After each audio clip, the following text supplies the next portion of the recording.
Bene, prova, eccoci. Bene, benvenuti, buongiorno, benvenuto Presidente, benvenuti a tutti, insomma, non sto qui. Cominciamo con i lavori di questi 2 giorni che mi sembra molto interessante perché, diciamo, è interessante per Palermo, è interessante per la Sicilia, è interessante ovviamente per il Paese, ma soprattutto per l'area mediterranea in cui noi siamo collocati. Facevo una riflessione quando insomma, mi è stato chiesto di partecipare a questo evento. Non mi sono presentato, che non è buona educazione. Io sono Nino Amatore, sono il corrispondente del Sole 24 Ore da Palermo.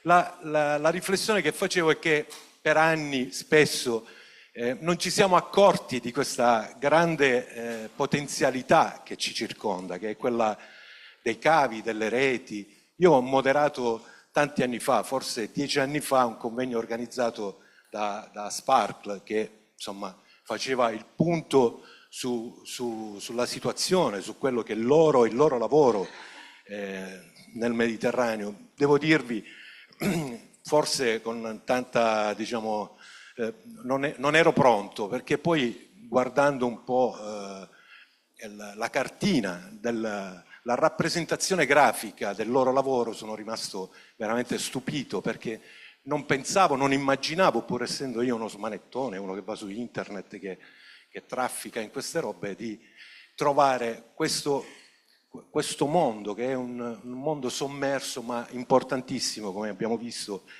che ci trova al centro del Mediterraneo e in una posizione importante per l'hub che è presente qua a Palermo, ed è strategico per tanti motivi. Primo è geopolitico, come abbiamo visto sul fronte nord di questa cosa. Allora, io non vorrei perdere tempo, anche perché insomma da giornalista posso dire solo sciocchezze, e darei intanto la parola al Presidente della Regione. Benvenuto Presidente, può parlare dal podio, se preferisce anche seduto, come preferisce.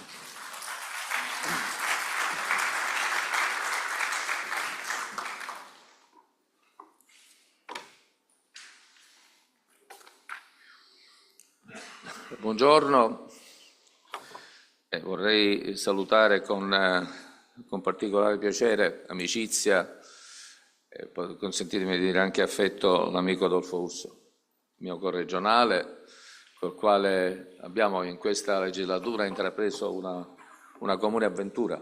Io vorrei pubblicamente ringraziarlo non soltanto per l'attività istituzionale che svolge con il governo Meloni, ma per la vicinanza, per l'interesse, nel rispetto dell'equilibrio al quale è tenuto ovviamente un Ministro nella individuazione delle aree territoriali di intervento, che comunque lui manifesta nei confronti della nostra Regione. Confermo una forte interlocuzione estremamente positiva tra il mio governo e il governo Meloni, e in particolar modo anche sull'asset che segue Adolfo, col quale ci troviamo in piena sintonia su tutti i dossier delicati che toccano la nostra Regione. Lo sentiamo vicino e di questo voglio renderne un pubblico ringraziamento. Allora, il convegno naturalmente è estremamente delicato, anche perché la nostra isola non è soltanto un ponte naturale tra Europa, Africa e Asia, ma anche un nodo cruciale delle reti digitali globali, delle quali si parlerà oggi. Pochi sanno infatti che nei fondali del Mediterraneo si intrecciano i cavi sottomarini in fibra ottica che trasportano dati fondamentali per il mondo intero e che la Sicilia è il punto cardine di questo complesso sistema di comunicazione globale. Questo ruolo strategico non si limita ad essere un vantaggio geografico, ma si traduce in una opportunità concreta per attrarre investimenti, sviluppare infrastrutture innovative e consolidare la Sicilia come un hub tecnologico di eccellenza nel Mediterraneo. Questo, se da un lato ci consente di affermare dei progressi realizzati nella coesione digitale del nostro territorio rispetto alle aree più avanzate del continente e delle potenzialità offerte ai cittadini ed imprese in termini di possibilità di lavoro a distanza e di competitività, Dall'altro lato ci deve indurre a guardare alle opportunità che derivano da questa nuova centralità mediterranea. Intendiamo rafforzare l'impegno sul digitale e la collaborazione con le grandi reti internazionali proprio per rafforzare i servizi ai cittadini, dalla sanità digitale alla formazione a distanza, rendere più competitiva l'impresa, incrementando i servizi al commercio digitale, puntando sull'assistenza ed anche sulla intelligenza artificiale, della quale si parla moltissimo ormai. La strategia delle infrastrutturazioni digitali costituisce pertanto una scelta per la proiezione della Sicilia in un contesto di crescita inclusiva, intelligente, sostenibile. Per questo occorrerà utilizzare in termini ottimali il potenziale delle tecnologie dell'informazione e della comunicazione per favorire la innovazione, la crescita economica e la competitività con la presenza delle istituzioni italiane, europee, dei paesi mediterranei. Oggi a Palermo costituisce un passaggio importante questo evento. Nel garantire l'efficienza delle infrastrutture di rete, la Sicilia può contribuire ad una trasformazione digitale sostenibile, favorendo lo sviluppo di tecnologie green e politiche responsabili che rispettino il nostro mare e il nostro territorio. Questo incontro testimonia l'importanza della cooperazione tra governi, istituzioni ed aziende private.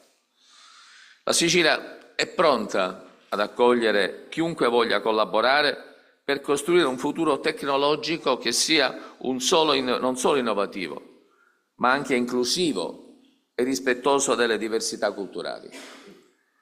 Per un'isola confine d'Europa, come la nostra, connotata da un consolidato ritardo di sviluppo purtroppo, e sottoposta ad una crescente migrazione di giovani diplomati e laureati, ahimè.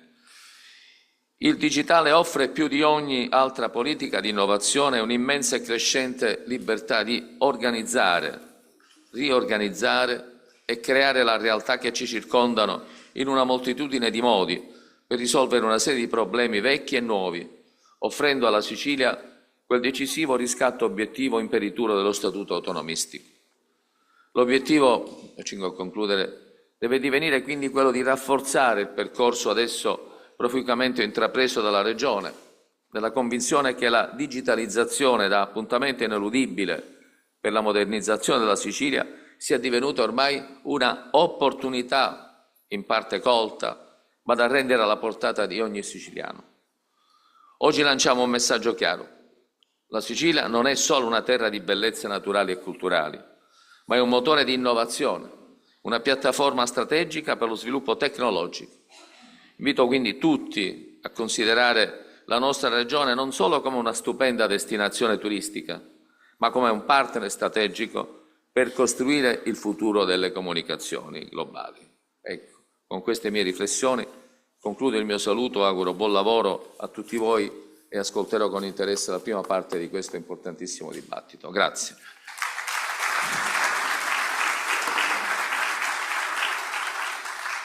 Grazie Presidente, grazie. Siamo pronti ad accogliere, diceva il Presidente, poi inutile nascondere, quasi una banalità per voi che vi occupate di queste cose, la forza di attrazione che può avere il digitale sia sul fronte delle reti, sia diciamo poi per tutto quello che a valle ne viene, quindi i dati che sono come possiamo dire, il petrolio dell'avvenire, no? Cioè una ricchezza enorme.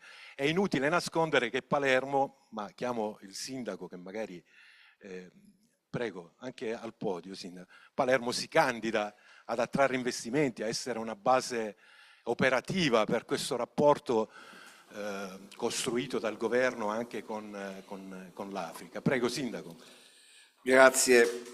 Un saluto e un benvenuto sincero al Ministro Urso che oggi ci onora della sua presenza e un altrettanto cordiale benvenuto a tutte le autorità presenti, alle rappresentanti del corpo diplomatico, alle autorità civili, militari, al Presidente della Regione che mi ha appena preceduto sottolineando correttamente il valore, la potenzialità e la considerazione strategica che la Sicilia, le sue città metropolitane, il territorio di questa regione riservano al tema portante dello sviluppo digitale.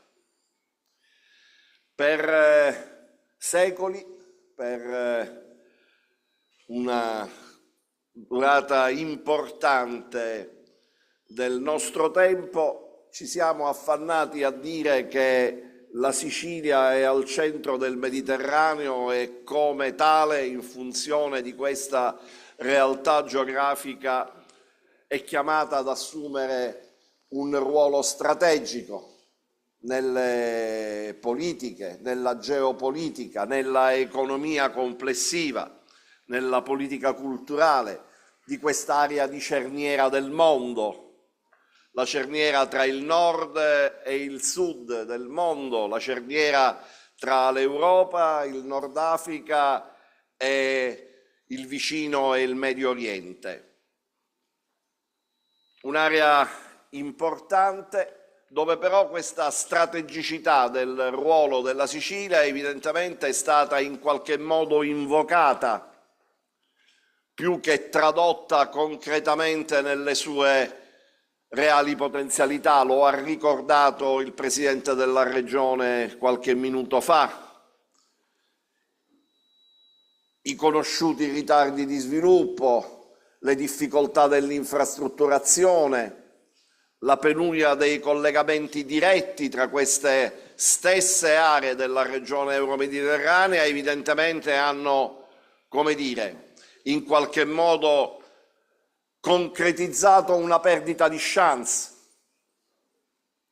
che oggi però si ripropone con forza e con una prospettiva concreta e sostenuta da realtà oggettive.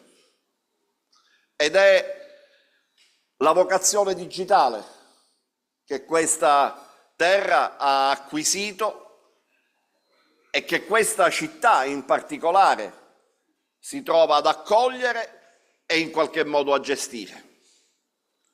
Come amministrazione comunale abbiamo investito tanto e tanto ulteriormente stiamo investendo sull'importanza e sul ruolo della innovazione, del concetto di smart city, della sua traduzione concreta nelle azioni quotidiane nell'interesse della comunità e del cittadino e dei servizi, ma soprattutto anche per la realizzazione di quel modello al quale ci avviamo della Twin Cities, cioè di quella corrispondenza digitale alla città reale che consente tutte le possibili simulazioni e soprattutto attualizza ogni concreta possibilità di sperimentazione preventiva di ciò che è la decisione dell'amministrazione. Ma detto questo, credo che il senso e il significato di questo convegno, più che mai opportuno, è quello di dare seguito a un'iniziativa che parte a livello europeo, e cioè quella che nel gruppo del Digital for Development, il D4D, ha messo insieme una serie di Stati europei per ragionare di digitale e di connettività nel rapporto con l'Africa settentrionale e il Medio Oriente. E Palermo, lo diceva il nostro moderatore, si candida ad essere un polo di riferimento, vorrei dire quasi naturale, in quest'ottica, sia per la potenza, la pluralità delle presenze digitali internazionali e dei portanti della connettività. Basta pensare ai cavi sottomarini, ma a qualche dato che vorrei brevissimamente richiamare. Palermo è la terza città italiana, dopo le province di Milano e Torino, per assorbimento di occupazione digitale. Molte companies internazionali stanno portando a Palermo propri luoghi di lavoro in relazione alla possibilità di creare aree di smart working che a me piace declinare con il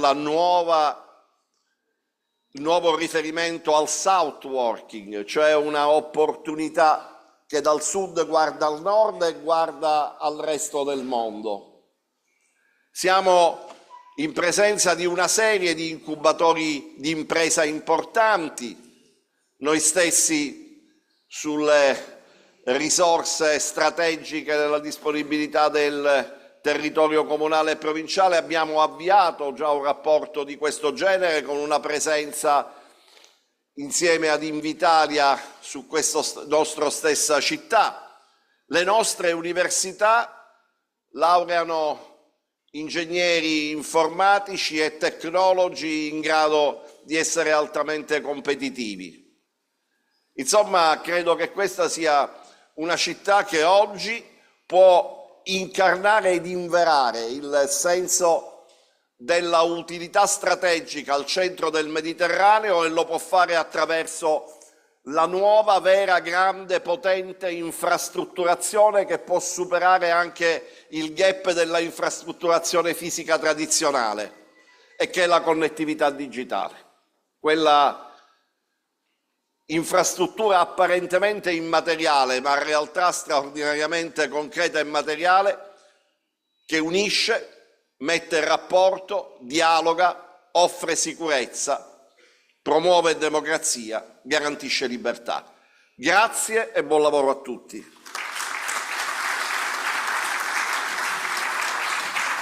Grazie Sindaco. Allora, da quello che ho capito, vediamo se ho capito bene, perché insomma sono qua anche per imparare, il 2025 è un anno chiave, un anno di svolta, di passaggio, per tanti motivi. Uno dei motivi è quello che bisogna fare gli investimenti, bisogna lavorare sulle reti. Signor Ministro, ce la facciamo? Partiamo? Quanti soldi? Dove li troviamo? Prego.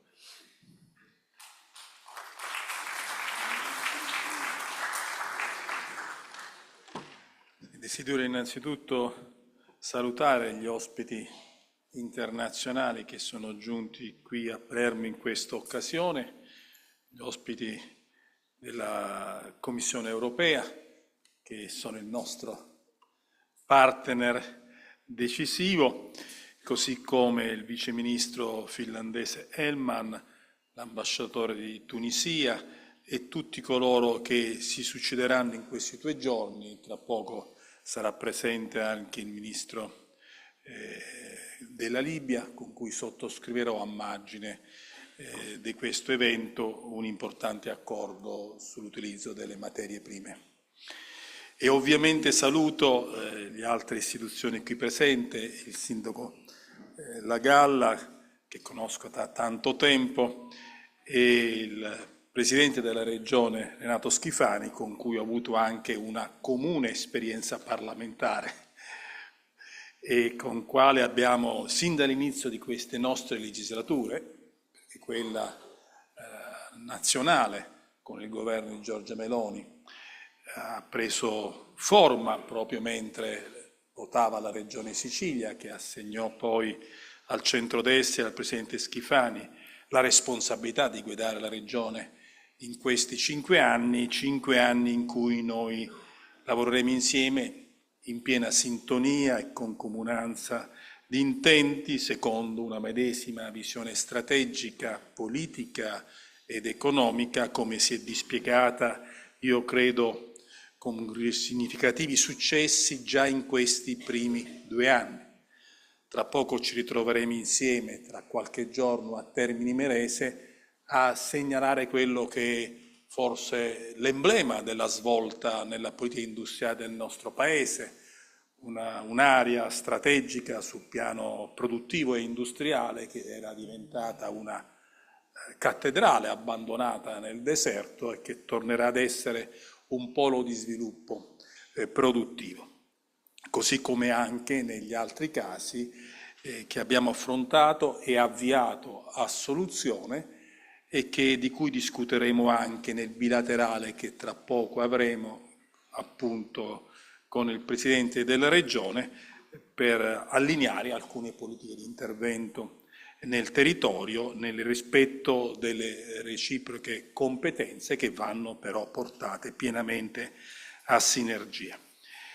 Questo meeting che il Ministero ha fortemente voluto realizzare qui e non a caso a Palermo ci fa capire qual è una delle principali opportunità della Regione Sicilia in questa fase significativa e importante dell'economia globale, soprattutto alla luce dei nuovi assetti geopolitici.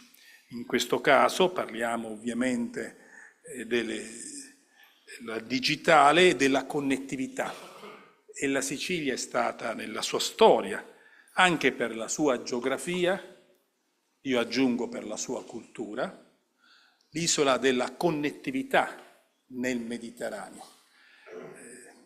Talvolta l'isola è un elemento di chiusura.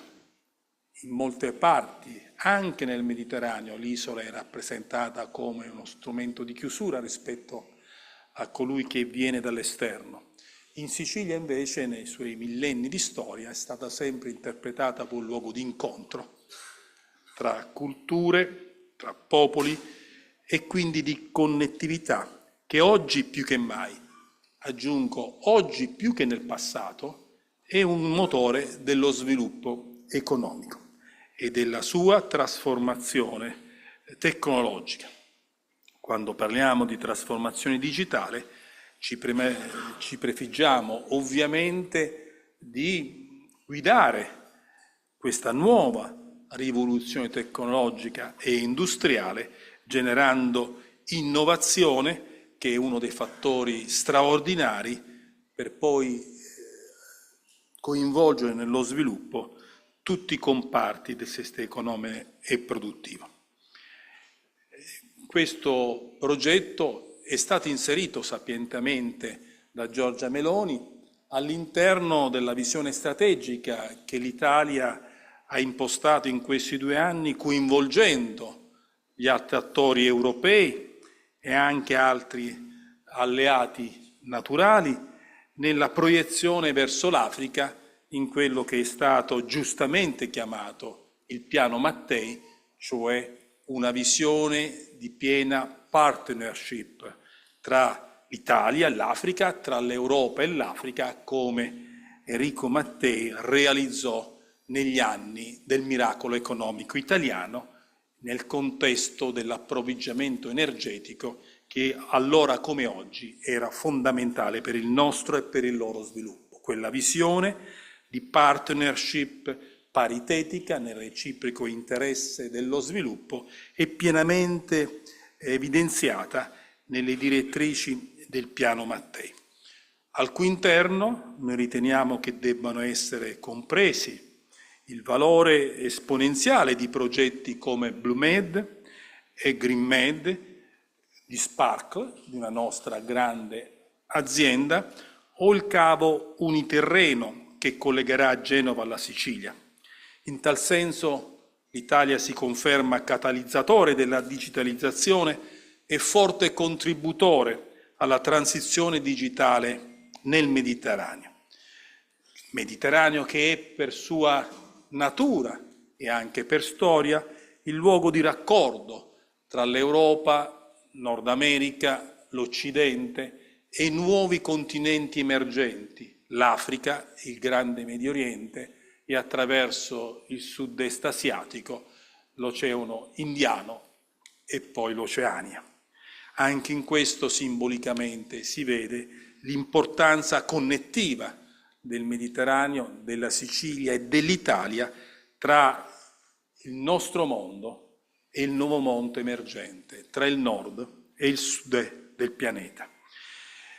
Anche a tal fine noi abbiamo realizzato durante il G7 presieduto dall'Italia un grande progetto qual è quello dell'Hub sull'intelligenza artificiale per lo sviluppo e quindi principalmente per l'Africa, che di intesa con le Nazioni Unite inaugureremo con la partecipazione della Commissione europea nelle prossime settimane nella città di Roma, un luogo d'incontro tra le grandi multinazionali dell'Occidente e le start-up dell'Africa e dei paesi in via di sviluppo per coinvolgerli trasferendo tecnologia nella nuova era della digitalizzazione in cui l'intelligenza artificiale sarà, a nostro avviso, il prolungamento dell'intelligenza dell'uomo.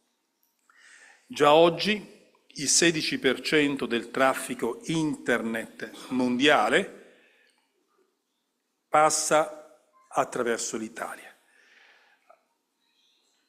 E già oggi la quasi totalità del traffico di dati intercontinentali è trasmesso attraverso cavi sottomarini.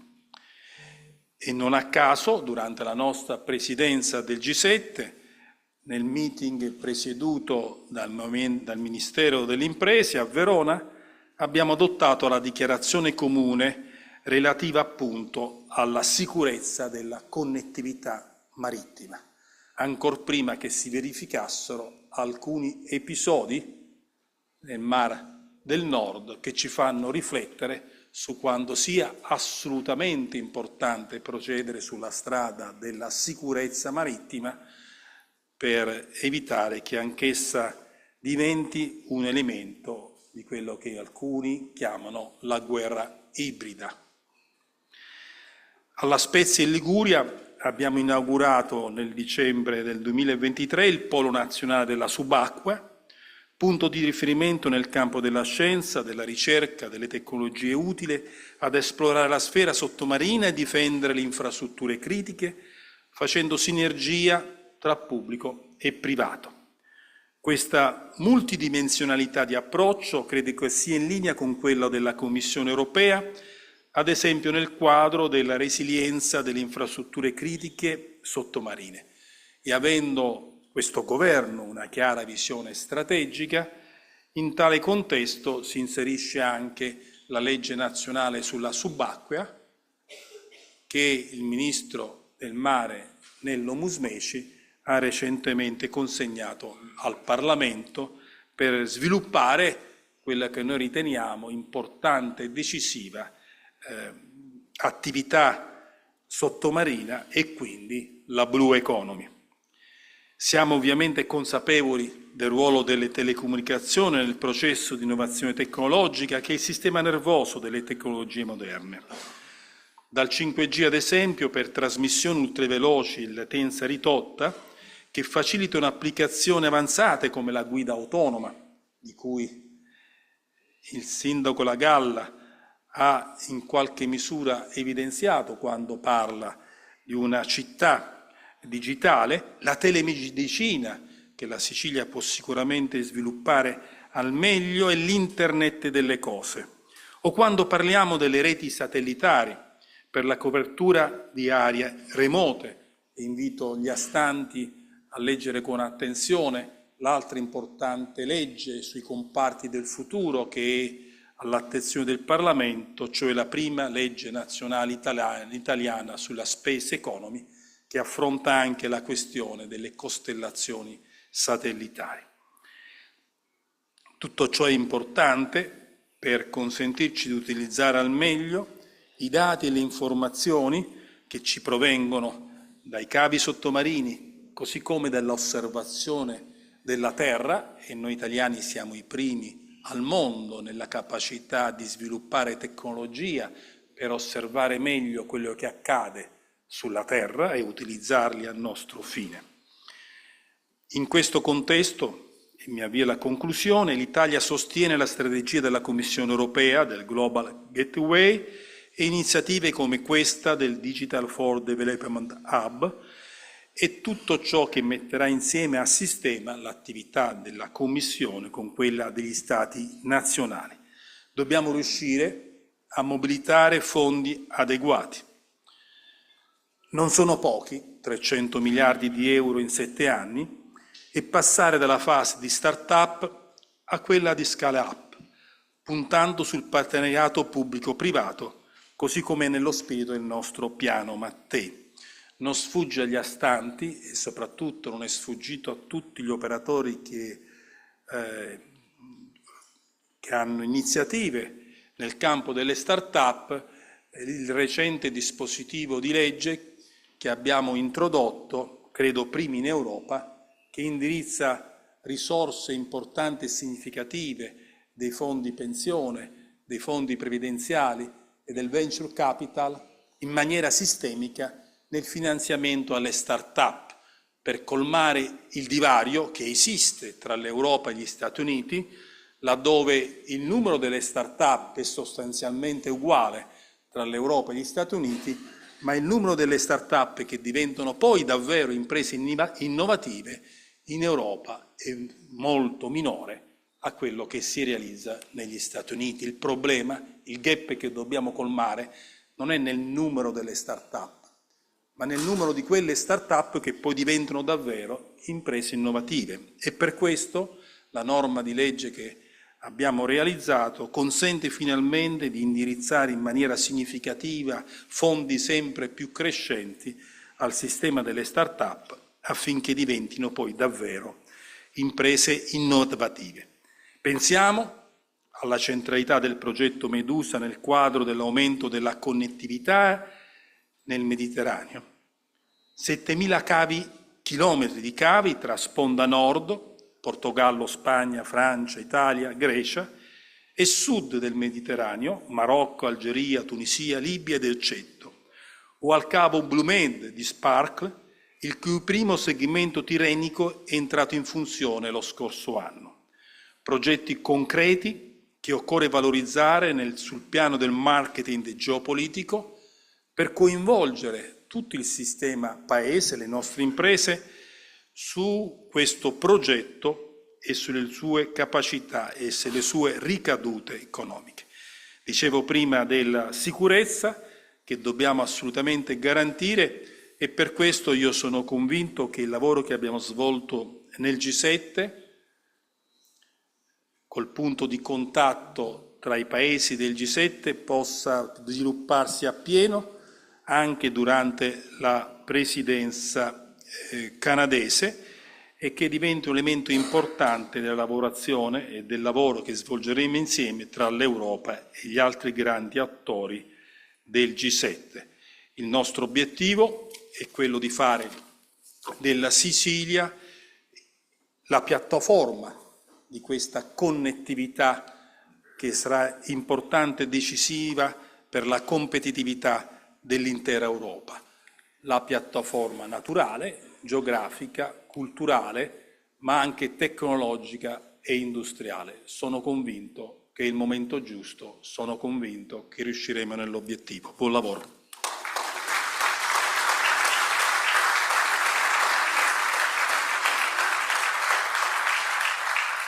Grazie Ministro.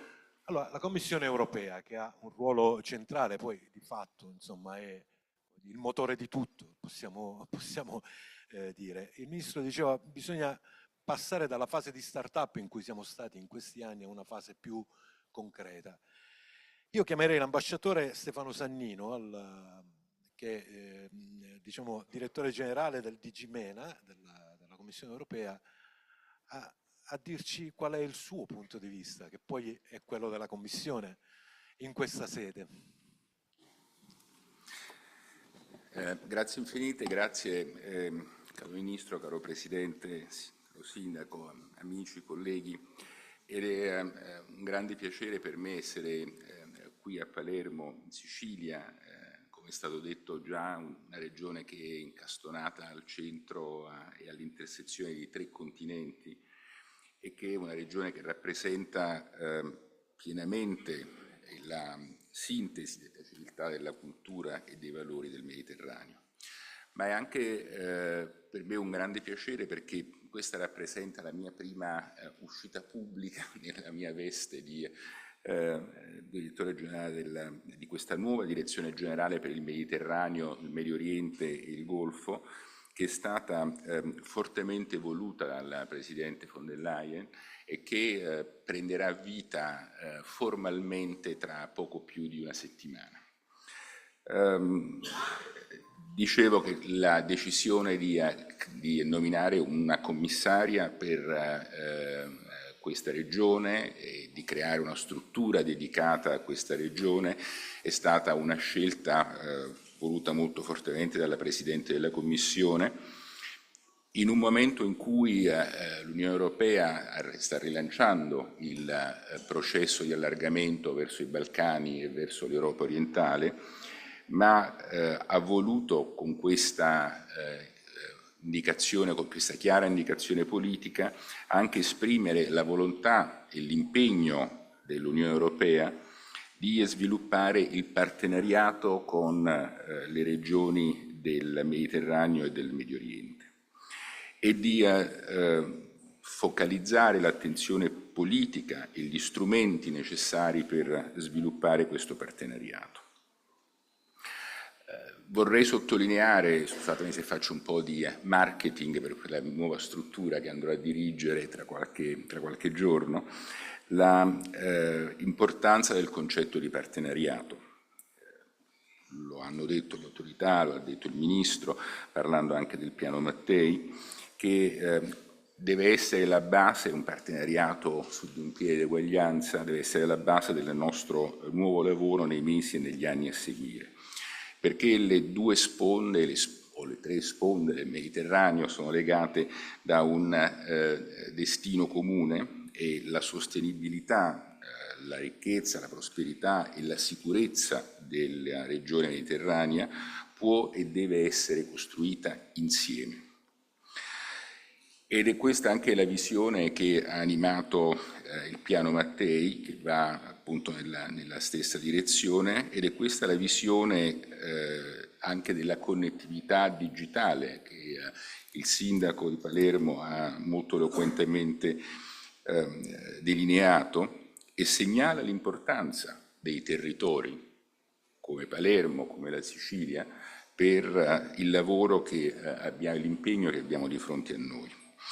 Da questo punto di vista forse è anche uno stimolo a guardare anche da parte delle istituzioni europee non soltanto ai governi centrali ma anche alle realtà locali e regionali. Al centro di questa nuova direzione generale che si sta creando ci sarà la preparazione di quello che la Presidente von der Leyen ha definito come un nuovo patto per il Mediterraneo, chiedendo alla commissaria Šuica, che è responsabile di questo portafoglio, di coordinare questo lavoro. Il patto per il Mediterraneo vuole definire una visione comune e sviluppare un approccio integrato intorno ad un numero di priorità che dovremo definire insieme, paesi dell'Unione Europea e paesi della regione del Mediterraneo e del Medio Oriente, insieme, appunto, come dicevo prima, in uno spirito di partenariato. E tra queste priorità certamente la connettività nel settore digitale avrà un ruolo centrale.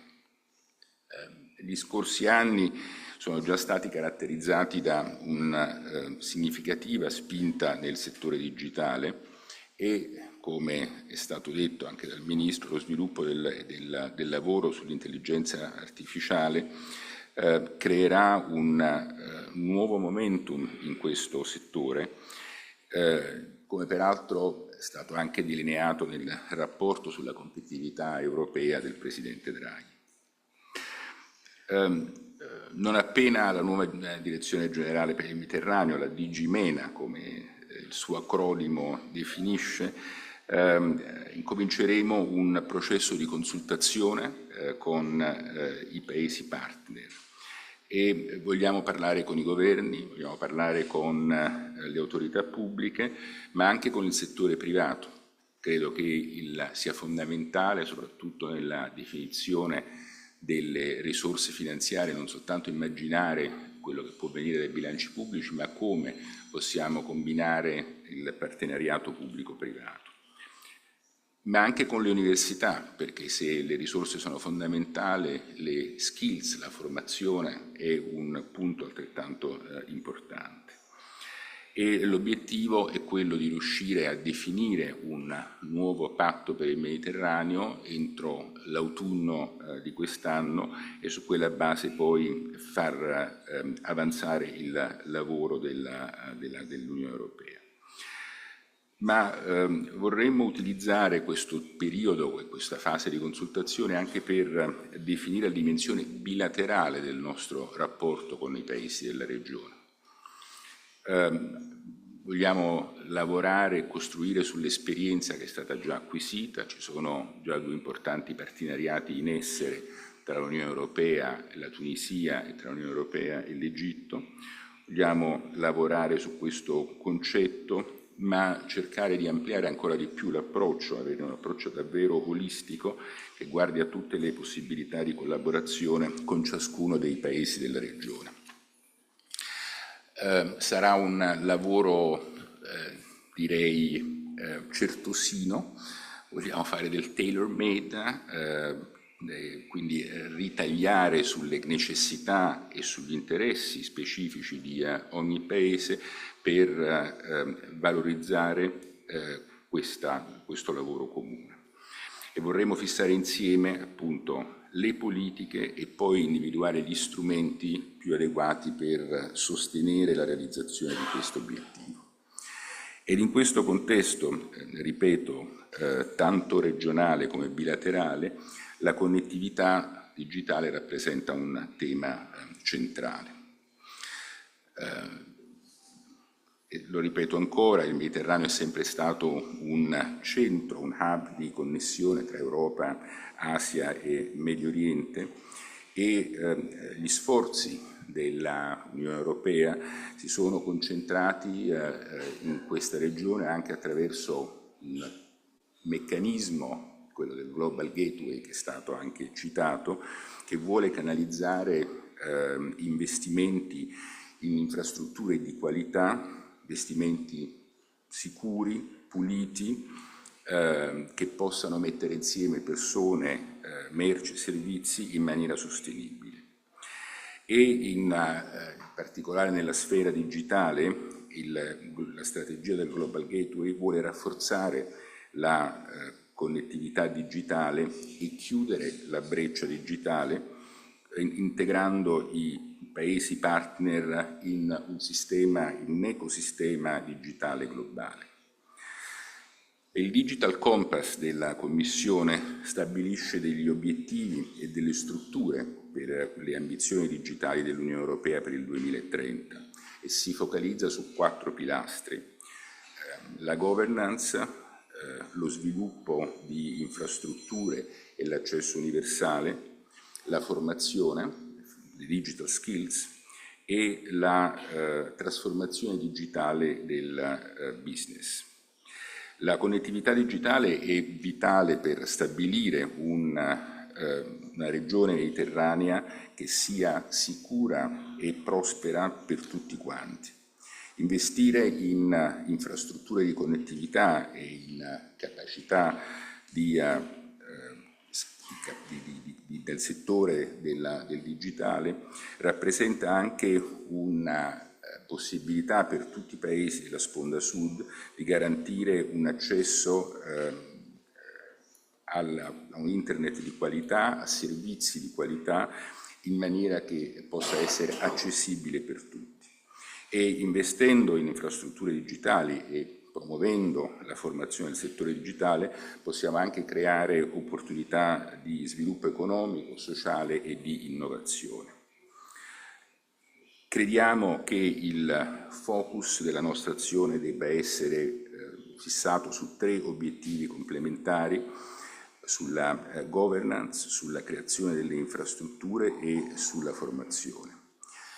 In termini di governance crediamo che la digitalizzazione del settore pubblico e la promozione di un framework regolamentare incluso sulla cyber security sia di importanza cruciale. Il Ministro Urso lo ricordava prima, Le minacce ibride rappresentano una seria minaccia per tutti quanti noi e gli episodi che stiamo vedendo accadere in particolare nel Mar Baltico sono un significativo campanello d'allarme per lo sforzo che dobbiamo fare collettivamente per proteggere le nostre infrastrutture e quello che la Commissione, insieme anche con altre strutture, in particolare con la NATO, stiamo facendo nella protezione delle infrastrutture fisiche. Secondo punto, quello delle infrastrutture per l'accesso universale alle reti. La nostra idea è quella di sviluppare una capacità infrastrutturale forte, partendo dai cavi sottomarini, ma anche attraverso la creazione di una spina dorsale terrestre, la connettività in 5G, i network per l'ultimo miglio e la capacità di utilizzare dei partner affidabili per questo nostro lavoro. Stiamo parlando appunto di dati, rappresentano un settore estremamente sensibile, quindi questo deve essere anche un elemento che dobbiamo tenere in conto nello sviluppo della nostra azione. E infine, per quanto riguarda la formazione, le digital skills,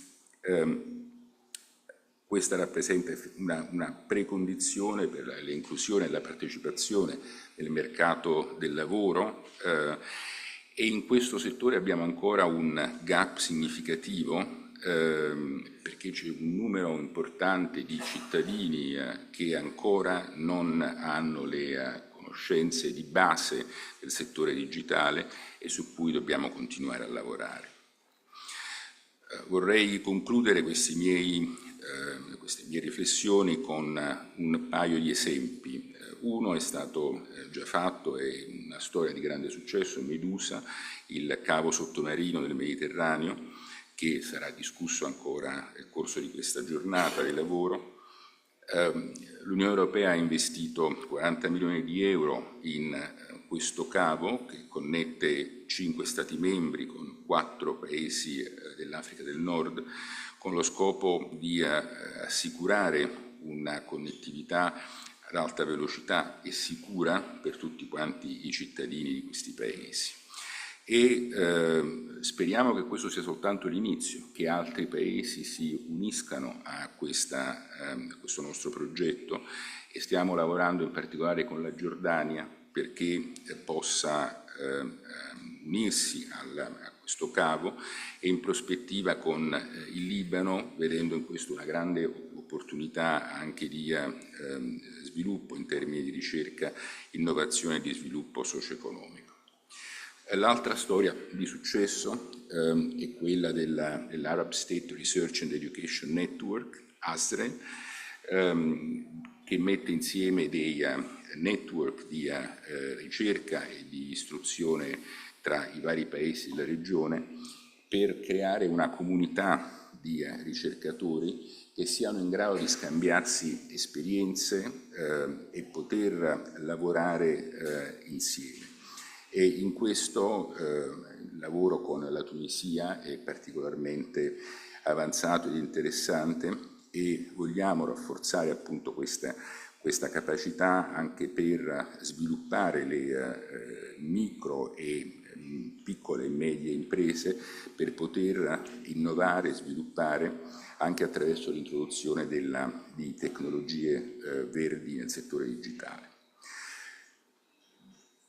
Credo che tutti quanti, e concludo, concordiamo che la connettività digitale sia uno strumento che possa servire scopi multipli e differenziati, che vanno da servizi pubblici più efficienti, a un'educazione più diffusa, a una crescita economica sostenibile e credo che in questo contesto, e lo dico con un po' di orgoglio nazionale, credo che l'Italia possa giocare un ruolo centrale e fondamentale e la Sicilia e Palermo possano giocare un ruolo centrale e fondamentale in questo processo. Grazie ancora e buon lavoro. Grazie.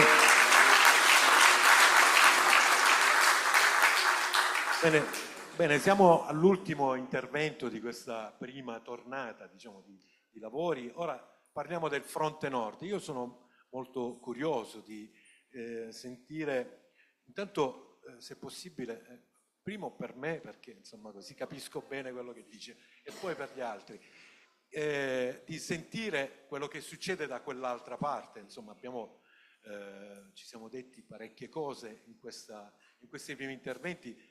Lì la situazione è completamente diversa. Chiamerei lì al podio Pasi Elman, che è viceministro, sottosegretario, viceministro, insomma, del Ministero degli Affari Esteri per la parte economica della Finlandia. Prego.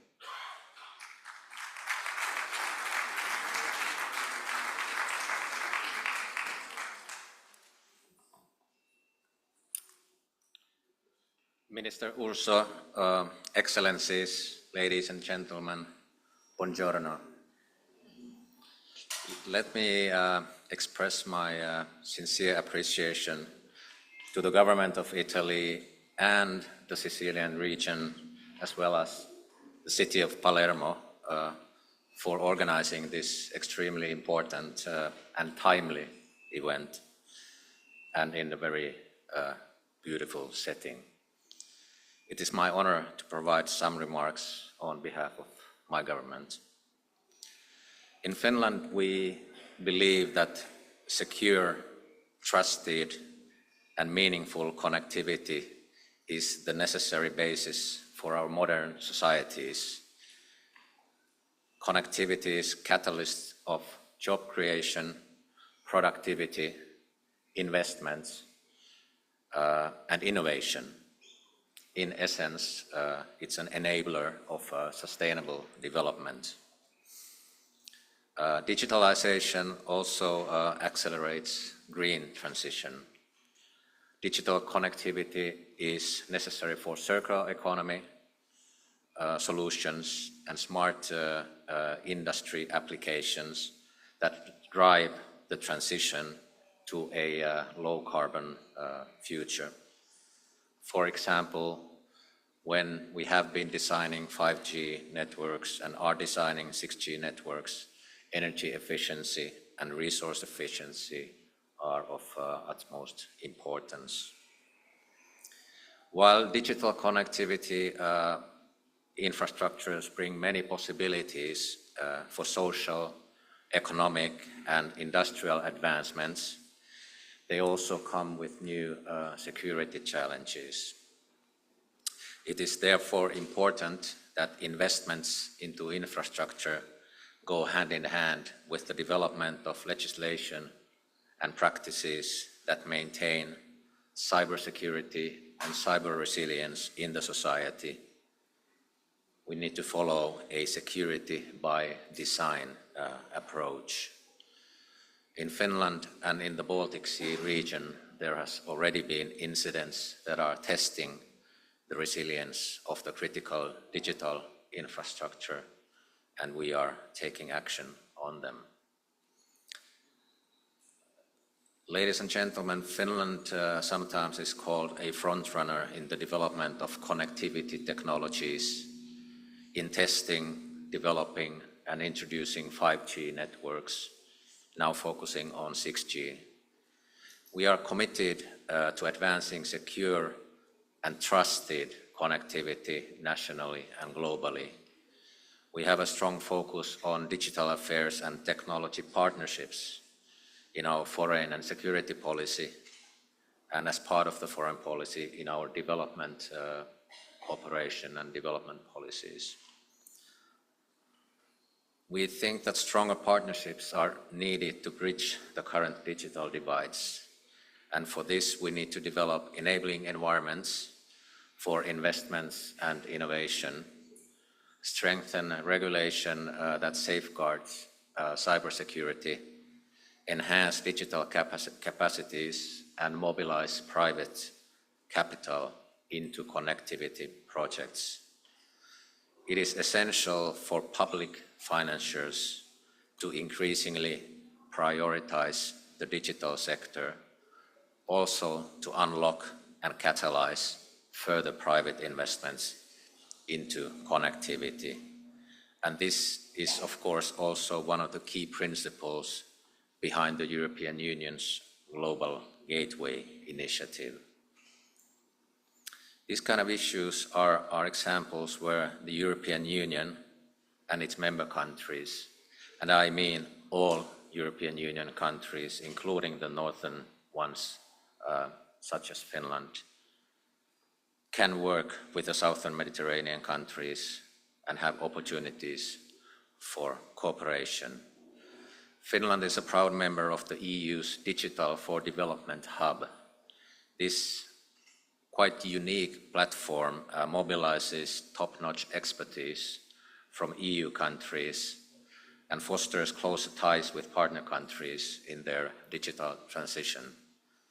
The hub pools European financial and technical support instruments and expertise of EU member states from Northern to Southern Europe. And the EU's offer spans from trusted, secure infrastructure to expertise in regulation, e-government, various industry applications, and beyond. Together with the French Development Finance Agency, AFD, and the European Commission, Finland co-leads Team Europe efforts related to advancing connectivity through technical assistance, private sector solutions, and investments. Work on developing new European instruments for financing digital connectivity is ongoing.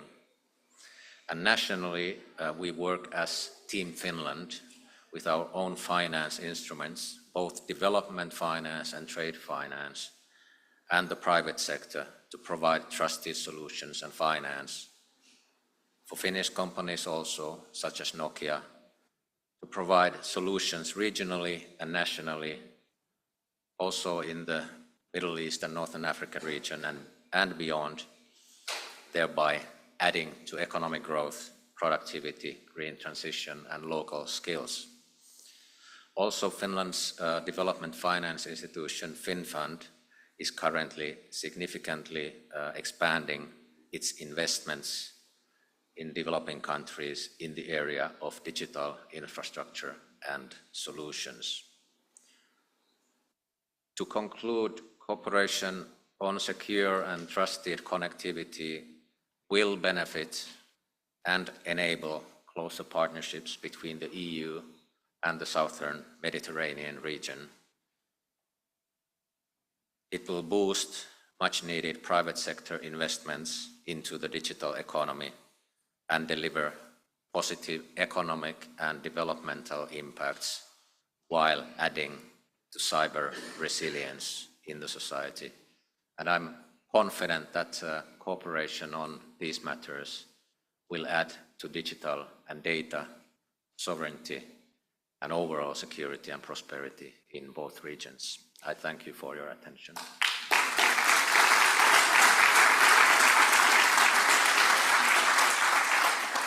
Bene, grazie. Io vi ringrazio, vi libero perché insomma un'ora con grande attenzione, con grande pazienza, però insomma interessante. Chiamerei qui con me Sandro Bazzanella, che non conosco. Sandro, eccolo. Ti cedo il mio microfono. A te.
Ci sono fatto l'intervista giusto lì dove... ma c'era la sala apposta. Mi servono, come siamo messi con i... servono più però, libero un po' qua.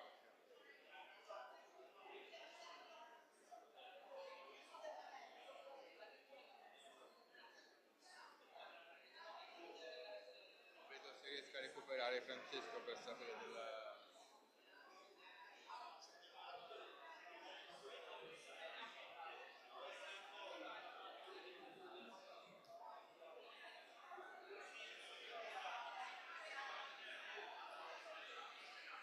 Grazie.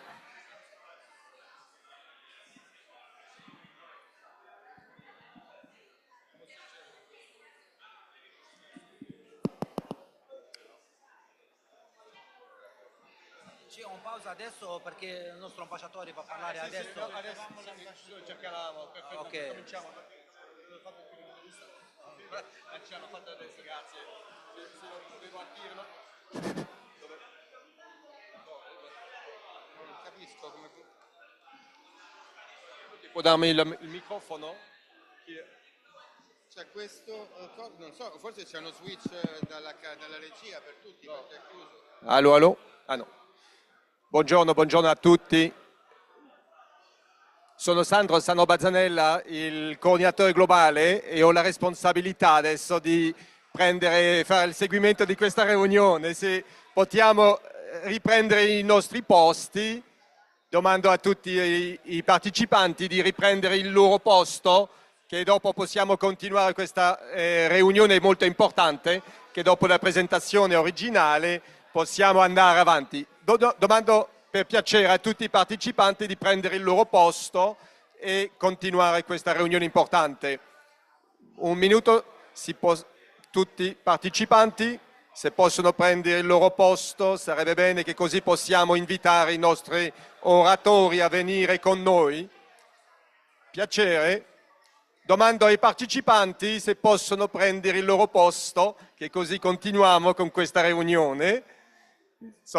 Se possiamo sedersi, riprendere. If you can take your seat and resume this meeting, which is very important. Cominciamo dunque forse in italiano e dopo passerò in inglese, che sarà la lingua di questa sessione numero 1, che rientriamo adesso dopo di aver avuto la visione politica. Proviamo poco a poco di entrare a una visione più concreta su cosa andiamo di questa riunione molto importante. Io sono Sandro Bazzanella, sono il coordinatore globale del Digital for Development Hub, il D4D Hub, che dunque se ne ha parlato in questa introduzione, che facilita la cooperazione fra i Stati membri europei, la Commissione europea, il settore privato, la società civile, per far sviluppare le sinergie e mettere le risorse insieme per lavorare con i Paesi membri con chi vogliamo nel mondo intero intercambiare e facilitare questa cooperazione digitale. Siamo un'organizzazione giovane, abbiamo cominciato 4 anni fa, centrato e focusato su Africa, da lì siamo andati sulla regione America Latina e Caraibe, dopo Asia Pacifico, e adesso abbiamo lanciato l'anno scorso con il concorso dell'Italia, questa regione importante centrata sul Mediterraneo, che è la nostra ultima regione sul quale stiamo cominciando. E questa riunione oggi è la riunione importante di lanciamento politico in questa regione qui, di vedere insieme cosa vogliamo fare. E dunque adesso mi permetto che, come questa sessione sarà piuttosto dirigita in inglese, switch in English. I would like to welcome you, and I will now have the responsibility for today to facilitate moving from one session to the other, which will be my easiest task. I will have also a difficult task. I think likely it will to help the moderators to keep the right moment of this agenda, because when you see, we will start to set up the political now, we had the political scene. We will see now for this Mediterranean region that is an important one that is connecting Europe with Africa, but also with Asia. You know, what does it mean? Where do we stand? We will say then we will move afterwards to identify some important project, and we will move toward the end of the day to this international partnership on how to do that, but also the financial instrument to make it. And tomorrow we'll continue that important discussion. So now I have the pleasure to invite the first moderator of this session, Silja Leinonen, who is working for the Ministry of Foreign Affairs and is a specialist in digitalization, to take over this moderation of this first session and start this all together. Thank you so much, and I hand over now to Silja. Thank you very much, Sandro, and distinguished guests. It's my pleasure to moderate the first session of this two-day event.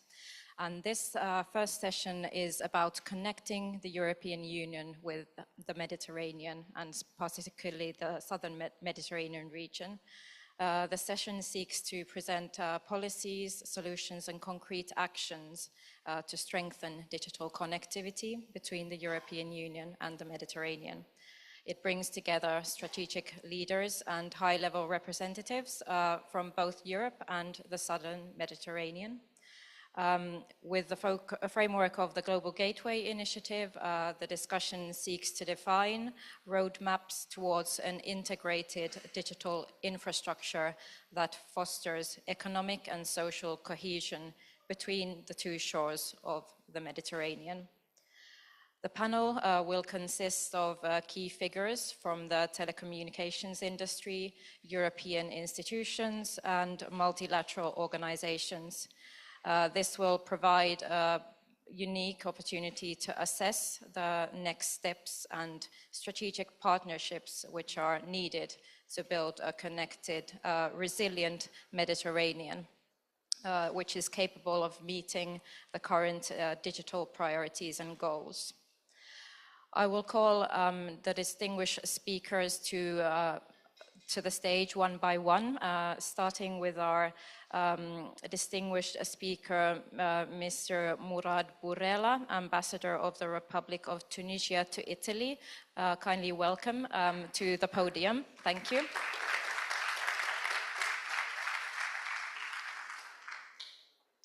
If you could kindly take the podium. Okay. The podium. Yeah. And then moving on to the panelists, I would like to welcome Mr. Tomas Lamanauskas. Thomas, please. Thomas is the Deputy Secretary General of the International Telecommunication Union, taking up his duties as of 2023. His 25 years of experience spans across sectors of telecoms and digital policy, regulation and strategy, stemming from executive-level positions in agencies, companies and organizations across Europe, the Middle East, the Caribbean and the Pacific region. As Deputy Secretary General, Thomas focuses on the financial sustainability and operational excellence of the organization. He works to raise the digital industry's ambition in fighting the climate crisis and promotes investments into digital infrastructure, as well as digital resilience through the Digital Infrastructure Investment Initiative and other efforts. It's an honor to have you on the panel, Thomas.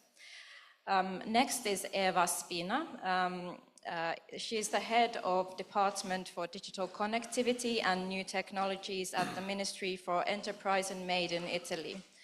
Before entering this position in January 2024, she served for 10 years as Director General for Spectrum, ICT and Cybersecurity at the Ministry of Economic Development of Italy. Welcome. Then we will try to test the online system, and please welcome Mr. Tibor Kleiner, who is the Director for Policy, Strategy and Outreach at the Directorate General for Communications and Networks at the European Commission. Let's see if we have a connection to him. I'm hopeful that we do. Mr. Kleiner has worked at the Commission since 2001, both in the areas of competition policy and digital policy. Welcome, Mr. Kleiner. Then we move on to the private sector, and firstly welcome in Mr. Enrico Bagnasco, who is the Chief Executive Officer of Italian tech company Sparkle since 2022, previously holding the position of Chief Technology Officer of Sparkle, before joining the company, acting in various positions in the ICT group TIM, and before this holding management responsibilities in Telcom Italia. Kindly welcome. Then last but not least, please Renato Brunetti. He is the founding partner of Unidata and the chairman of the board of directors since 2002. Brunetti has a very long background in the ICT sector since 1970. He is president of the NAMEX consortium and vice president of the Association of Italian Internet Providers. Now it is time for our ambassador. Please, could you deliver a short keynote speech on these topics of today's session? Thank you. Thank you so much. Buongiorno per tutti. Ladies and gentlemen, distinguished guests, it's an honor indeed to address you today on behalf of Minister of Technology of Information, Mr. Sofian Hamisi, who couldn't come because some multilateral commitments. For this important meeting on a subject of a great importance in our increasingly interconnected world, digital connectivity in the Mediterranean region. Which strategies to connect Europe and the Mediterranean, and the pivotal role that Tunisia could play in advancing this shared vision? The Mediterranean region has long been a bridge between civilizations, a cradle of commerce, and a beacon of cultural exchange. In today's digital age, this historic role is evolving as the region becomes a central node in global digital connectivity. From Europe to North Africa and the Middle East, the Mediterranean is emerging as a hub for exchange of information, ideas, and innovation. Digital connectivity is not just about cables and data centers. It's about a common will between our Mediterranean countries for fostering collaboration, enabling sustainable economic growth, and empowering our communities. High-speed internet access, robust digital infrastructures, and innovative technologies can transform education, healthcare, commerce, and governance. Yet the opportunities before us come with challenges: bridging the digital divide, ensuring data security, and fostering inclusive access for all citizens. Ladies and gentlemen, it's with great enthusiasm that I would like to speak today about Tunisia's unwavering commitment to digitalization, an ambition driven by a clear vision to transform our country into a regional hub of digital innovation and connectivity. And I will cite some examples.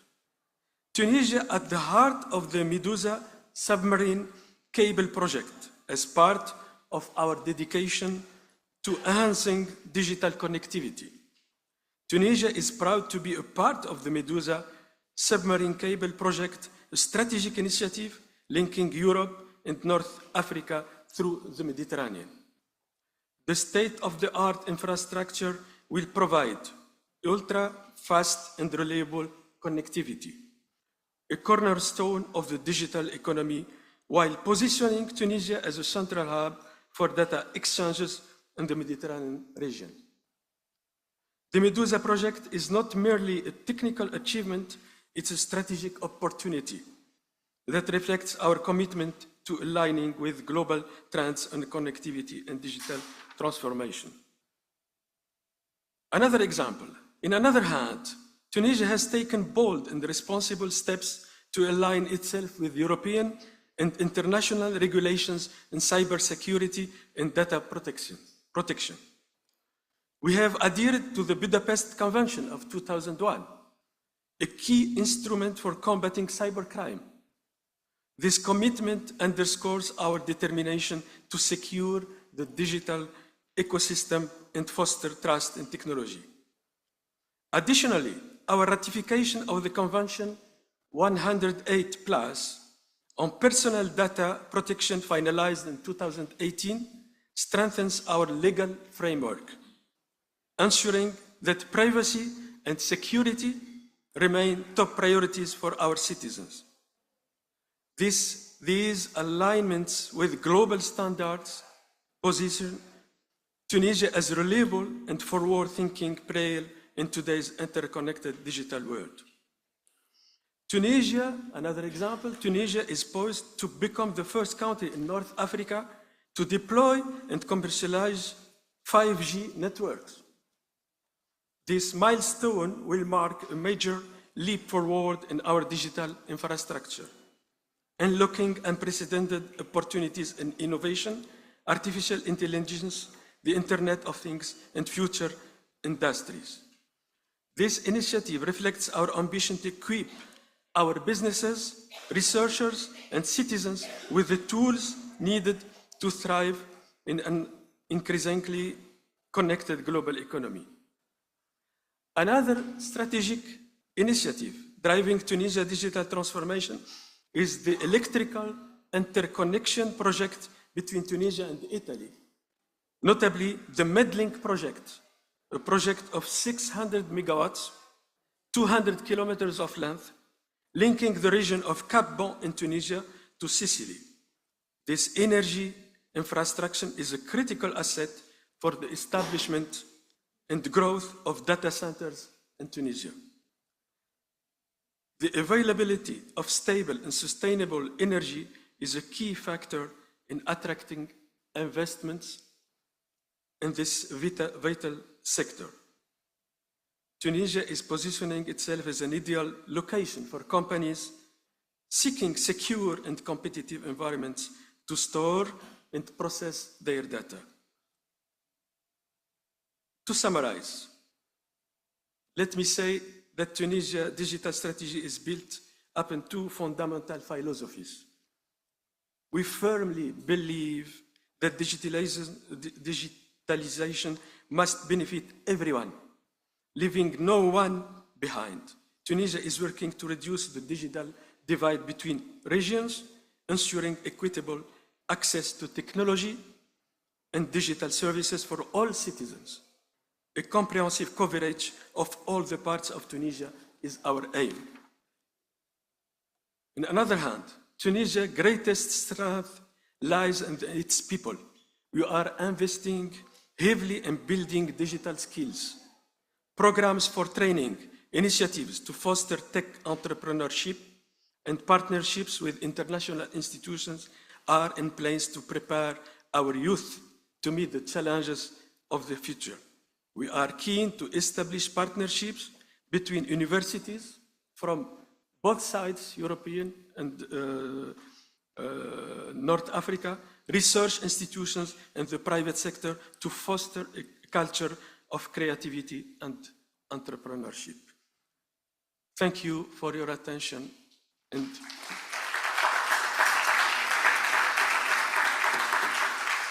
thank you very much, Ambassador, for highlighting the very ambitious plans of Tunisia in terms of strengthening digital connectivity, driving digitalization, and also increasing partnerships with Europe in the Mediterranean region. Thank you very much. I will join the panel, be seated with you so we can start the discussion. So the idea now would be to first have a round of short interventions from each of you, and then we will try to have enough time to have a little conversation also. And if there is a moment at the end, we will open the floor for some questions from the audience. But I would like to firstly ask if Mr. Lamanauskas, you would like to start with your intervention on the topics of partnerships, strategies and policies for driving digital connectivity.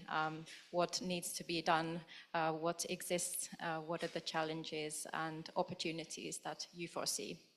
Thank you very much, Celia. And first of all, at the outset, let me thank D4D Hub and as well as Italy and of course, Minister Urso and Ever and the team here to organizing this event. And of course, having us as ITU here in Palermo is my first time here in Palermo, and I'm really so pleasantly surprised with the change of weather from Geneva. So I'm really glad to be here today and really regret taking my coat this morning from the hotel. So really thanks and great to be here. But of course, it's not only for the weather we're here, but also to discuss the partnerships on digital transformation and connectivity.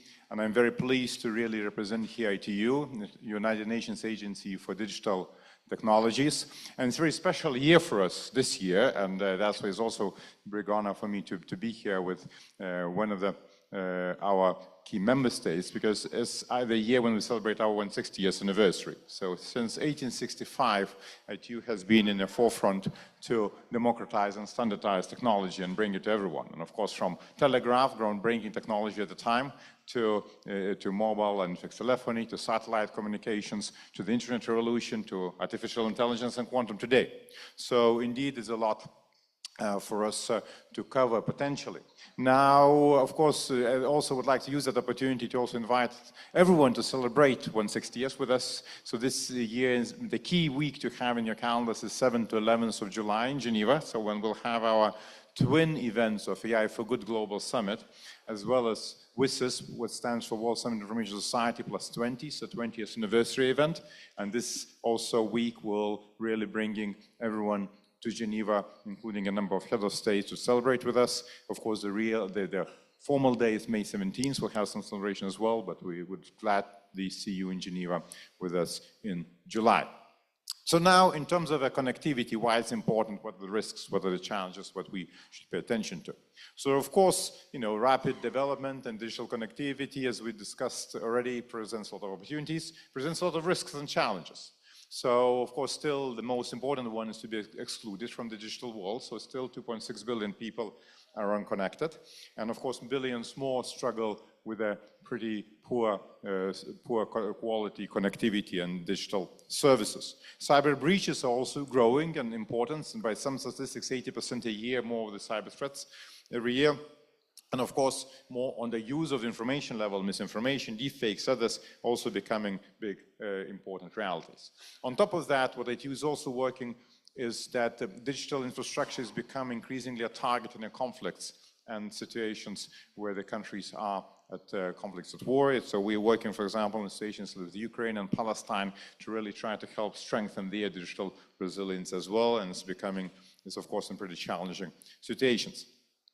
Now, Euromed region for us is also one of the important regions. We have a specific collaboration here. We have a collaboration through the MOU, Memorandum of Understanding, with the Euro-Mediterranean Regulators Group since 2023.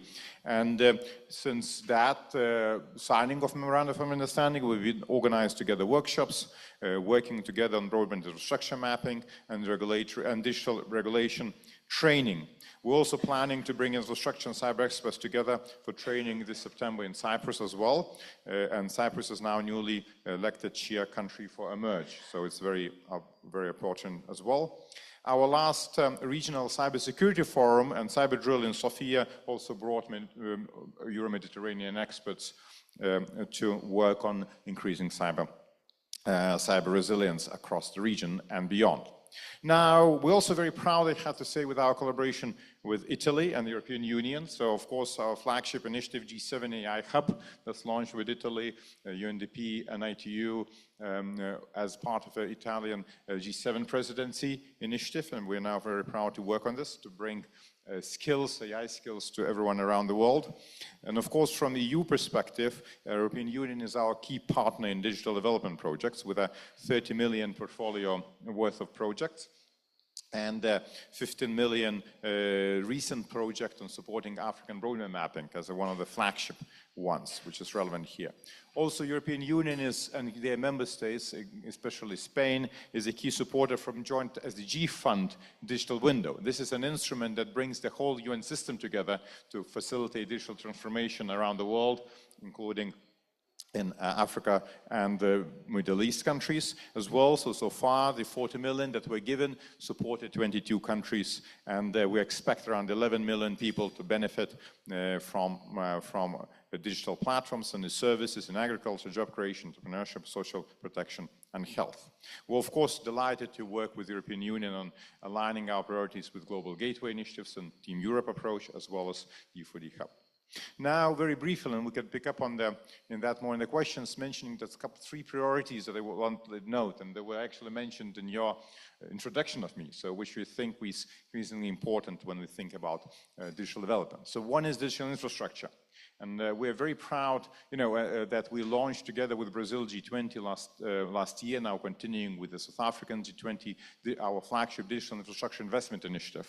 Initial assessments show that $1.6 trillion are needed by 2030 to connect everyone. And we're now working together with not only G20 presidency, but 6 DFIs, development financial institutions, to galvanize both public and private financing to achieve that. And the importance of private financing was mentioned here. Another our recent initiative that I think very much relates to the speeches in the opening is on cable resilience, especially meaning submarine cable resilience, which carry actually submarine cables, as you well know, carry around 99% of international traffic, and their resilience is crucial. Mediterranean region is also key in that regard. Mediterranean and Red Seas are key cross points for a lot of connectivity, both between Europe and Africa, but also more globally. And we recently launched, as a broader initiative, our international advisory body for submarine cable resilience, which also is co-chaired by head of Portuguese regulator, Sandro Maximiano, together with the Nigerian minister, Tijani. And we're looking forward to our first submarine cable resilience summit in Abuja, Nigeria, on 26th and 27th of February. So I hope to see quite a few people there as well. And the last point is sustainability and green. And I really liked Finnish and the Secretary also mentioning important sustainability and green aspects. So I think we also proudly working together with a plethora of partners, around 50 of them, on what we call Green Digital Action Initiative, which this year at COP30 gains special recognition as one of the presidency's initiatives, and with the Green Digital Action Declaration that attracted actually 76 country endorsements, as well as 1,800 stakeholder endorsements around the world, and making sure that digital both serves to fight climate crisis, but also takes responsibility for its own footprint. So finally, for us, is also the year of development. Those who know ITU know that ITU has these 4 big conferences, that happen in a 4-year cycle. So this year is the year of World Nations Development Conference that will take place in Baku and Azerbaijan in November, and will set the 4-year development agenda for ITU, but broader digital community. And we'll be having preparatory meetings as well. So for example, for this region, most important, we'll have Regional Development Forum and regional preparatory meetings in Arab states. For Arab states on the 3rd and 5th February in Amman, Jordan, and for Europe in Budapest on 25th, 5th and 27th February, and we're looking forward also working with you on that. So a lot of things happening in ITU, a lot of cross connects with what's happening here. So we're looking forward to collaborate, bringing digital development to everyone, including the Mediterranean region. Thank you very much.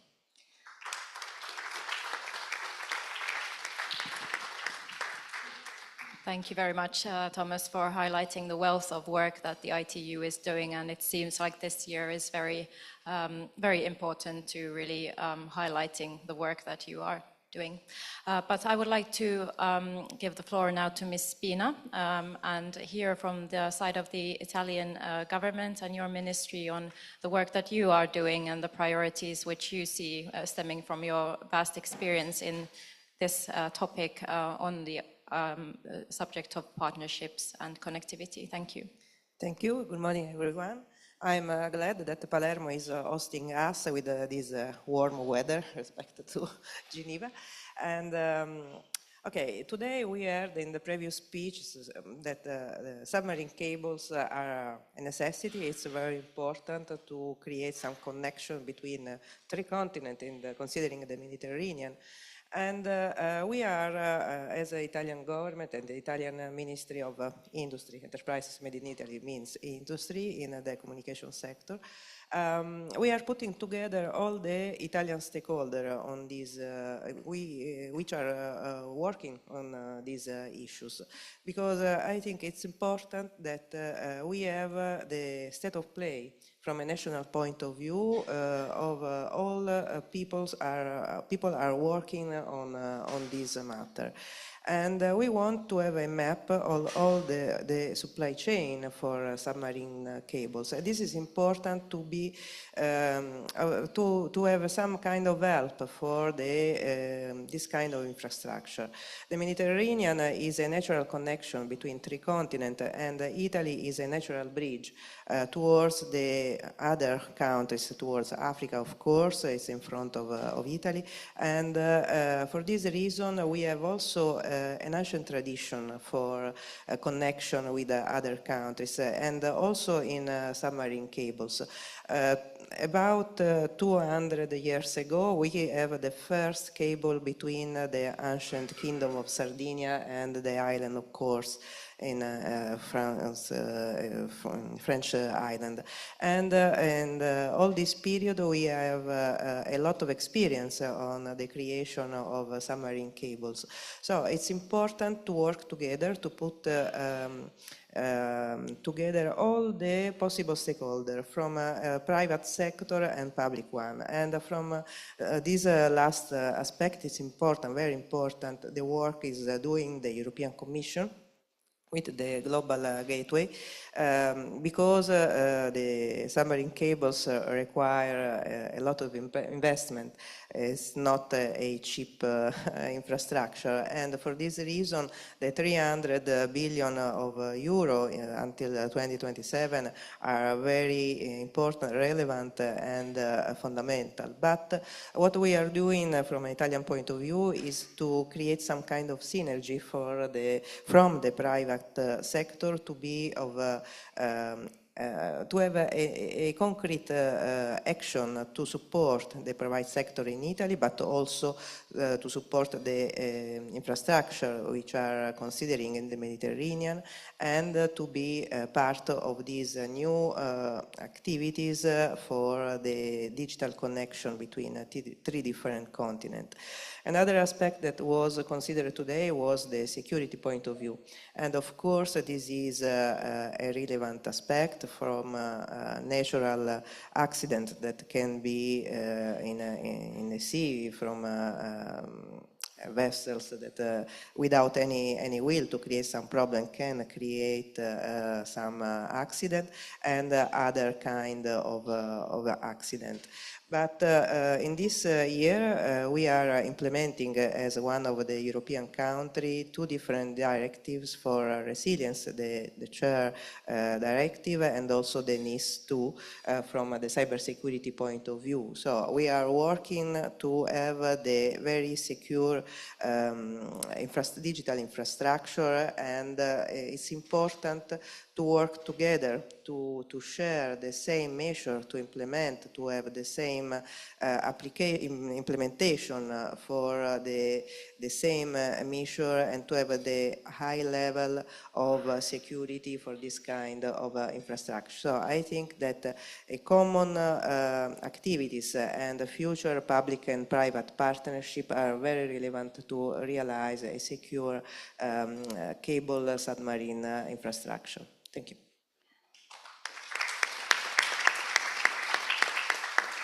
Thank you very much for highlighting the role of public-private partnerships, and I'm sure that we will come back to this issue also from the interventions from the private sector. But first, let's test the online system again and see if we can connect with Mr. Kleiner from the European Commission from DG Connect. Yes. Wonderful, this works. So welcome, Mr. Kleiner. We are now in the middle of this panel discussion, and it's your turn to please give some opening remarks on behalf of your organization and based on your experience on the matter of digital connectivity and partnerships in the Mediterranean region. Thank you. Just a second, the microphone is not working at this moment. Let's test again.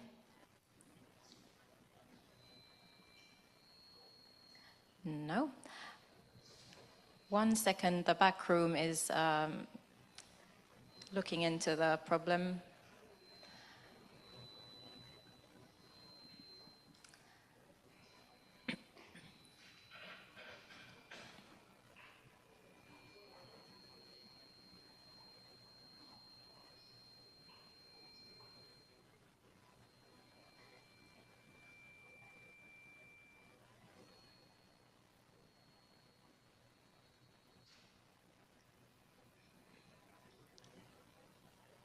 Okay, we will come back to Ms. Thibault at the end of the round, and now it's an opportunity to move forward. And please, I would like to very warmly welcome the private sector representatives, and it's great to have this kind of multi-stakeholder panel today and hear the perspectives from the private sector as well.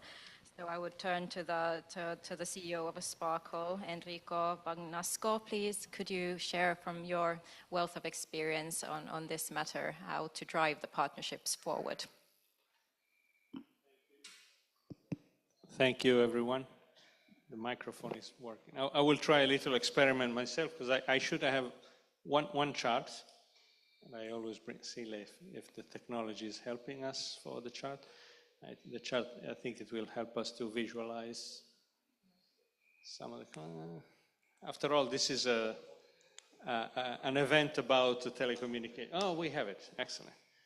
So what you see here, and it will help me to visualize some of the things we do, is our network, which is today reaching 40 countries, 80 cities, and is built on a combination of 43 submarine cables worldwide. Now, I will refer to it to express a few of the key comments I want to put. Now, first of all, the digital services are now well understood as essential services. So without the digital services, basically nothing works, okay? Not our professional life, personal life, industry services.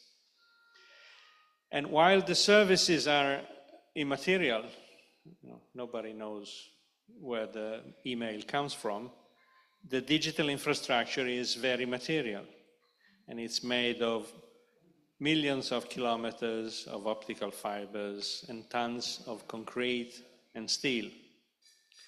So what we're talking about here is a critical infrastructure, and critical infrastructure then has to be combined. It has to be managed in a combination of business drivers and, let me say, overall strategic drivers, security drivers, and so on. So while I'm here talking from the private sector, and therefore talking from the business viewpoint, I know very well how much my business is also conditioned and has to be considering let me say, non-business requirements related to strategy, infrastructure, and let me say security overall. Today in the world there are operating roughly 450 submarine cables, and there are roughly 30 cables under construction overall, worldwide, long distance, Pacific, Atlantic, Mediterranean, Baltics, regional cables, all of it. And why is this?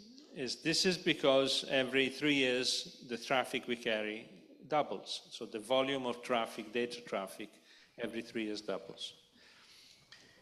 And as you can see from this picture, which is representing our network, but it's very much representing the overall submarine cable network, the Mediterranean is at the center of the worldwide internet infrastructure, and of course Sicily is at the center of the center. And let me say, Palermo itself is again one of the key center of this center, and indeed we operate in this region since always. Sparkle is a 103 years old company, so older than ITU. and Palermo and Catania are indeed one of the two hubs of our network. Now, back to the point that I want to make, we need to combine business drivers. Can you hear me now? And we need to combine, let me say... Can you hear me now? Yes, no, they can hear you. The key strategic driver for developing this infrastructure is not just, is not anymore just more capacity. Okay, thank you. More capacity Very good. remains one of the key drivers, of course. So then, but there is a very clear driver now, which is resilience. Because the essential digital service we need, we consider them always on. We take for granted every digital service is working 100% of the time, okay? And all our activities, professional activities and personal activity, are based on this assumption. Now, in order to have 100% availability of the service, the infrastructure needs to be resilient. Now, how do you achieve resilience? Right? Well, after Sparkle finishes. Basically, 3 actions. The first action is route to diversity. Because, of course, we need more cables along the usual routes, but that's no longer enough. We need to find new routes. And as you can see from this picture here, there is a very interesting, obvious and interesting combination on how much the physical geography matches the digital geography, how much the maritime routes match digital routes. So there are physical choke points, well identified physical choke points. Everybody knows, and we've learned over the last months, the 12 submarine cables in operation today that are connecting Europe through Middle East to India and Far East. All of them travel along the same route, which is crossing the south of the Med, crossing Egypt, crossing the Red Sea, onward to India, and so on. So we wanted to build something a bit different, to find alternative routes in different aspects along this route, so that we don't only provide more capacity, but we also provide an alternative route to protect from physical failures. Because remember, underneath the very immaterial services, there is a very physical infrastructure that is actually going in a specific place, not in a generic place, in a specific place. And this is Blue Raman, which we talked about a lot.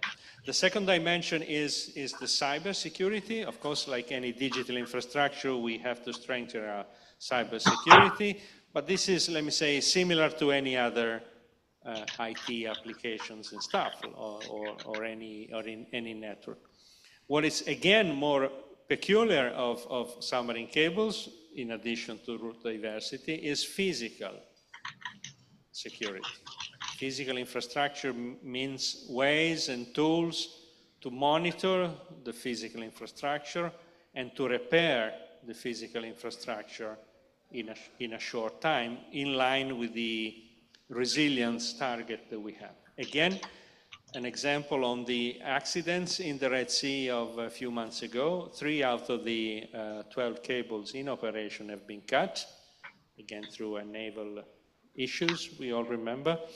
Now, the problem was not the 3 out of 12 were cut.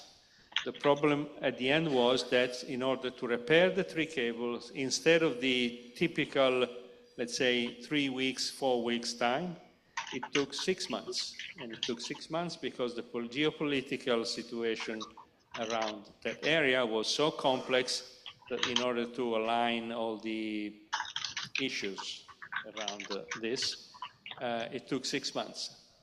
And as all the engineers know, at the end, resilience is measured around mean time between failures and mean time to repair. The 2 parameters allow you to actually provide or not provide 100% resilience on your service. So, conclusion is there are new requirements. New requirements from the private sector needs to match business, because of course we are not operating on a pro bono situation. So there are ways, so we need to find ways to support the build-up of new routes, because new routes may be more costly to develop, longer turns or unproven path. There are additional requirements in the monitoring of the physical infrastructure. There is a lot of discussions about developing submarine drones that would patrol the bottom of the sea to indeed provide a visual, let me say, and continuous monitoring of such relevant infrastructure.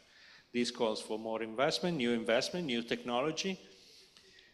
One final remark from the European point of view, let me say. There are many challenges around new technologies worldwide, electrical cars, AI, cloud, many things. But there is one thing where Europe, and let me say Italy, is very strong, is submarine cable. So let's nourish this, let me say, championship we have. We have a champion industry, and let's make it even stronger than it is.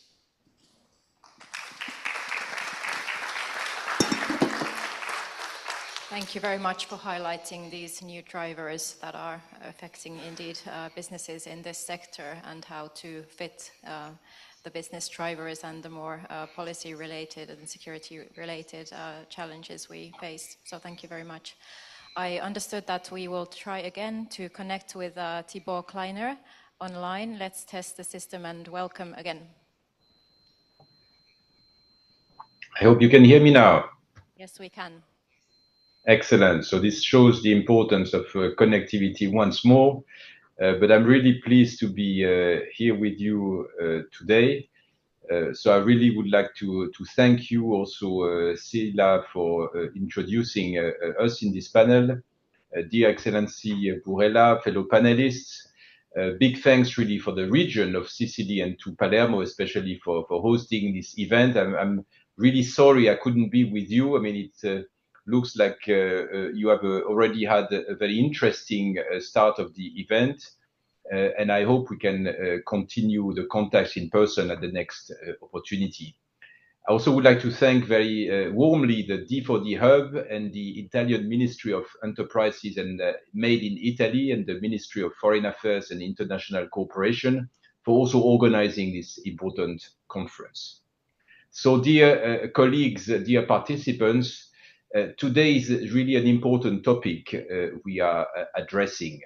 It is really something that digital connectivity is not only a topic of the day, but it's really the key to our common future. So connecting the European Union and the Mediterranean region is really something that we see as mutually beneficial. And we see it also as a strong foundation for the data economy, for the artificial intelligence developments, and most and foremost, to also give a future to our youth and to our common economic development. So today there were 3 points I wanted to emphasize, and also building on the very good statements that were already made by fellow panelists. First, when we look at the Mediterranean, we see a lot of common ambitions on the two sides of the Mediterranean, and that's a good start. Secondly, we see the need for accompanying measures, especially around cybersecurity. And that's a point I would like to emphasize. And third, there are really opportunities to partner together, and I want to say a bit more about this. So my first point is really to notice that when we looked at the policy agenda, we see that both sides of the Mediterranean Sea share really common ambitions for our digital strategies, and that we have also the same idea about what digital technology is about. It's about building a positive future for our people through technology. In the EU, we have adopted this Declaration on Digital Rights and Principles. If you have not read it, I would really invite you to do so, because it's really mapping out our view, our vision, our commitment to our people in terms of what we expect from this digital transformation. And this declaration is really guiding us in the way we have developed legislation in the past years, but also how we develop technology and infrastructures. And at the heart of this vision is the idea, for instance, of solidarity and inclusion, so that everyone can really benefit from digital technologies. Youth, but also elderly people, poor and rich, all can benefit for their own development. We also want to emphasize freedom of choice. Today is a big issue when we see and you look at platforms. That's something that we believe in the EU is very important, that you can decide for yourselves and not be constrained by the technology. And then also a very important element in our declaration is security. We see security as paramount because this is about trust. This is also about our children and about how we use the technology in a way that everybody can be confident about. So on the basis of this declaration and our policy frameworks, we have developed our Digital Decade Policy Program with clear objectives for 2030 that combine all our tools, from funding to regulation to support for industry and also international cooperation. And one of the aspects in this Digital Decade program is to have very ambitious connectivity targets. So we want 100% overall 5G coverage in the EU. And we also want, of course, to connect with fiber investment with our neighbors.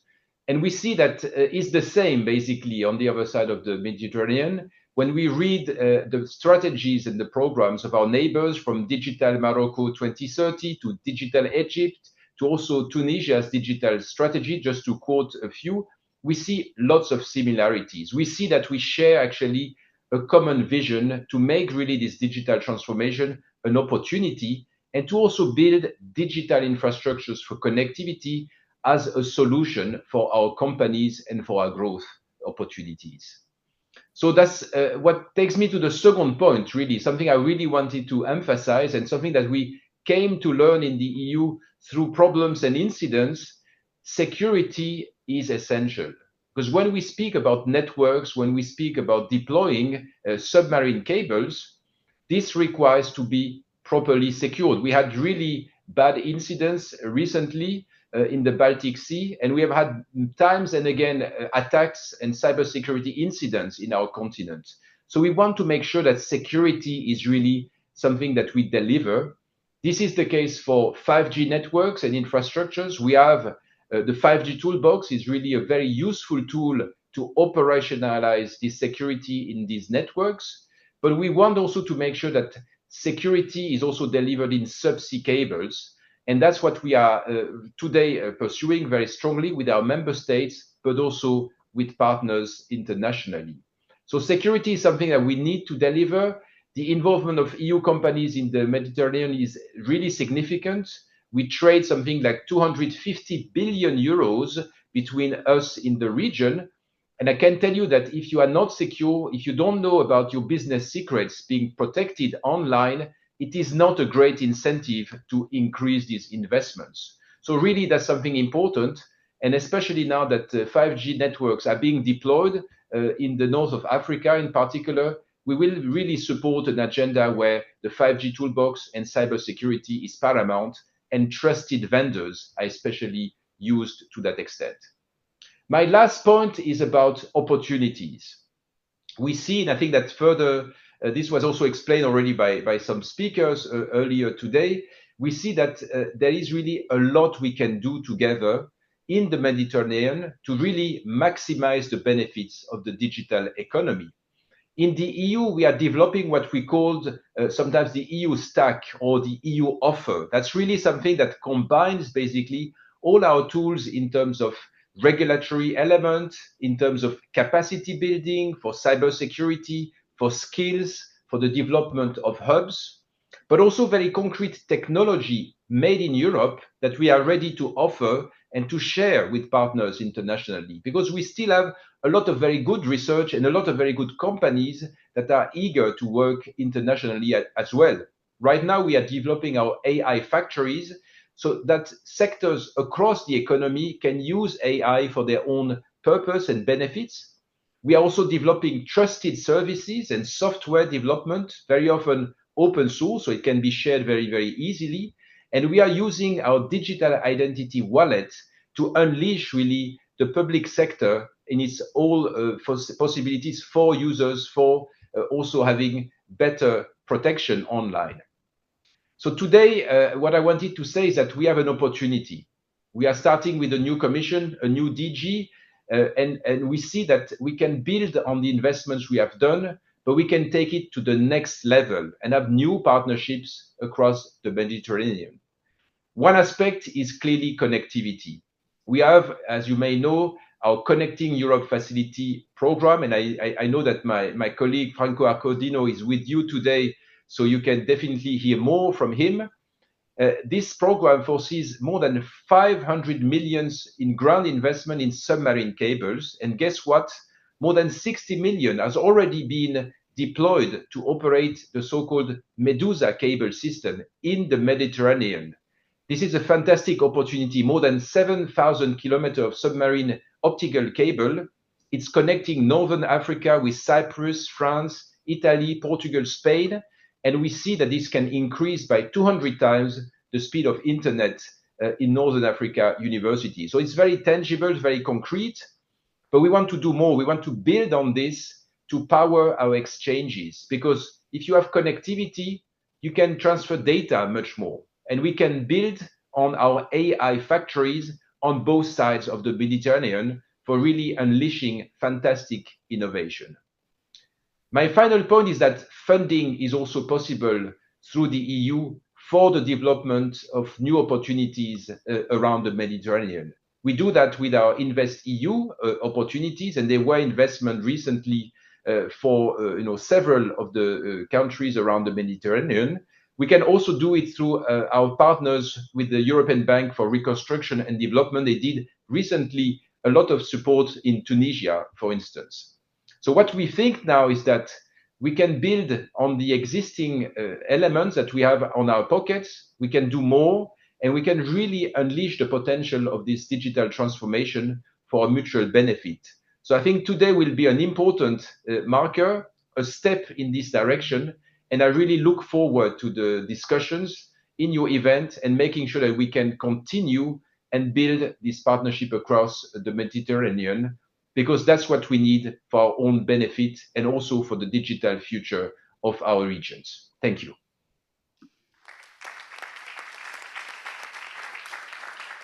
Thank you very much, Mr. Kleiner, for highlighting the EU strategies, policies and instruments, initiatives for driving digitalization also in partner countries. And also I thought that the point of alignment of the strategies of the EU and those of partner countries in the Mediterranean was a very important one. The alignment in strategies is an excellent basis for cooperation. But last but not least, thank you for waiting, Mr. Renato Brunetti. I would like to give the floor to you now to give your intervention. Thank you very much.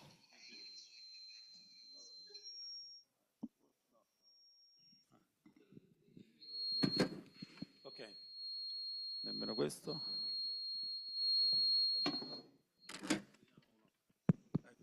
Perfetto. Bene. Thank you, first of all, thank you very much for the MIMIT, Ministry of Italian Industry, to invite me to present Unitirreno. Let me explain this initiative.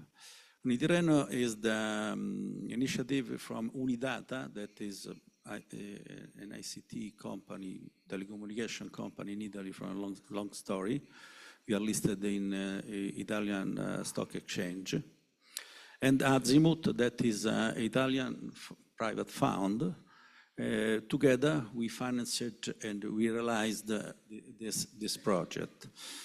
This project is born as a completely private investment. We don't have any public fund.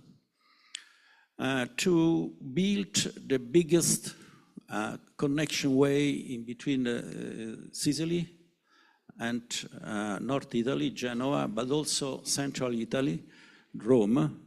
Roma is an important place now because many projects in data center are born in Roma, and Roma will be, other than Milano, other than Frankfurt, Paris, London, and so on, we hope will be also a place where data center will have a significantly increased.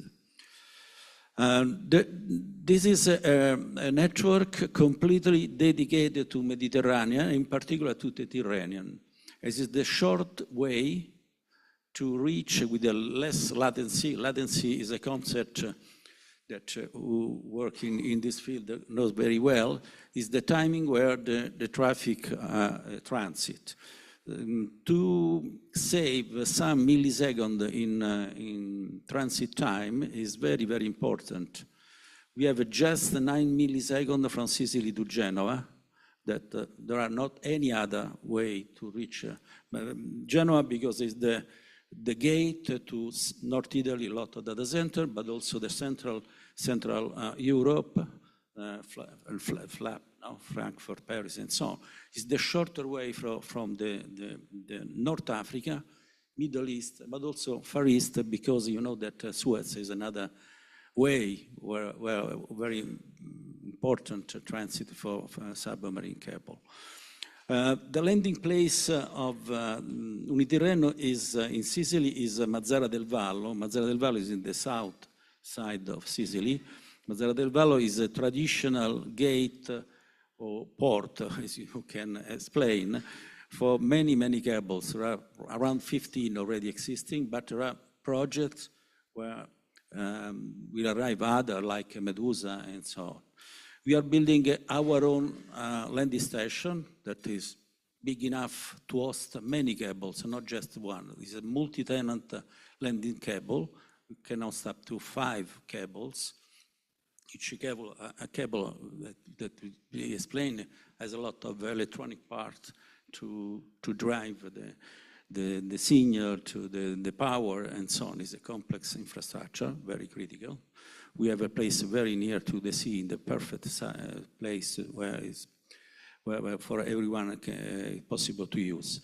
Let me explain the capacity of this cable. It is completely dedicated to Mediterranean terrain. It is composed by 24 fiber pairs. It's the first active cable, because active and passive, this is an amplified cable. The first installed with the capacity of 24 pairs. The capacity that we can reach, altogether the 24 cables, reach around 500 terabit. This means that a huge capacity that can serve maybe not, I don't know. It's true that every 3 years double the capacity, but there are so big capacity available that really can serve for many years this dedicated infrastructure. Consider that all Africa, all transit Africa outside Africa is connected by roughly 200 tera, but are used for no more than 15. Consider this, the total internet capacity used is 700 tera. Consider that we have a 500 just to consider the sites and the capacity of this infrastructure. We hope will be the first way, preferential way, to reach Central Italy, North Italy, and Central Europe, but can be also a spare resilience for other initiatives. We are collaborating with Sparkle, with the BlueMed cable. In Genova, we use the same landing station in Lagaccio, Genova, place where is installed the Sparkle. We are collaborating in this project. In Mazara del Vallo, we did our own landing station. In Roma, the same. We are doing, it's finished already, the landing station. In Sardinia, because not only Roma and the Genoa reach also North Sardinia, Olbia, and we use the existing landing station. 2 use existing, 2 are new, our. Why we did this initiative? Because we think that the submarine field is very, very, very important and more important. Because as you know, that more than 90% of the internet traffic is passed through submarine cables. It is also a field with a lot of interest in financial institutions, private fund, public fund, and so on. This is, we think that will be a new way to finance. Up to some years ago, the submarine project was a consortium between classic telco in a little monopolistic way. No? Each one addressed their own market with a very closed mentality. Now it's changing. Private funds are very attracted from investment when the initiative built the cable and sell to the market. We think that Mazara del Vallo will have a lot of value in the future because it's the shorter way to reach many directions. No? Africa in the east side, west side, in the east side, Middle East, but also Suez. And also very important to be very open. This is in technology an open cable. This is a technical terminology, means that it is not closed to a given supplier for equipment. It is an open cable.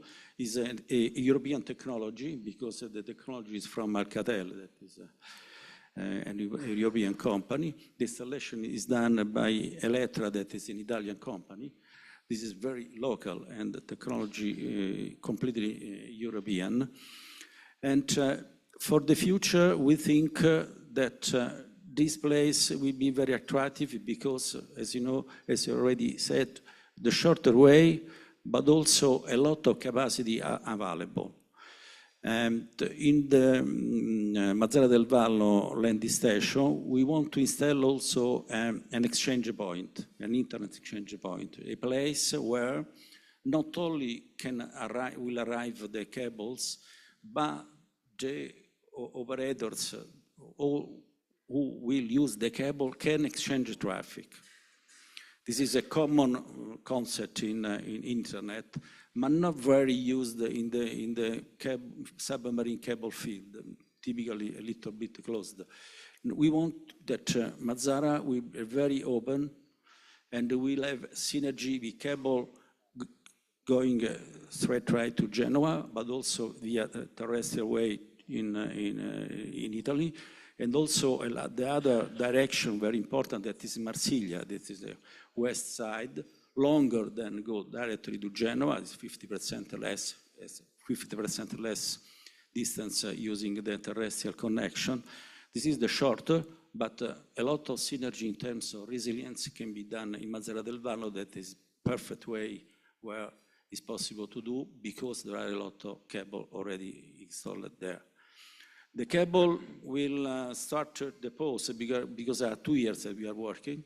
It's a very complicated activity, survey, landing station manufacture, and so on. We'll start the pose in February, and will be in service July this year. And we'll be, hope all things will be in time, but at the moment all things has been in time. And maybe we will invite you maybe to opening the inauguration of the Unitirreno cable. Thank you.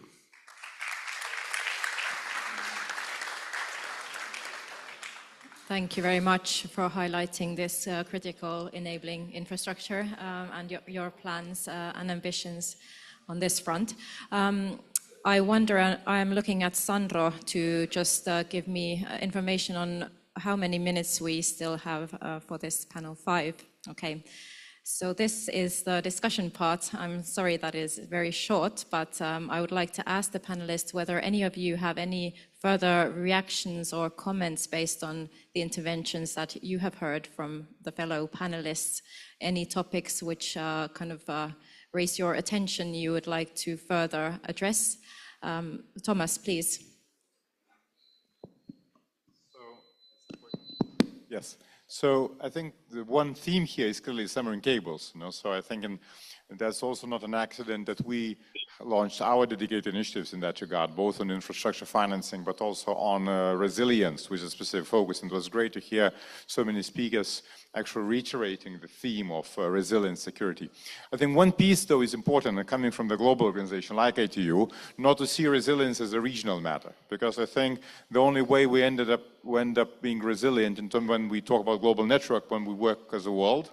I think sometimes we still see the resilience as a regional or national matter.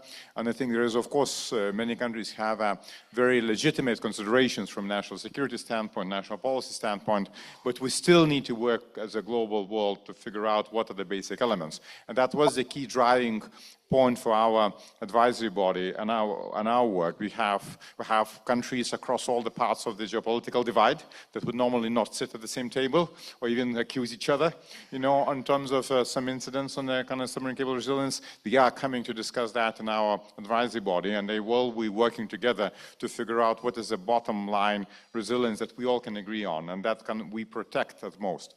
A lot of that resilience, though, is also just a reminder, which sometimes the media focuses on what is either real or suspected intentional acts. I have to say 80% of all incidents of resilience of submarine cables is anchoring and fishing. That means it's not someone dragging the anchor, not necessarily intentionally, or someone is fishing in the area that you shouldn't be fishing and the hook gets the cable. 11% is this earthquakes and others. So there's a lot to be done there without going into these geopolitics, national security aspects. There's a lot to be done there to really remove a big sources of resilience if we work it together. So of course I have to invite here both CEOs and presidents to our Abuja summit. Really hope to see you there because we have a really great cross-section of people across from both all the industries, but also big key areas of the world, from Singapore, CEO of Telecom Egypt, and everyone who's Brazil, who really kind of part of that, but also China, US, and everyone else, because we need to see that as a global matter. Thank you. Indeed, thank you. Very good point. And Ms. Spina, thank you. Only a few words about resilience. We are discussing about resilience, and before we heard Mr. Bagnasco said that resilience means different routes. It is true, of course, but we have to consider also the economic development point of view, because different routes means also a new ecosystem, a new possibility for economic development. We heard also before that Genova is a new hub for as a landing point for cables, and also in Sicily we have a new hub, and in the future we can have also in African countries in front of us other hubs. And this means the possibility to develop a new ecosystem, new economy activity, and a new economic system. And this, I think, is very important, because in the same way we can realize a resilience aspect, so a secure connection, but also a new economic development, a new ecosystem in this matter. Thank you very much. Mr. Bagnasco. Yeah, my closing remark would be Sparkle is the gatekeeper of the Mediterranean. Not the only one, of course, one of the gatekeeper of the Mediterranean. And, we run international cable, long distance cable, we run bilateral cable, as an example, with Tunisia and with Libya. And we are so focused on this region that we have the 3 projects running. I already mentioned Blue Raman as a new route to connect Europe to Far East. We also have announced GreenMed, which is again another route along the Adriatic Sea to connect the north and the central of Europe to Middle East and then Far East, which will be launched shortly. And then Genova itself, which is again a carrier-neutral landing point to develop an alternative to Marseille. Nothing against Marseille, they did an excellent job, but they have now become a single point of failure. And Genova is, again, back to latency, the shortest landing point of cables to the center of Europe. And this is just physics, it's not, it's the situation.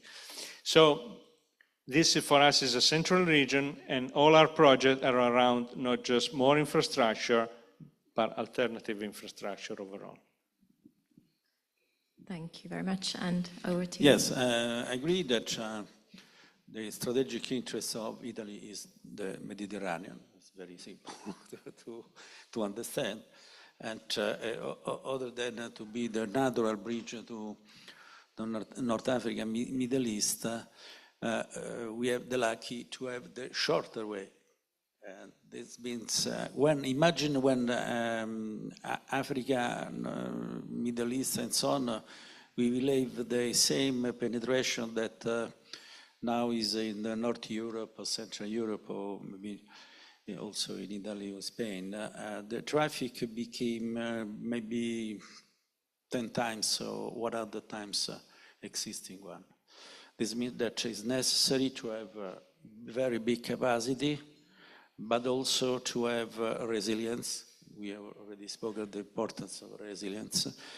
And the submarine is the preferred way. But it's very important also to have an open infrastructure and to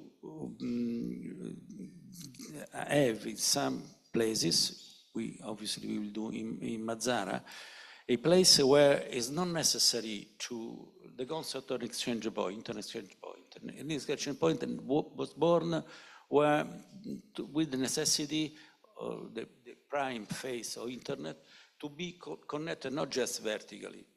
Packets should go north and then south, but horizontally. This means that the traffic will have a big advantage, and the contents, now the contents, the OTT and so on, have the major role to deliver contents.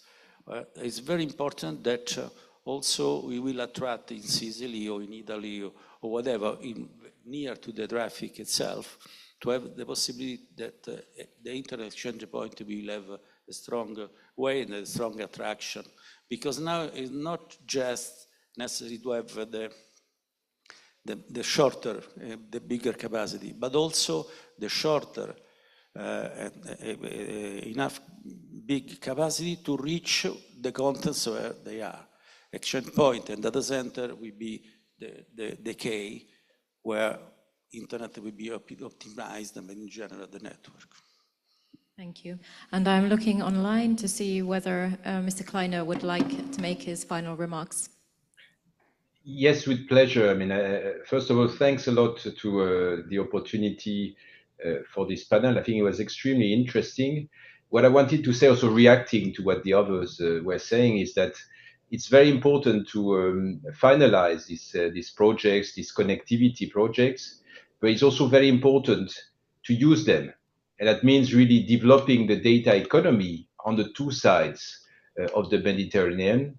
And I think that it's not only about universities and research, it's also about really unleashing artificial intelligence. And I think really a possibility to have also an AI factory in North Africa is something that from the EU we would strongly support.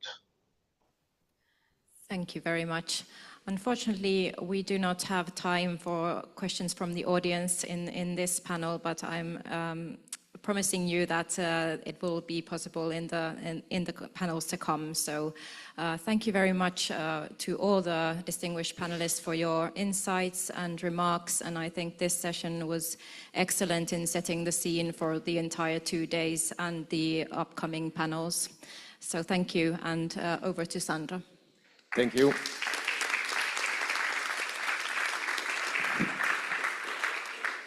Thank you all. I think it was also a warm thank you for all the panelists for this continuation. I think inspiring continuation from what we have heard from a more political perspective this morning. And this is nicely bringing us to the next session, which is now looking for the connectivity project. We're a bit over in time, but I think it was also worth to engage on such a conversation. Just saying, we were considering cancelling the coffee break, but I think we still have one. May I just ask that we go for a short coffee break, 5 minutes if possible, so that we come back immediately at 12:30 sharp. We resume, and we will be guided by our moderator, Giulio Gentiloni from the European Commission. So 5 minutes short, please, and we will resume sharp. Thank you.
In the scene, dear colleagues, dear participants, Giulio, you take the lead. Dear participants, dear panelists, I would invite you to resume. You are even over the 5 minutes that we've promised. May I ask you to join the meeting room to resume our conference? Posso domandare a tutti i panelisti, ai partecipanti alla nostra conferenza di rivenire in sala per riprendere la nostra riunione, che passiamo adesso sulla i progetti di connettività. May I kindly ask you to come back and to resume our meeting on connectivity.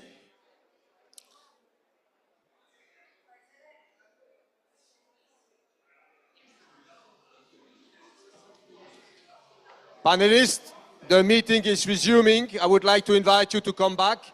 Dear participant, a tutti i partecipanti domando se possono ritornare in sala, che ricominciamo la nostra riunione. Where is Francesco?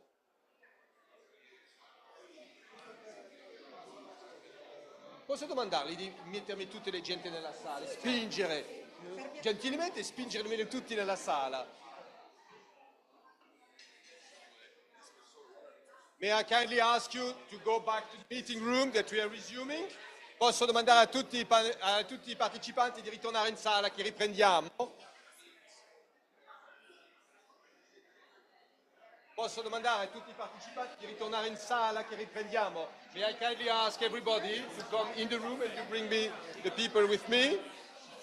May I kindly ask all the participants to go back? We are resuming. Posso domandare a tutti i partecipanti di ritornare in sala, che riprendiamo?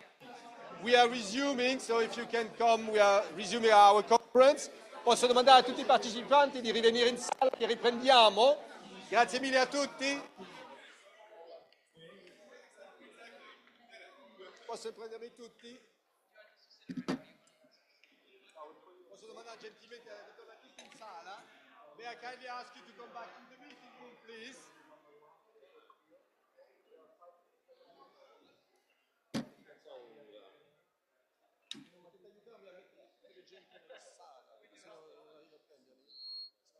Spingeteli qui.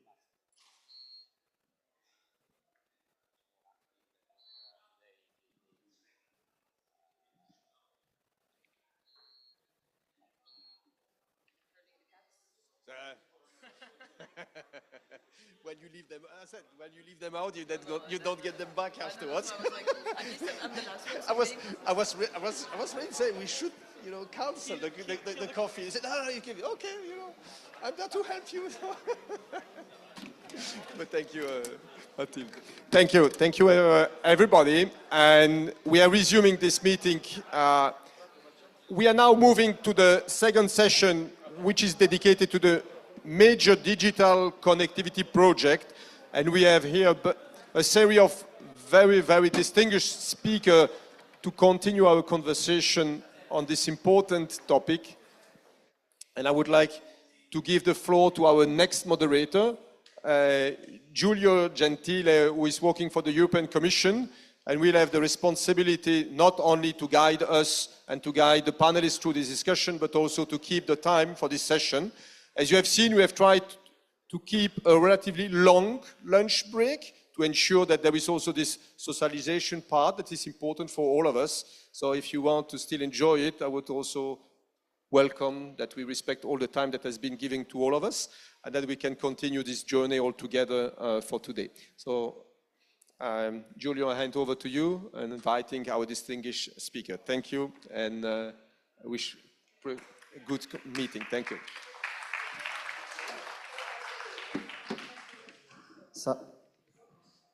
Thank you very much, Sandro, and welcome back, everyone. I'm in a difficult role of having to have called you back from a coffee and the nice chats, but I promise you that this session will pack the same amount of energy of an espresso and will provide you with a lot of food for thoughts for the day to come. My name is Giulio Gentile. I'm head of sector in DG NEAR, the Director General for Enlargement Negotiation and enlargement negotiations, and I will be transitioning to the future DG MENA in a few weeks. The session that we're about to start will focus on major digital connectivity projects. We'll discuss a lot about the ecosystem around those projects today, and we'll dwell more into the concrete infrastructural projects that are now currently in place and the ones to come. But we also touch a little bit on the soft component of this infrastructural project. We have to understand a little bit how we can make the best use of this enhanced infrastructure. So without further ado, I will invite one by one the panelists on stage. I will start with Franco Accordino. Thank you, Franco. Franco is the head of the investment in high-capacity network unit in the European Commission for Communication Networks, Content and Technology. And this unit supports the deployment and take-up of gigabit and 5G networks underpinning the 2030 connectivity vision and targets of the digital decade. Welcome, Franco. I will ask Ruta to join us on stage. Ruta is very new to DG NEAR. Will also be transitioning to DG MENA. She's in charge of the regional unit, in charge of programs in the Southern Mediterranean, and among her responsibility also digital connectivity. Welcome, Ruta. I will now call on the floor Norman Albi from Medusa, CEO of Medusa. I guess many of you know him already, and Medusa has been mentioned quite a lot during the first session. Norman has been working over the last 10 years for Afrix and is also CEO of Medusa Cable. I will now call to the floor Fabio Panunzi Capuano, Executive Vice President for Business Development of Sparkle. Fabio has a long career in Sparkle, was the Head of Service Innovation in Teams, CEO of Live Protection, and has been working for over a decade in Linkem as well. Welcome, Fabio. Allow me to call Raul to the floor. Raul, Executive Vice President of Transmission of Prismium. He held a different position in the company and is back from Latin America, from Brazil. Welcome. And last but not least, Mathilde Maury from Nokia. She's Director of Global Policy and International Affairs, and she drives Nokia's engagement on international connectivity matters, collaborating with partners to leverage the potential of trusted digital networks and to create a more resilient, sustainable, and inclusive future. So welcome you all. Franco, let's start with you, with your intervention. Franco will talk about the European Commission and Connect's strategy when it comes to digital infrastructure in the Mediterranean. Thank you, Giulio. Thank you for also the organizer for inviting me. I will complement the introductions that was done by my colleague Thibaut Kleiner in the previous session. We are speaking about submarine cables here. Next slide, please. But it's absolutely essential to contextualize these large infrastructures, the broader picture of the digital transition. Indeed, connectivity is essential to support the digital transition process, which is in turn fundamental for making our union more competitive, as advised to the Commission by Mr. Draghi in his quite famous report now. So Thibaut mentioned the digital decade policy targets, which are of a universal character, which calls for a joint, let's say, approach to achieve them by 2030. Cables are fundamental for these targets, not least because a good portion of the Union is insular or peninsular, and therefore if we want to make sure to have end-to-end high-performance connectivity, we need cables. And we need those cables with certain characteristics. They must be robust, secure, resilient. They are also fundamental, and we are here in Sicily, to bridge communities, to bridge partners, to build partnerships. Whereas there is an infrastructure, there is a spillover effect, always. But it's important to act in a way that this potential, I mean, the spillover linked to a large infrastructure like cable can emerge and can materialize. That is where also the Commission has its role to play, not just in setting policies, not just in regulating markets, but also in fostering investments. Next slide, please. I have only 10 minutes, right? No, even less. I promise to be short. So 2 examples of lines of actions we are working nowadays. One is more of a regulatory policy nature. Regulating cables is a little bit of a challenge. Many of the participants here today know very well. I mean, we look, for instance, the aspect of international waters. It's already by definition a challenge. If we look at the securing and protecting these cables, if you look at the permitting for landing stations, it's quite a complex matter, this one. Very specific at the same time. But we did the white paper about 1 year ago, I think February last year. Yes, someone tells me I should control the slides. So we did link to the white paper a recommendation. We couldn't do more because doing a regulation would be doing law, which is, as I said, very challenging to do it from the outset. It's better to proceed gradually. Recommendation on the security and resilience of submarine cables, where we really want to work jointly with the member states. It's fundamental to, first of all, draw a map of the existing tech cables. Someone might say the map is already available in public. No, we want to do that accurately. We really want to do to understand the technical capacities and especially the relations to security of those cables. So we will, with the help of experts nominated by the member states, to come to a complete and robust mapping exercise, and linked to that, of course, identifying the risks, the vulnerabilities, the dependencies related to those cables, and where there is an identified resilience gap, there is where the bell can ring and say, yes, there is where we need to intervene with an investment and covering that route in a way that is resilient and robust. So we are working with this group of experts, and we thank, of course, the Italian government for its contribution to that.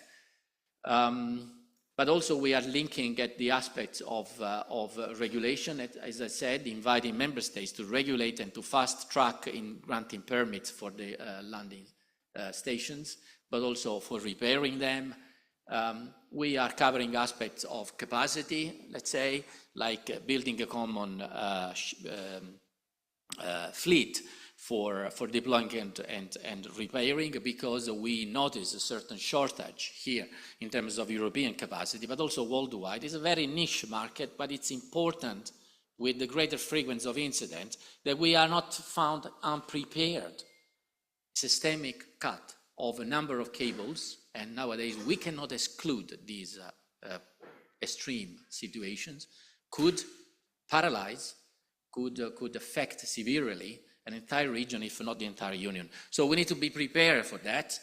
Also, not driven only by security dimension, but linking also to a sound industrial policy for that. And this goes hand in hand with what also Thibault said earlier, and what our Vice President is also stating, including a few days ago at the European Parliament level, that we need to be able to create ecosystems and act at the ecosystem level in this respect. We have in cable technology, let me say, we are amongst the best in Europe, and therefore we need to leverage these and look at the broader digital value chain to create user-supplier chains where we can build a partnership also at the industrial level. And yes, of course, those are open to the industrial dimension, and in particular, of course, in the Mediterranean context. And of course, we need to try to standardize whatever is concerning the cables. Now, this is so much, and you can read the rest of the bullets about the regulatory part, if we can consider it regulatory. It's just initial steps, but there is a most important part that is on investment, on funding. Here we have a quite wide set of possibilities. One of them is the Connecting Europe facility. Next slide. On the other side, of course, Ruta and the other colleagues from the Commission will elaborate, especially on the Indiki program. But concerning, let me try to see how can I switch.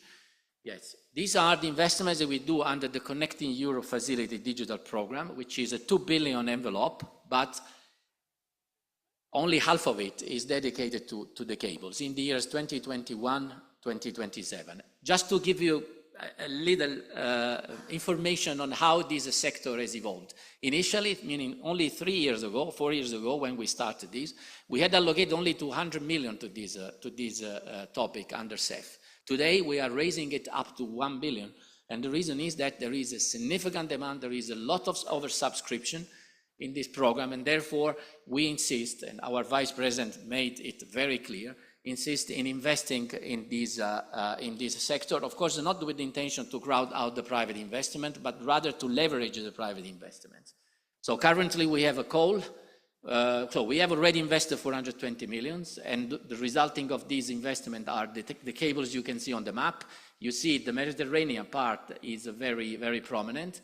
I will zoom in a little bit there in a while, but the idea is to make the Union as a hub, to make a big European ring which connects on the northern side via the Arctic to the Far East Asia. That's very important. But also on the south and southeast, we are resilient as well, as just mentioned by I think Sparkle in the previous panel. So the Mediterranean is a fundamental part, but also we connect the outermost regions, the overseas territories and countries. Central Europe is important. We need to look at the Baltic, etc., etc. So you see it. We have a current call which expires on 13th of February, open for applications. And again, as I said, we total 1 billion. This is the Mediterranean. You can see the Medusa, which has been widely mentioned, which is very popular in the Mediterranean, I would say. All the ATMED acronyms that you see there, including Medusa Africa, are Medusa. Of course, I will not insist because I guess Norman will elaborate on that. But we have also, very important, Via Tunisia. Via Tunisia is connecting Marseille to Bizerte.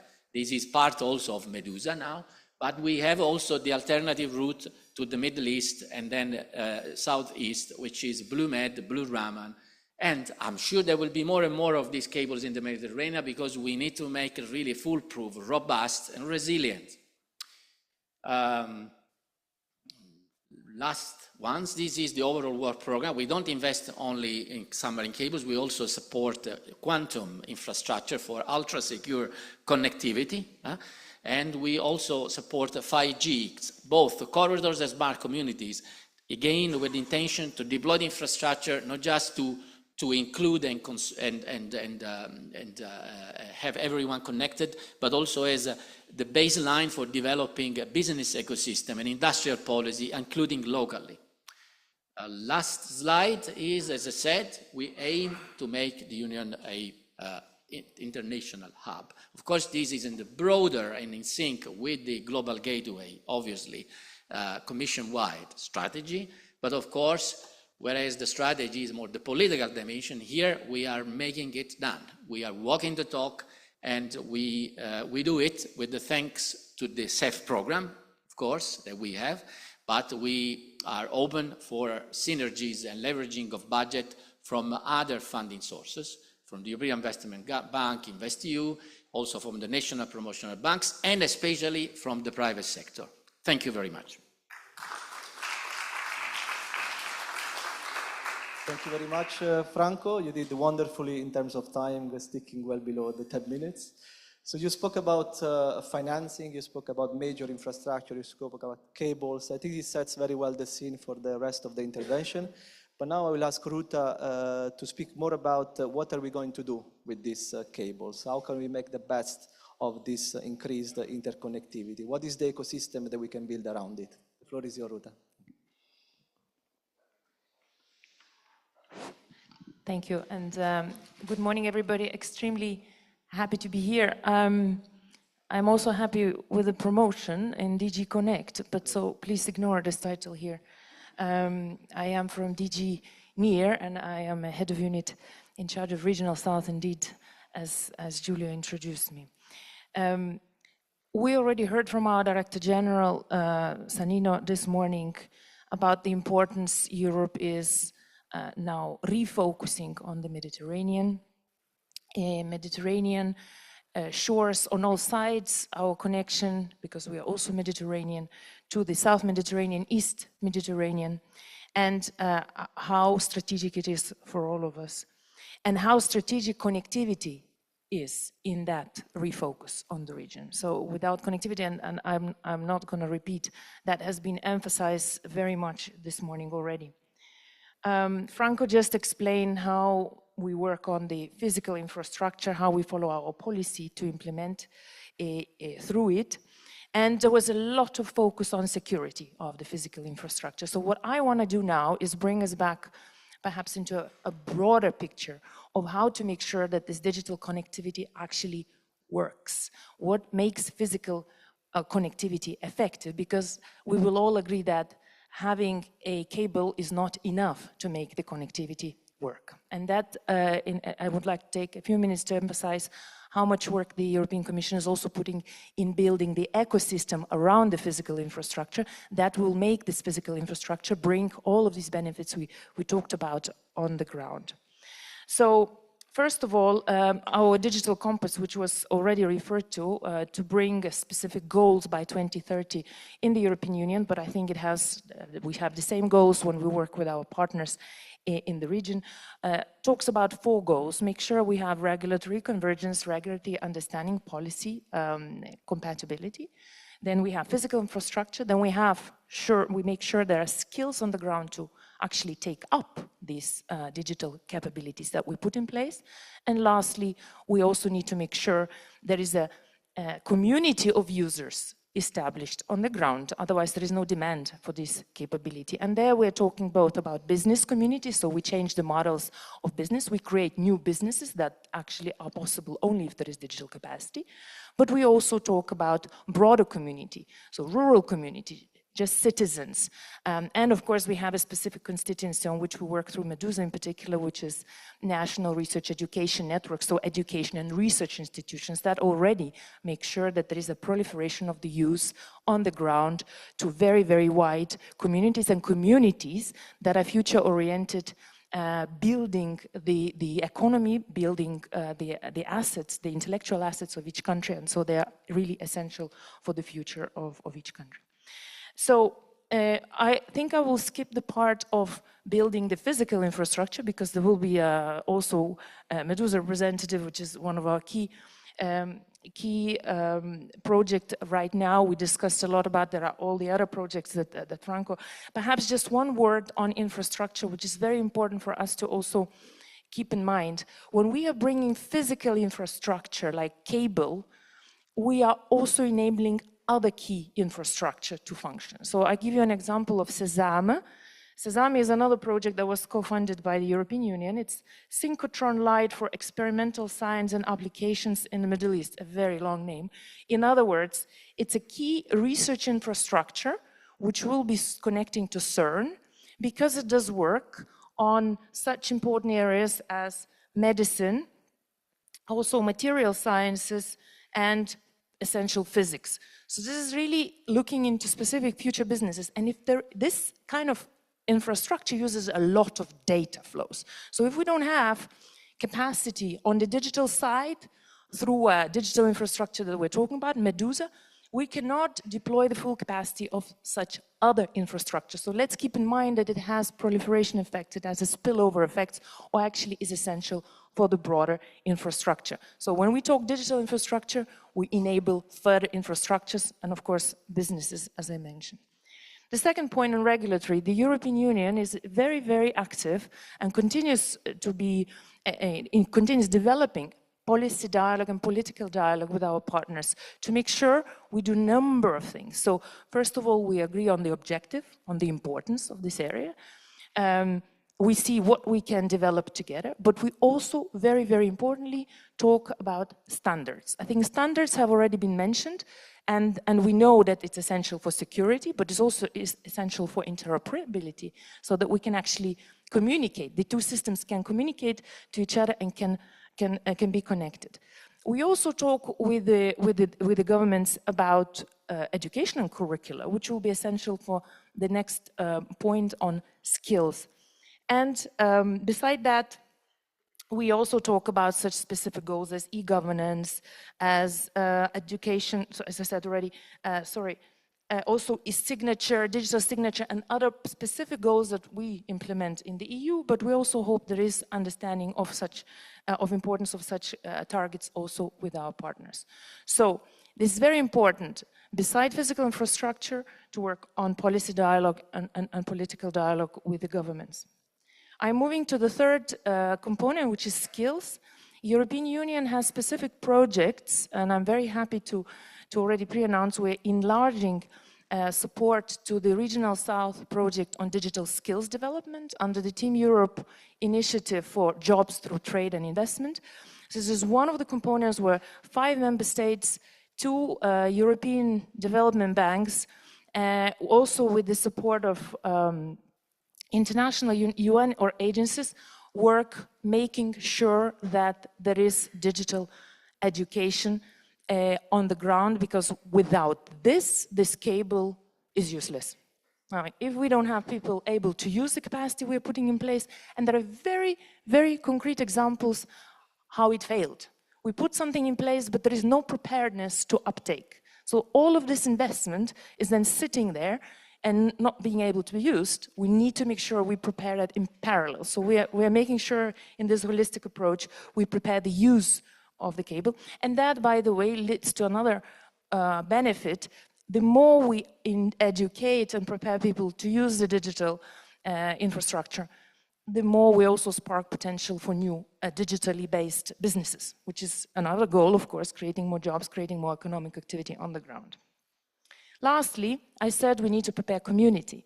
Community, and that's where we work indeed with Medusa and national research education networks, but also through our project EUMED Plus, in collaboration with GEANT and other important research innovation-focused organizations, to make sure we prepare communities. So not just individual skills, but the whole communities as business models.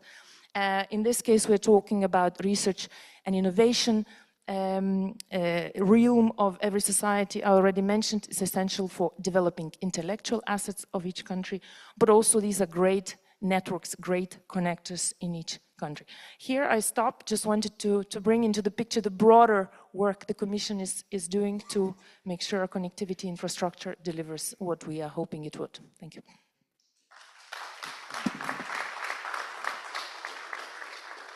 Thank you very much, Ruta. You spoke about infrastructure, but you spoke also about what the infrastructure brings and the benefit it can also can be translated also in socioeconomic growth, increase scientific cooperation, and so this is a perfect segue to the intervention of Norman, the CEO of Medusa. And we have talked and we heard about Medusa quite a lot this morning. We'll probably hear more about it in the course of the day. I mean, the way when Medusa approached us for financing the value added we saw with the project was not only about providing high-speed broadband connectivity to our partner countries, to the cities and our partner countries in the Mediterranean, but mostly free access to internet for research and educational institutions in each of the single country, with the idea to create a community of researchers and practitioners between the two shores of the Mediterranean. But tell us more about that, Norman.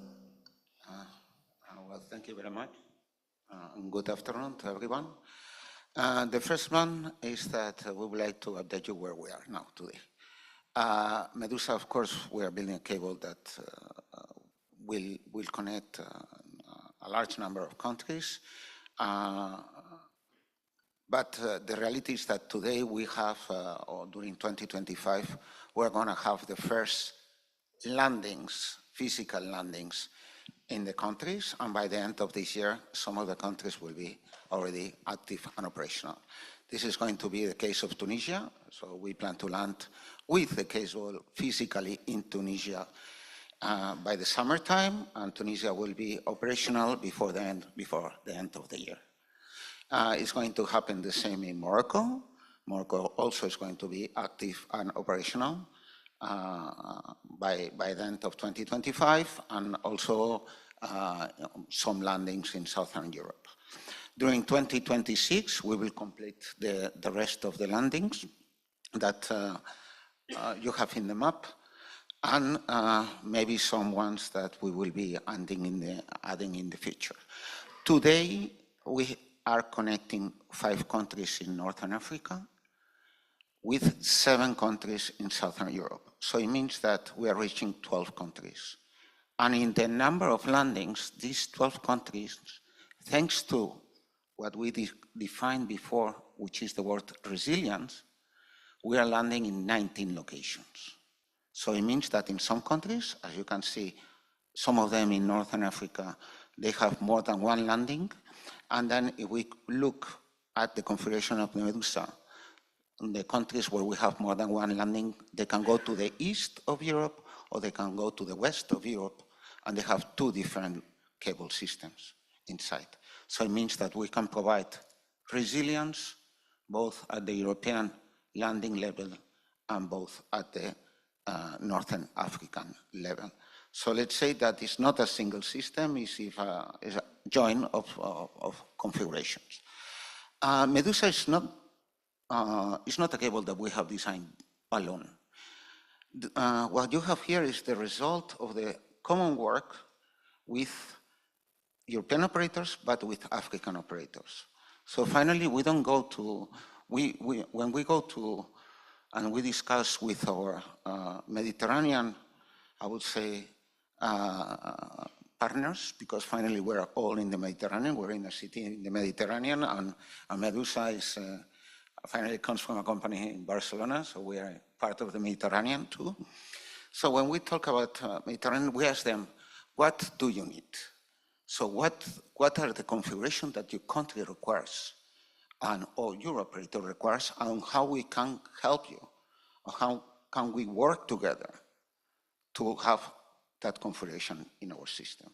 So what we have here is the response of that work that has been done together. It's not that we have a wonderful idea, it's that as the idea that is shared and a project that is shared by many people and that make it together.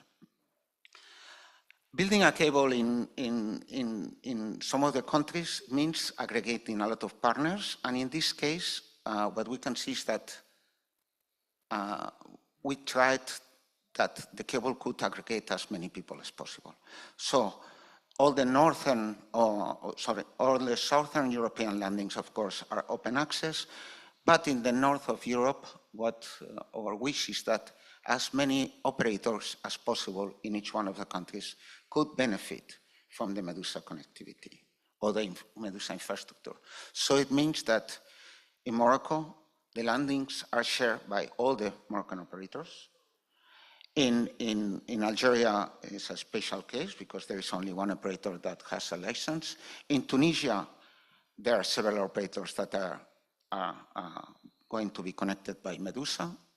In Libya, it happens the same, and in Egypt, even the landing, it's by Telecom Egypt, that is the operator that has the license. The fibers that are within the cable are going to be reaching several parties. So let's say that we are trying to be as inclusive as possible in the connectivity. Also, Medusa doesn't benefit only what we see Northern Africa, because finally, Northern Africa is the gateway for Sub-Saharan Africa too.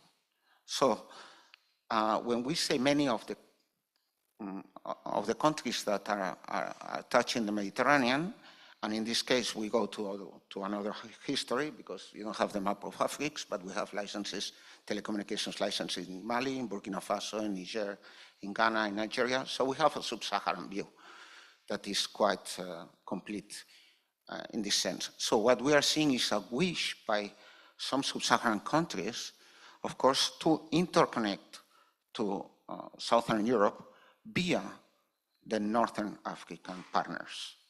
So we expect that trend to grow. So that trend, it means that countries, all the countries, it means that Morocco, Algeria, Tunisia, and Libya, they are going to play this role. Egypt is already playing because it's crossing the Suez Canal. But the rest of the countries, we expect that this connectivity is going to be established. In some cases, it's already active, or it's being connected, and in some other cases, it's under construction. Financing this cable is not easy. When we go and we finance a submarine cable in the Mediterranean, it's not easy at all. When you finance a submarine cable, the first is that everyone is thinking about risks. Okay, the first one is supplier risk. We have a European supplier, but this doesn't mean that the banks, they don't consider that there is a risk in the supplier. Now the state of France bought both the supplier, one of the suppliers, sorry, there are more suppliers, you have Prysmian here. But this doesn't mean that the risk has disappeared. Okay, so the second one is the geopolitical risk. Landing in Northern Africa, for many financial institutions, implies a risk, and this is a second, I would say, element that is difficult to manage. So there are very few institutions in the world that are ready to take these risks. And in Europe, we have at least one of these institutions. We are, I would say, lucky to have it. Or we have two. We can call the European Commission and the EIB, even if the EIB is an instrument of the European Commission. The rest, I would say, we might have some multilateral institution, and we might have some institution in the US. But the rest, they are not ready to take that risks. They're ready to follow. I mean, if EIB takes the risk, yes, me too. Okay, but if EIB doesn't take the risk, or a similar institution in some other country, we don't have a cable. And this is the difference. This is why Medusa is a reality today. Because somebody, and in this case, the European Commission, through the different institutions they have, was ready to take the risk. Okay. And this is, I would say, the big difference. We can talk, of course, about the availability of grants, but finally, it's the risk management that we're facing today. We have some other risk, and I'm very happy to hear that there's going to be some additional support on having additional ships, and maybe additional strength in suppliers. We have a second risk as cable builders, that is that we have stakeholders in the world, I would say not European, that they have a lot of power in the industry, they have a lot of projects, and they can take a large amount of the available capacity to build submarine cables, even in European suppliers. And this is a challenge that we have. It's a challenge I think that we're facing in the next coming years, and we have to see how we can counterbalance that challenge. Just not to be, I would say, I wouldn't call it a digital divide. Maybe we should call it a cable manufacturer divide. Is that where the cable, I would say, operators were left out of the availability to have production capacities by manufacturers. So this, I think, is becoming serious, because for some companies, investing 1, 2, 3, 5 billion is not a problem. And of course, the cable manufacturers, they are much more comfortable with people with deep pockets than some other cables. So I would say these are the challenges of being this cable. This doesn't affect Medusa and the Med, because we have secured everything, but might affect some other projects in the future. Thank you very much.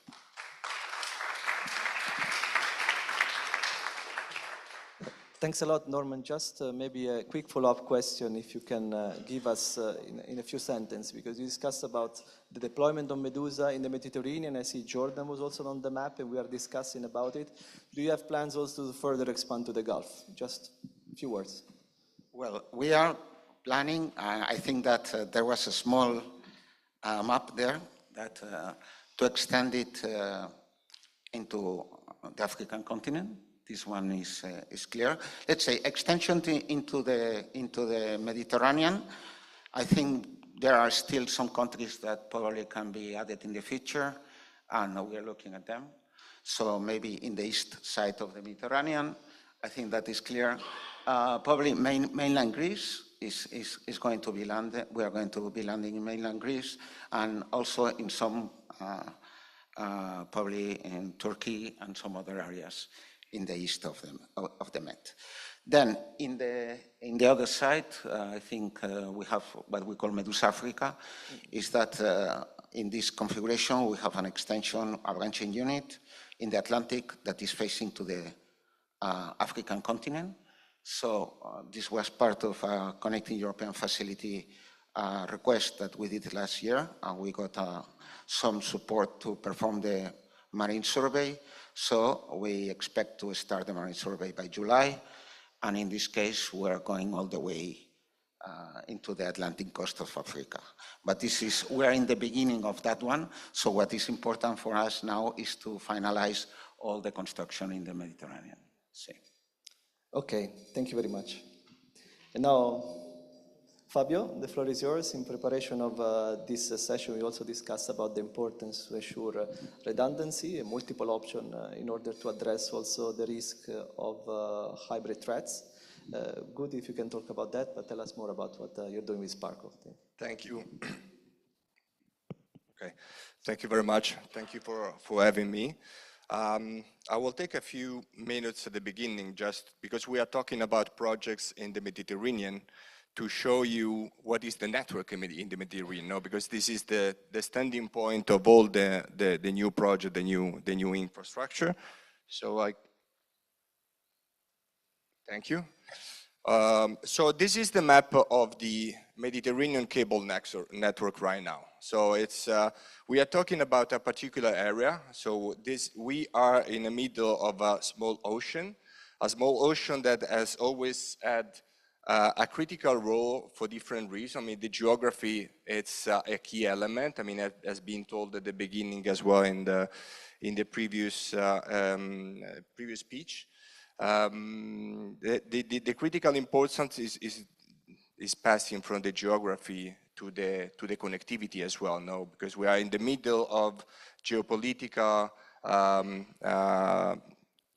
geopolitical power that the geoeconomy as well, that have in the connectivity backbone a real element of value. So right now we have 36 systems in the Mediterranean. They are connecting north to south and east to west. As you can see, the most important route right now is the one connecting Europe with North Africa, Middle East, and then to go down to the Far East and to Asia.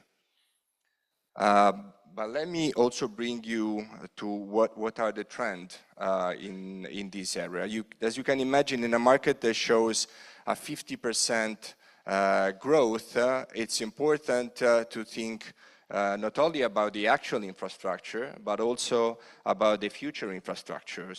And the first point, of course, is to follow this trend and also to add capacity. But it's not enough. I mean, so what you were saying is that a key element that also the recent history of our continent has shown us.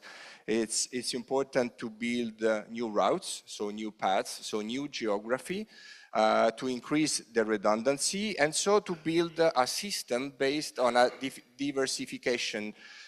diversified approach. So the diversification is really a key factor for industry. So in recent months, new hubs, new geographies appeared in the market. So I here start talking about Sparkle, no, about the network and the system that we have built, that we are building. So what you see over here is our way of build a systematic approach to the connectivity. Is it me? No, I don't think so. It's over there. You never know. Your phone is alive.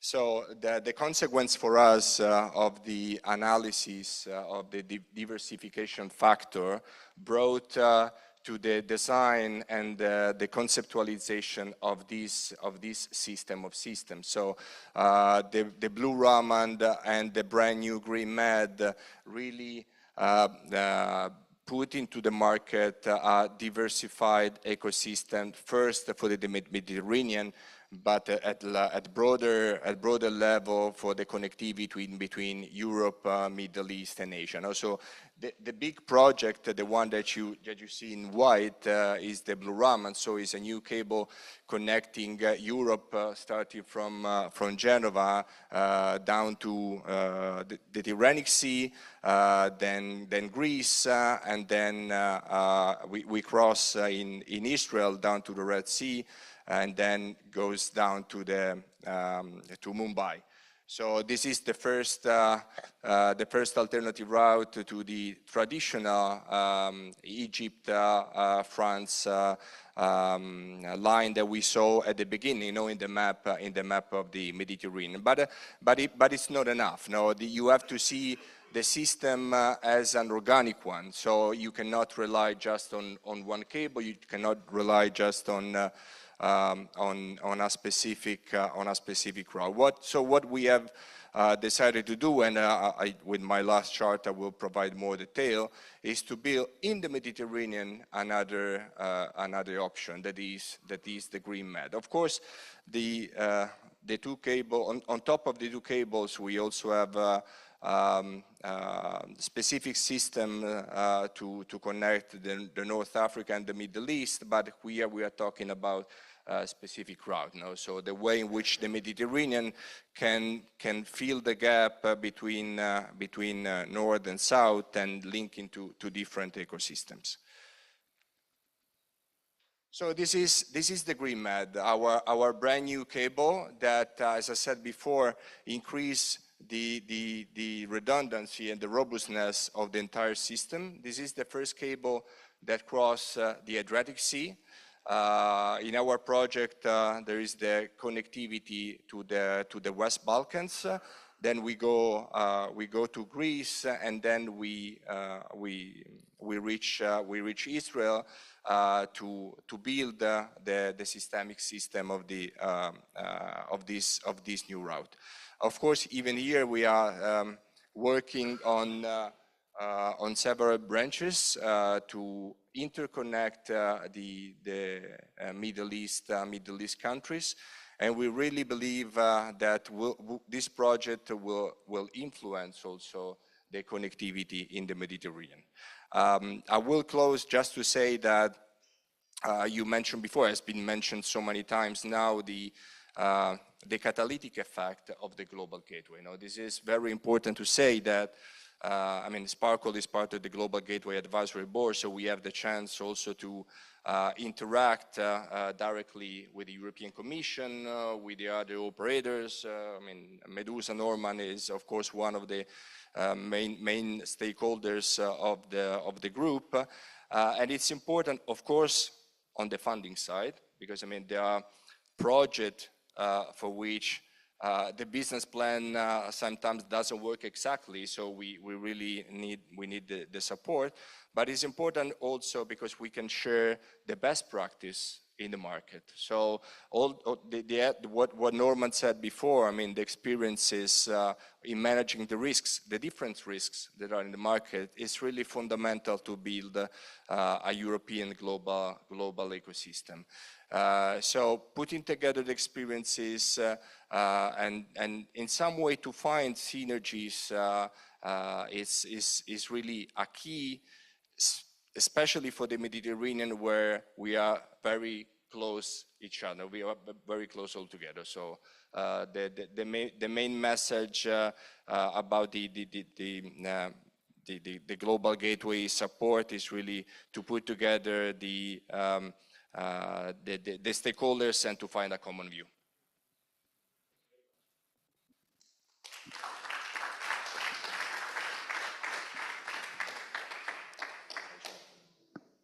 Raul, Prysmian has been active in the Mediterranean and in Italy for quite a long time. First cable in 1986. What are the plans of Prysmian in Italy and in the Mediterranean? Thanks, Giulio. I have a smile. I have a smile as well. I have a slide. So maybe, okay, thank you very much. I want to focus especially on the bottom side, but okay, maybe beforehand I introduced the company. The company is Prysmian, formerly known as Pirelli. Okay, we are the world leader in cable manufacturing.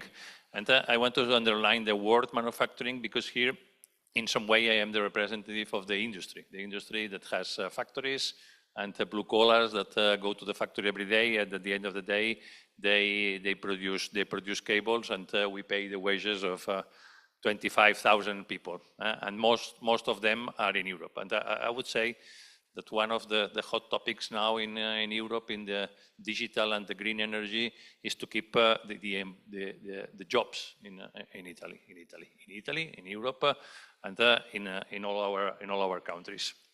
So, okay, we are in this 20 billion of sales, between 10 and 20% it's submarine, which makes us the world leader in submarine cables. Then just to know, there is energy cables and optical cables, and on the telecom cables. And I would like to go to the bottom part of the slide, because the roots of our company run deep in the history of the submarine cables.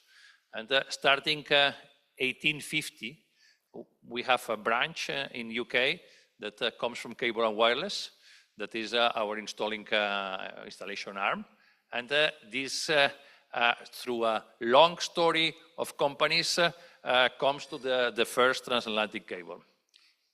Then in 1886, our founder, Mr. Giambattista Pirelli, made an agreement with the government, the Italian government, to install the first set of cables connecting the Italian islands.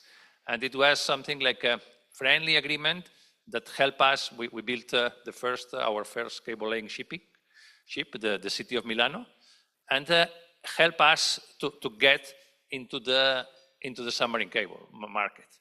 And to me, this is a lesson learned of what we call now the public-private cooperation. And in some way, if we want to attract new players into the industry, I think I don't think that we need financing.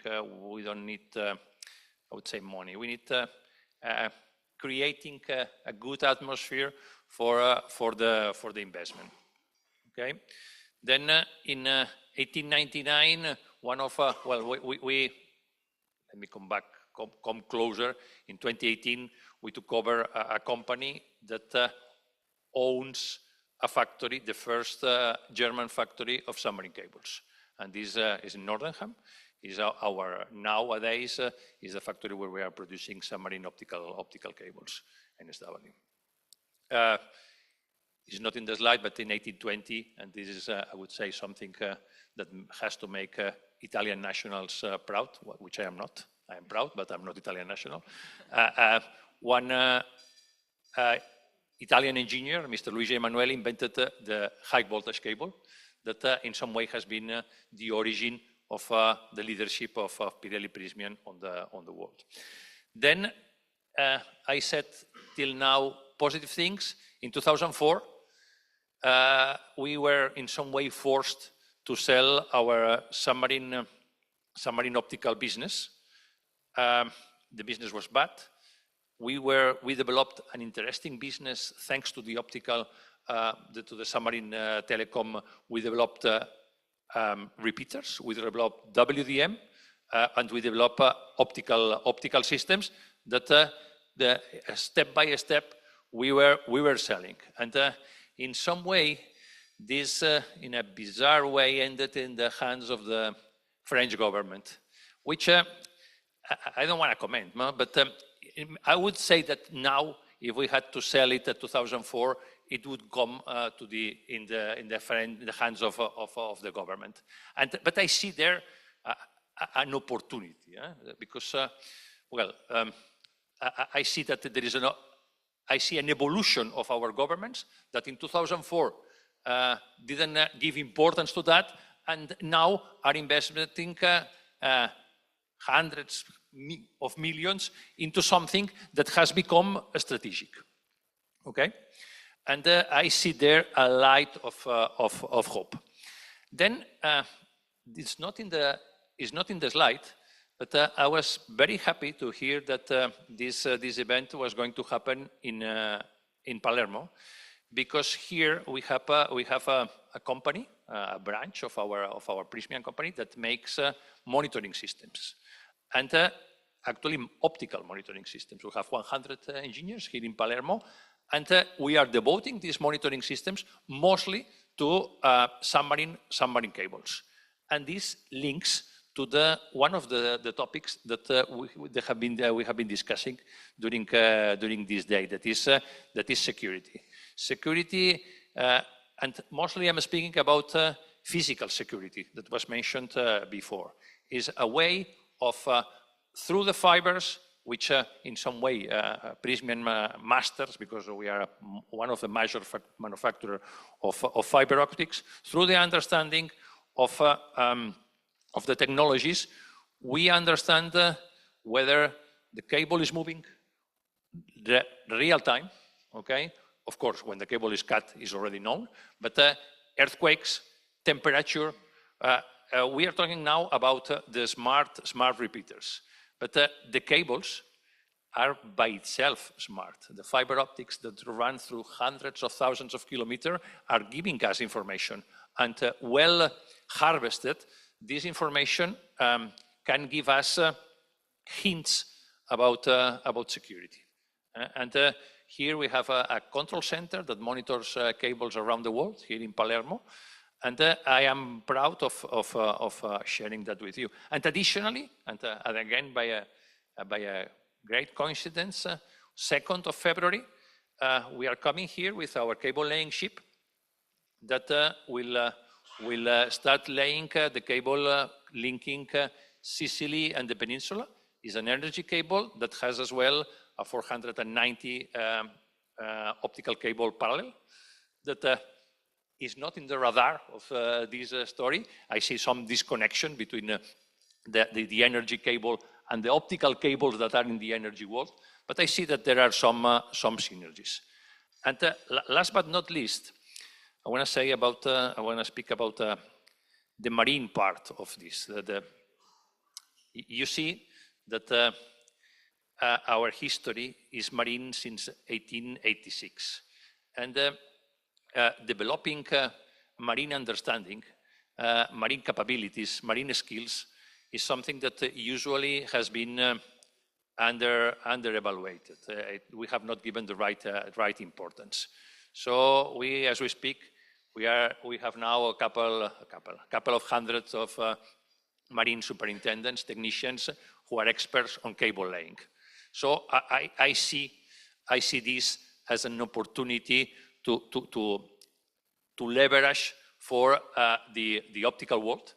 And you may say, why not in 2004 and now? Because in some way things changed.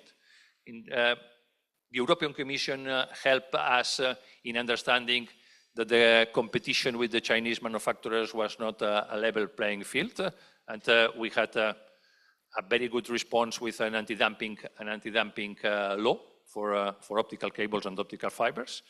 And we see again the society giving importance to jobs, giving importance to security, giving importance to the national independence.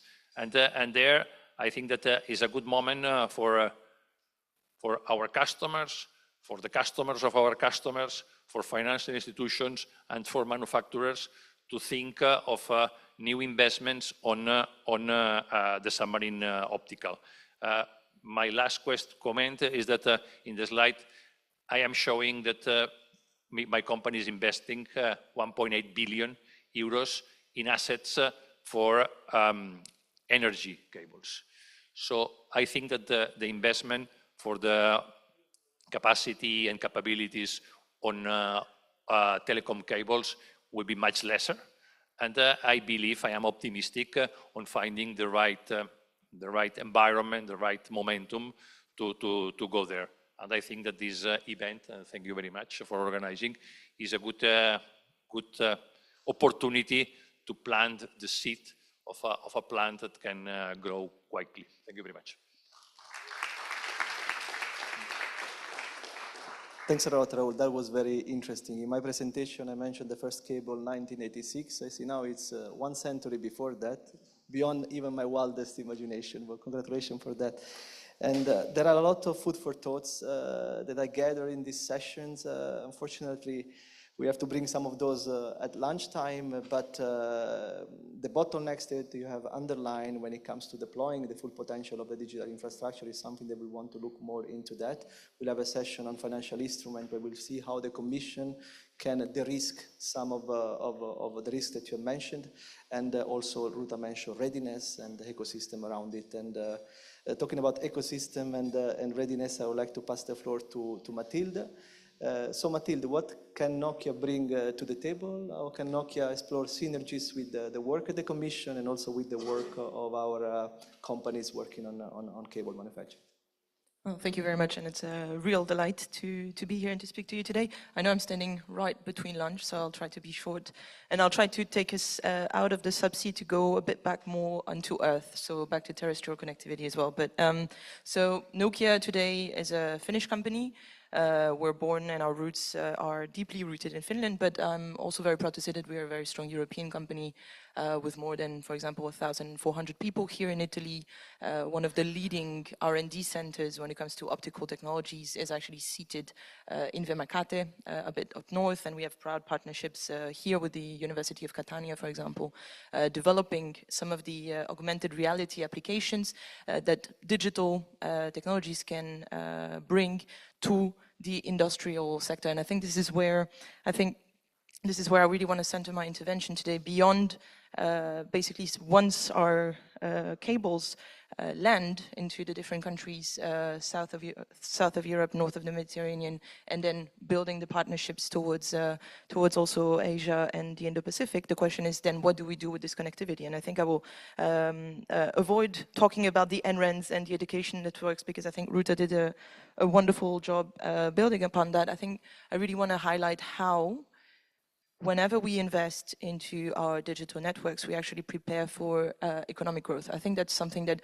people tend to say without really explaining how this is really the cornerstone of country growth and national growth these days. When you think about 4G, this is how the US economy really managed to leapfrog and build the apps that we all use today, the Ubers, the Airbnbs, and so on. This was because the US had a very strong advantage into rolling out 4G.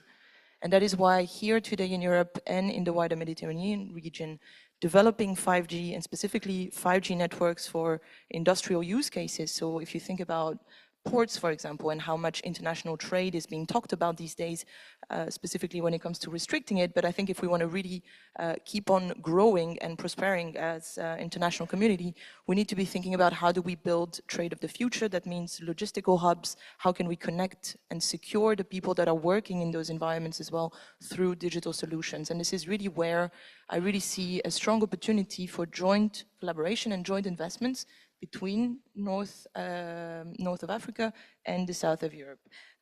Very specifically as well, I think the energy transition is something that Undersecretary also Hellman referred to before. I think digital solutions, as much as people tend to think about, okay, how do we greenify our data centers and so on, I think we also need to look at the other side of how can digital solutions enable very infrastructure-heavy industries into decarbonizing, because that's really key. And as much as these days this may not be the most talked about topic versus the previous years, we still believe, at least at Nokia, that this is where our mission lies. We really want to leverage our networks and bring energy efficiency for 5G already into our optical networks that are now already much more efficient than before, and into the development of 6G, which is already happening today. I was looking at the guiding questions that you were sharing before, looking at the key takeaways. So what have we learned working with our international partners in deploying those networks, both in Europe, across Europe, and also once they land also in North Africa? I think what's really essential today is to prepare for, indeed, the early deployments of 5G. And now really 5G is rolling out in Northern Africa, and we are very proud to partner and to deploy those networks. I think what's really essential, and I think, Norman, you alluded to it as well, is how do we build those public-private partnerships to better share the risk. Because I think something that was really clear is that we cannot de-risk. The risk of investment is always going to be here. The question is, how do we share the risk collectively better between both the private and also the public sector? So specifically, if we look at 4G and 5G connections in rural areas, this is really where we need strong collaboration between the public sector and the private sector, because there is a very strong, public service to be accomplished together. And there, as I think, you were saying, Fabio, sometimes the business case is not completely there, and this is where we need strong collaboration between governments, between the European Commission, the development finance institutions, the export credit agencies, the trade promotion agencies. That makes for a lot of partners to be put around one table, but this is absolutely critical so that we don't leave those 2.6 billion people that are still not connected, unconnected for much longer. So that's really for me one essential point that we need to remember. Overall, we need to look at how collectively we can integrate our financial offers better, because other than that, if we keep on just saying, this is how I work, then we're going to keep on working on silos. And if we find ways collectively with the Commission, with our partner countries as well, to jointly invest into those projects, this is how we can go from this, let's say, from the strategy of implementing Global Gateway to actually implementing it, really deploying those networks, and eventually, as Ruta was saying, building the demand and building also the capabilities. And that's why we're very proud, for example, to have just launched a few months ago an innovation hub in Morocco. We need to build the local ecosystem as well. It's not just bringing the networks, but this is really about building the local ecosystem. And this is what we really believe at Nokia we can bring to the table. So I think there is I would like to also finish with a word of hope. I think there is much hope to be had, but I also would like to finish with a sense of urgency. The world is not waiting for us to figure out how to make these things happen in 5 years. This is really now that we need to get those networks running. Obviously, the geopolitical situation is as tense as ever, and this is where I believe Team Europe, and overall Team Europe with its international partners, has something very critical, credible to offer with its own technological champions. Thank you.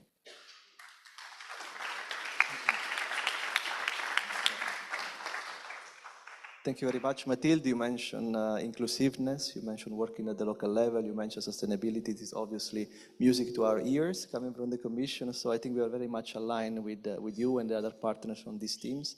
I like your word of hope. I think that under the new pact, in fact, as the EU, we are trying to figure out how to provide the best offer to our partner countries, one that goes beyond having maybe cheaper, riskier connectivity, while having something that is embedded in a system of values or regulatory standards that we hope to be providing in the weeks to come. So thanks so much, and I don't want to be too much abusing of your time and be the one standing between you and your lunch, so I hope that you can...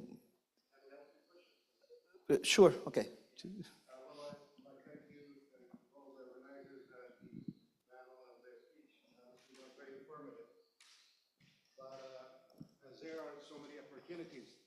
As we gather here, but I see forward so many challenges and worries about digital connectivity. The opportunities, there's in front of us all Africa, all Asia, all Europe, and as I come from North Africa, from Libya, as a director of investment of the National Holding Telecom, we're being entitled by the government to work as a digital gateway for Africa. And we're here, of course, looking for investors. And I see so many of you here may help. But we're still worries that we have and challenges. Nobody have talked about the new satellite Starlink project. What would have an effect of our land digital connectivity. And also the other issue is the cybersecurity issue. Raul there had talked about the physical issue, physical connectivity issues, but there is still the cybersecurity issue. Maybe Nokia Ms. Matilda has talked a little bit about security, cybersecurity. We still have so many worries as we go to Internet of Things, IoT. I believe the cybersecurity issue will be of a great concern in the near future. As we all know, if the IoT will be in effect and interventions from hackers may affect all our futures and what the EU has done towards that. So this has to be a collectivity project that we all have to talk about and see what we can do. So maybe a question for you, ladies and gentlemen, and also the investors. So these are my questions, my concerns, and we'll look forward to hear some answers, or we talk about it later on. Thank you very much. Thank you very much. Quite happy that the session has generated a lot of the interest. So I will just maybe roam the floor if there is any other question you want to ask to our guests. Otherwise, we just take the question of the gentleman from Libya. So, Mathilde, maybe if you want to touch on cybersecurity and colleagues on the Starlink, and then maybe Franco, you can touch on, you can reply on behalf of the Commission. Yeah, no, thank you very much for the question. So I think on cybersecurity, one thing that is absolutely essential, and that's why I didn't spend a lot of time talking about it, because so many people have talked about security and resilience before that. I'm usually the one preaching for trusted and secure connectivity. I'm very pleased that today I'm not the only one. I think what's really key when we talk about trusted connectivity, and that's not just a matter of cybersecurity in the sense of technical security. I think there is one element that needs to be remembered, is that you have security by design, at least in our networks. This is how we design our networks. This is really with security embedded also already in the standardization, but then into our products. That's, let's say, what we have, our internal design that is called design for security. That's our internal process. But then, as you said, as much as digital brings opportunities, it also brings challenges and risks. And the more we have digitized societies, as we keep on going, now you have all of your critical infrastructure, from utilities to banking to energy sector to your grids, that are underpinned by a digital network. And that means that we need to have, beyond just the initial, let's say, security requirements that we used to have for, let's say, more public use networks, we need to have really critical infrastructure, resilience and security protocols and processes to ensure that these data and these systems are protected. But I think for anybody that has worked in security before, there is something that that we know, is that there is never zero risk. You are always at risk. So the question is then, how do you build solutions and systems that are resilient, where indeed if you have an attack, like for example a denial of a service, that you have the resilience into your network to then be able to revert the traffic and so on. So that's something that we build. That's something that of course we deploy also in the public service networks of our public customers here with the ministries in Italy, or the ministries like the public service and urgency response networks in Africa and overall in the Middle East. But one thing that is absolutely critical, and I think that's really important to keep in mind, is that security is never just a technical matter. It's also, and that's what I think the European Union 5G toolbox brings very well into the picture, is that security is also a question of strategic security, because you have risks that will never be able to be mitigated by technical measures alone. And therefore, this is when comes the question of trust. How do you build an infrastructure built on trust? And here at Nokia, I think we are very proud to be able to say, yes, we are a trusted partner for both private and public institutions as well. We have the track record of more than 150 plus years. I mean, I don't think I can go as far as Raoul did in terms of history, but we have the history for that, and we have the ethical track record to show that if you work with us, then your network will be as secure as possible. Thank you. Thank you, Mathilde. And on Starlink, maybe a quick fire round. One word from Fabio, Norman, or Raul. Opportunity, threat? No, I think, okay. I think that the satellite network and the services related to that, for sure, are a critical assets, but in some particular occasion. Okay, the capacity that the submarine cables can bring right now are far away from the capacity of the satellite system For sure, I mean, they will grow. The satellite system will grow. The capacity of the submarine cable will grow. For now, it's easier probably, and Nokia can elaborate on that in case. But I mean, it's easier to grow in the capacity on the optical part than the satellite one. So in terms of scale, I see. So my 2 cents.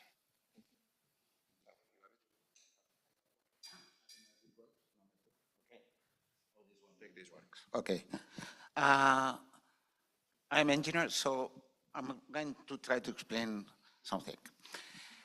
We have Starlink. This is low orbit satellite. It means that it's not 36,000 kilometers away from the Earth. It's few hundred kilometers. And mathematics says that when you have something that is few hundreds of kilometers, they go very fast and you lose it beyond the horizon. So it means, where are the uplinks? Where are the satellite stations connecting Starlink?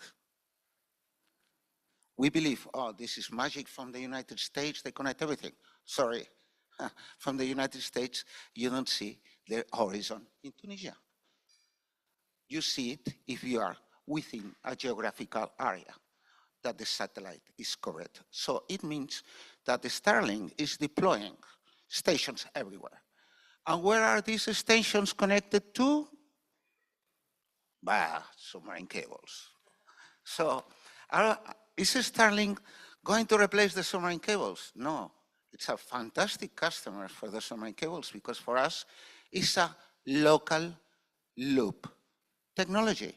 So it means that it connects people within hundreds of kilometers from the cable landing stations, which is very nice. People that is unconnected, because if you go to the satellite, to the Starlink website, and you try to connect in Lagos, you cannot, because it's saturated, it's finished.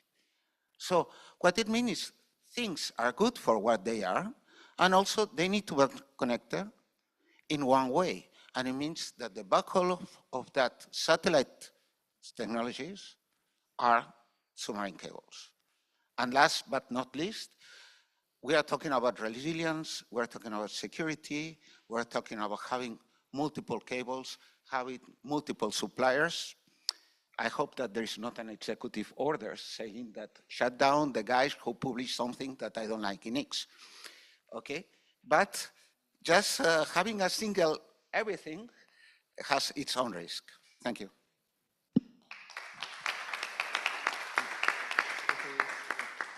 Franco, maybe concluding words on the EU support? What can I say? I mean, Norma and Fabio said already, and Nokia said already quite a lot from a technical point of view. So just to highlight that we want to achieve every single household with 1 gigabit per second in peak times and reliably. That's what we are putting there as objectives and target for 2030. I doubt we can achieve these with the satellite and only satellite technology, even if it's low orbit and therefore the latency is low. But we need to distinguish here between the access and backbone networks. I mean, we see also, of course, in the news discussions going on how to provide country with the secure connectivity, right? So we are working on the IRIS Square. And IRIS Square is a quantum network component, which is terrestrial. For instance, under CEF, we fund in this call terrestrial quantum communication networks. This is what can really be considered as a trusted infrastructure. Of course, within the CEF, we apply a very strict security approach. For instance, by excluding high-risk suppliers, high-risk vendors from such critical, very critical infrastructures. I know this can be a little bit a headache sometimes for those who have to deploy the cables, but that's it, right? So, and we have in Europe the capacity to do that, fortunately. We still have and we lead in Europe for that. So from that point of view, this is not a major concern. Of course, it is a concern, but we can tackle that concern. Of course, another story if we open to the wider ecosystem.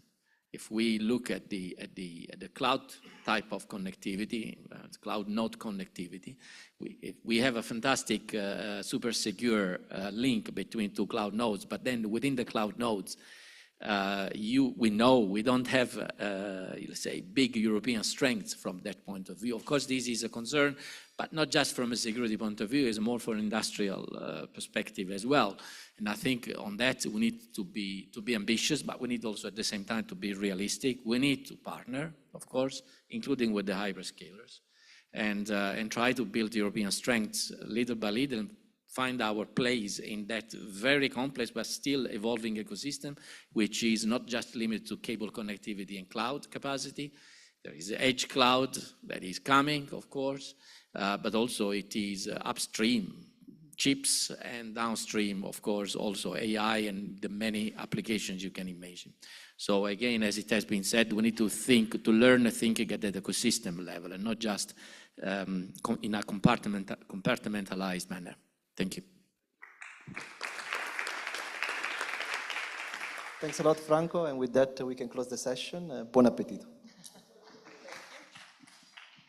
Just a few practical details, and I think it was very nice that we were getting into these technologies approval, getting in a project, concrete project. This afternoon we will discuss the international partnership and the financial instrument to support this. And we have now until 2:45, so 2:45, and then we resume the meeting here.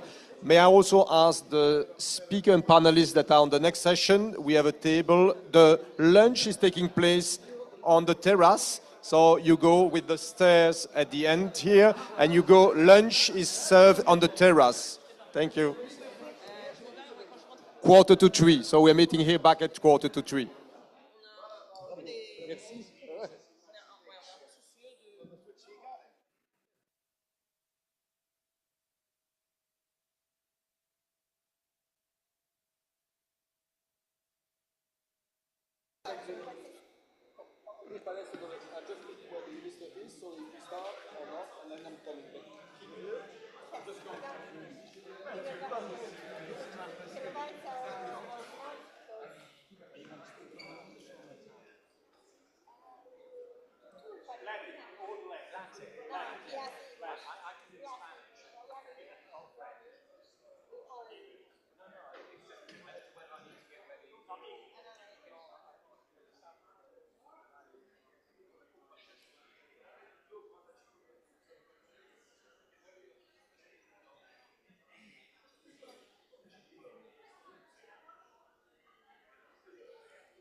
Just have now a message from Minister.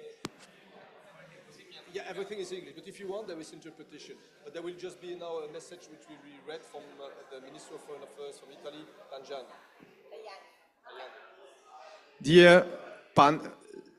Dear participant, I think that, like always, we try always to be a bit flexible and find the right balance between, I would say, socialization, content development. This session now is about continuing our conversation that we have started this morning, and I think we went through quite an impressive journey already this morning about, I would say, the overall political situation, views on digitalization in the Mediterranean, connecting Europe with Africa, and even broader away from there. We went also to some concrete, I would say, project where we discussed the different of them, and now we will move this afternoon on the role of international partnership in making this happening, and also the financing. We have to remain in the time frame because some of our panelists will have to leave and take a plane. So unfortunately, we are squeezed between the last session and the lunch, which means that we have absolutely to finish this session in 45 minutes to allow the next session on financing, which is also important, with a series of important panelists to be there and discussing the core of it, also about financing those projects and solutions. and so that we don't oblige them to go in a too short session while it is also important. So we will try to navigate under that. To open this session on international partnership, we had also an intervention from a minister from Libya, which is on his way. So we will see, I would say, before starting, but also before it, we would like to hear a message from Ministry of Foreign Affairs from Italy, Tagnani. It will be here communicated by our dear colleague, Filippo Lonado from the Ministry of Foreign Affairs. No, please go. You can start.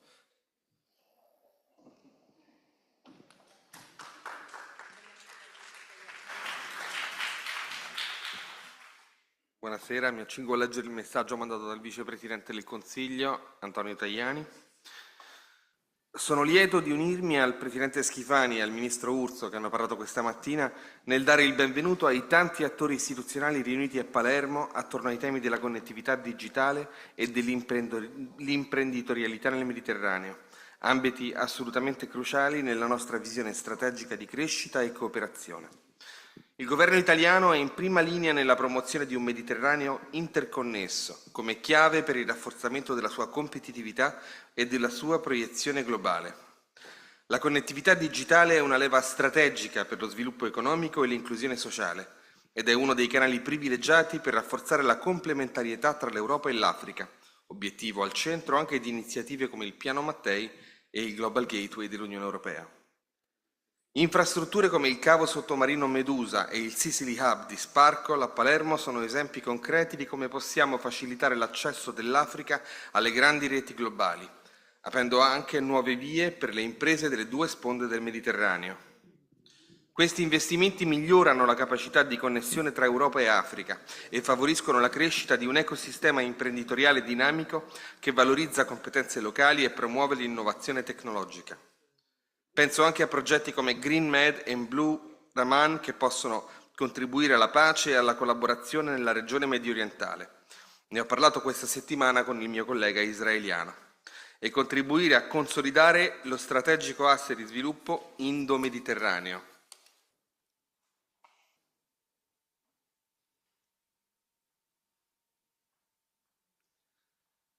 Il governo italiano ha l'ambizione di mettere il nostro Paese al centro di tutti questi progetti innovativi per farne lo snodo centrale di riferimento tra Europa, Africa e Asia. Una visione che si estende anche al tema dell'energia. Ho ospitato nei giorni scorsi una conferenza ministeriale sul corridoio meridionale dell'idrogeno verde, che mette il bacino del Mediterraneo al centro degli sforzi di coniugare sviluppo e contrasto al cambiamento climatico. Penso anche ai progetti di interconnessione elettrica Elmed e Medlink per il trasporto di energia da fonti rinnovabili e altrettante iniziative per una transizione energetica non ideologica nel segno della crescita. Le collaborazioni pubblico-private giocano un ruolo chiave nel garantire la sostenibilità e la sicurezza di queste infrastrutture. La sinergia tra governi, istituzioni europee e settore privato, come dimostrato proprio dal lavoro del D4D Hub, è essenziale per costruire una connettività affidabile, sicura, inclusiva e accessibile. L'Italia continuerà a fare la sua parte, sostenendo con determinazione questa visione per favorire sempre nuove opportunità di crescita, benessere e sviluppo. Contate su di me, contate sul governo. Antonio Tajani.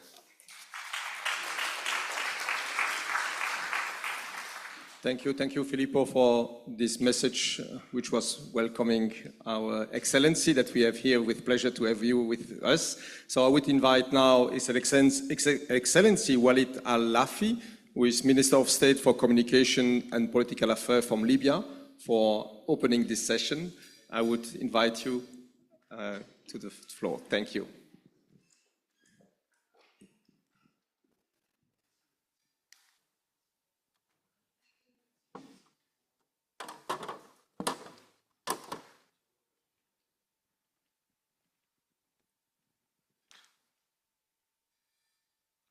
Ladies and gentlemen, it's an honor to address you today in Palermo, a historical city that has long stood as a bridge connecting the culture of Mediterranean. This is a great highlight the vital role of digital connectivity in building a more integrated and sustainable future for our region. In Libya, we fully understand that digital transformation is a key pillar to achieving a human development and advancing our national economy. This is why we are working hard to enhance digitalization as a tool to improve public services and increase transparency in government institutions. We place special focus on empowering young Libyans in the digital field, as they are the driver of innovation and progress. We are committed to supporting entrepreneurs and creating an environment that allows startups to grow, opening a new opportunity and contributing to inclusive economic development for all Libyans. Here, I would like to highlight the strong relationship between Libya and Italy, built on the close cooperation between our two governments. This partnership has created opportunity for collaboration in many areas, including digital transformation and economic development, strengthening our shared goals and our shared view for the Mediterranean region. As part of our effort, we are preparing to launch the Dawlati platform, a major step in improving e-government service. This platform will provide citizens with easier access to public services, increasing efficiency and reducing bureaucracy. Additionally, we have introduced the government platform regulation to ensure unified and effective digital services across all sectors. To align with the global advancement, we are working to establish a dedicated artificial intelligence center in Libya, which will serve as a hub for innovation and advanced digital solution. We have also developed a national AI strategy, which provides a roadmap to utilizing this technology to drive sustainable development and achieve progress in various fields. Despite the challenges we face, we are enhancing our cybersecurity capability to protect digital infrastructure as safeguard information. We believe that digital government is a fundamental part of building a transparent and efficient system that strengthens public trust and serves the interest of our people. Libya's strategical location and natural resource give us a unique opportunity to become a regional hub for digital energy. We aim to use these resources to build sustainable infrastructure that benefit both Libya and the region, opening doors for a new partnership with Mediterranean countries to transform our region into a global model for digital connectivity and development. Thank you so much.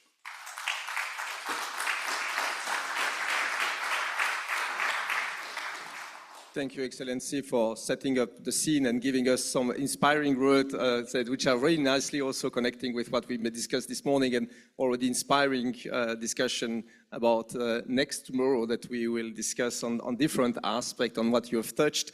And that's, I would say, then give us the opportunity now to open this panel session where I would say 4 distinguished speakers that will complement each other for this session.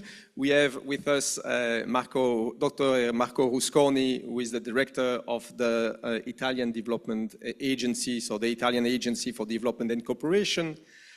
We have Dottoressa Carla Montesi, who is director Green Deal and Digital Agenda at the European Commission. We have also Dr. Biagio Di Terlizzi, who is the Vice Director of the Mediterranean Agronomic Institute Siam. And finally, we have Thomas Fryer from the Head of International Relationship from Géant, which complement each other. So propose that we start immediately. I would just recall our dear panelists that we have time constraint and that we have something like 35 minutes to go and to remain on time. And I will start by you, Dr. Marco Rusconi, for opening this session. Thank you. Thank you very much. Good evening, everyone. Bon après-midi. Salam alaikum, Wazir from Libya. I would like to thank, first of all, the Ministry of the Enterprise, Italian Ministry of Enterprises and Made in Italy, and the Ministry of Foreign Affairs and the Municipality of Palermo and the region of Sicily, which hosts us today. And for sure, for the organization, I deeply appreciate the organization and technical support provided by D4D Hub, an initiative that the agency, in coordination and under the mandate of the Ministry of Foreign Affairs of Italy, has enthusiastically joined, both as donor and implementing agency. The agency and Italian cooperation are very much, they believe very much into actions and cooperation with the European Union. You know that the agency, in fact, has been assigned a number of resources of the European Union. We count on 250 million euro in what we call the delegated initiatives, which are implemented by the agency, the national agencies, with counting on money and resources of the European Union. So we think that it is of basic importance and fundamental issue that we are here today, and also an important actor in D4D Hub. And then, Italy as a natural, I would say, is naturally inclined to represent a bridge between Europe, Africa, and the Middle East, assigning an important role and valuable interlocutor in promoting equitable partnership based on sustainability and human-centric principles.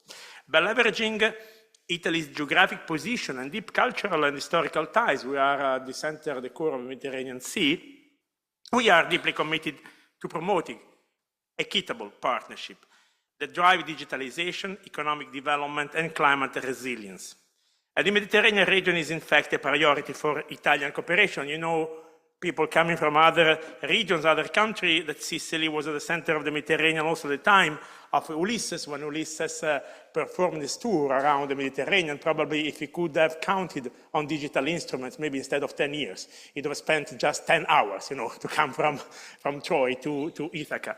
But at the end of the day, in the third millennium, we have to join our forces to face common challenges. And my intervention would be articulated in three parts. The first one, highlighting a number of challenges that we have had. The second one, why we think that digitalization is important for development cooperation. The third one is, otherwise I wouldn't have been come here today, what we are concretely doing and what we intend to do in the future. So challenges, a number of them are on the table. First one, reduce or eliminate the digital divide. One of the main obstacles to digitalization is the digital divide, which is not only exists between countries, especially among Mediterranean countries, but also at national level, different population groups do not have the same level of access to technological tools. The divide is present among men and women, between rural and urban areas, between young people and elderly people. And from a business perspective, there is a digital divide as well, based on the size of and sector of activity. For example, smaller firms, unlike larger ones, they face exorbitant costs, not only in terms of materials, but also, and above all, I would say, due to the need to upskill workers. So the digital divide really is everywhere. Second challenge, investment in digital infrastructure and building steady high-speed internet connections are crucial everywhere, but in particular in rural areas, where digitalization can be a potential lever for inclusive growth. Most of the southern neighborhood countries have significant mobile internet coverage gaps. Third challenge, digital skills are, we know, essential and therefore should be integrated into the training programs aimed at young people, specifically in the region, given the very high youth unemployment rates. So there is also a role that digitalization can play in reducing unemployment. Digital illiteracy, more present among people with lower educational attainment, is often highlighted as another obstacle to digitalization. Fourth challenge, digital innovation and entrepreneurship. Fostering the innovation and development of digital enterprise and startup is a key solution also to enhance the economic issues of the regions. This can be achieved through the incubation and acceleration of digital businesses, access to financing for technological innovation, and creation of entrepreneurial ecosystem that foster collaboration between the private sector, the public sector, and the academic institutions. We see a fifth important challenge in agriculture, because agritech, given agriculture technology, given the present impact of global warming, the diminishing food supply chain and higher food prices, the agriculture industry can become more competitive and efficient by applying precision agriculture. This can lead to high efficiency in water, soil nutrient management, and disease control with advanced temperature monitoring, for instance, and less need for manpower, and has become a tool for mitigating climate issue. A sixth big issue is the traceability of the agri-food system. We want to encourage traceability of the agri-food system and artisanal fishing supply chain, and that to promote rational and sustainable use of agri-food and water resources. Again, digitalization of public services is important because promoting the digitalization of public services to improve the efficiency, transparency, and accessibility of service for citizens and businesses is an important service for community and people. And then, the eighth big challenge we see is the need for a solid legal framework which is necessary to protect users from digital risks such as cybersecurity attacks and ensure the data protection mechanism in full respect of human rights and digital privacy. So against this scenario, why digitalization is important for growth and for sustainable development? In fact, the agency recognizes the transformative potential of digital technologies for sustainable development. Digitalization offers opportunities for economic growth, for innovation, for job creation, for improved access to essential services, but it must be human-centered, inclusive, and green to succeed. I repeat, human-centered, inclusive, and green to succeed. I mean, technology is at the service of people and not the contrary. So we have, if we can have some hope to reach the objective, the goals of the Agenda 2030, we must also resort on technology and on the digitalization. So to bridge the divide, the existing divide, Italy places a long emphasis on fostering equitable and sustainable digital transition in our partner countries. And when we refer to partner countries, we refer to a number of countries of the northern shore of the Mediterranean, to Middle East, and also to the Balkans countries, which are priority countries for the Italian development cooperation. So which areas do we target, in fact? Connectivity in rural areas, especially in countries where there is a problem of a critical point in last mile connectivity, because it's totally useless if we have a high-speed train line, for instance, which just goes 10 meters from a house, but I mean the next stop is 100 kilometers away. We do not benefit from that. So we have to benefit. And the importance of the last mile connectivity is key to that, to reach all the communities, to reach even people in the most remote areas. Another important point which inspires our cooperation for development is the concept of intersection. I like this concept more than nexus. Nexus has been a little bit abused, but intersection between green and digital solutions to promote sustainable practices. And of course, I mean, the connection here is also with climate, the climate commitment that we have to fight against climate change. Then, if we speak about people, so men and women, especially young people, digital skills development is essential for empowering people, for empowering communities, particularly youth and women, to actively participate in digital economy. This is why we include and integrate digital training into all our vocational and capacity building programs. So in concrete, what we are doing and what we can do more than we're doing now. For sure, as I said, we consider we attach strategic relevance to initiatives such as the D4D Hub to strengthen the digital cooperation between the European Union and its member states, European partners and partners countries worldwide. We lead, in fact, the Mediterranean branch of this important effort that we are jointly performing. In fact, the point is to all together play a role in maximizing the impact of all our efforts. Let me also highlight the crucial role of partners that we can have with us. And I see the representative of one of these partners, which is the CM of Bari, with his deputy director, but also I also refer to Smart Africa and other important partners, especially local partners, which have to be empowered so that we can also work on localization of our collaboration and cooperation. Very briefly, I will touch a couple of important projects that we have in Tunisia, for instance, where we support activities for the creation of pilot platforms to facilitate access to funds for artisanal business and promoters, for instance, or in Egypt, where we work also on the sustainable use of water through digital instruments, and then also in the Western Balkans area, in Albania and other countries where we are very much present with the Technological Information Development Center based very much on digitalization. Finally, the Mattei Plan, which is an initiative that the Italian government launched 1 year ago, focused on the entire continent of Africa, so including also the northern part, which is at the core of the discussion today, is, I would say, the celebration of a way of doing cooperation with our partners. A cooperation which is based on equal dialogue and mutual benefit, and with, possibility to achieve prosperity for everyone in a number of sectors, including also the green and digital transition.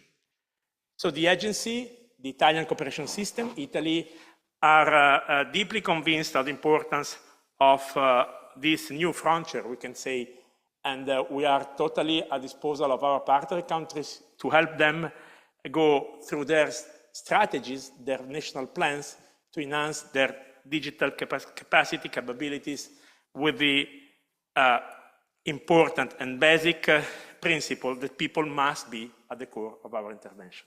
Thank you. Thank you.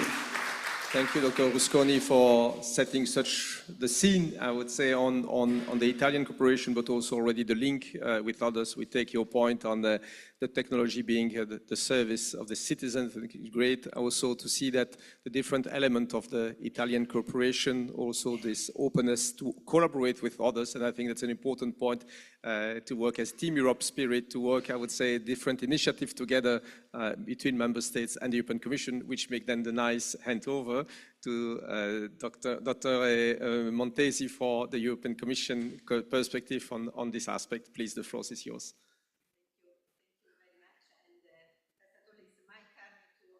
Thank you, the organizer, the MIMIT, the Minister of Enterprise Made in Italy, and the Minister of Foreign Affairs, and the Sicily region, because this is once again a big important priority to underline the importance of digital transformation and the important occasion to be all together here for our networking and the discussion between the different panels. So really many thanks. I think it's not useful for me to come again on the importance of the digital transformation. The Libyan Minister Don Marco has reiterated how important is and the different elements for the digital transformation. So I not come back on this. What is clear that is really it has a huge benefit for the human development, for the development of the economy in all the sectors that we are looking. We said from the education to the agricultural sector, to create the link with our next panelist, to the industrialization of our partner countries. I am coming from the international partnership, so our mandate is to work on the digital transformation not only for Europe. We have listened this morning, Thibaut, the big priorities for Europe, but also to work together in a really partnership with our partner countries.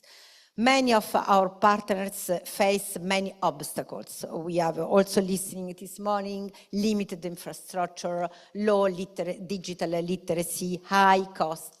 And we wanted to support our partner in dealing with this infrastructure, this problem, these obstacles, these challenges. So we have launched what is called the Global Gateway. It was mentioned during the day, so I take the opportunity to say, what is this Global Gateway? It's our external investment plan. It's our external investment strategy. The intention is to pull a lot of financial instruments. This morning was mentioned at different times, 300 million, but the challenge is even more. Looking to all the financial instruments together, could be grants, loan, blended finance guarantees, but working also with our member states, our financial institution, development financial institution, all together to finance key important sector for the economic growth in our partner countries. Could be facing the climate change, facing energy, but of course I will say education, research, but the digital transformation is one key pillars of the Global Gateway, so it's our key instrument to support this digital transformation in our partner countries. I mentioned that we are working on Team Europe, so I just stop one moment to talk also about the D4D Hub, because I was mentioning just for Marco now, but also this morning.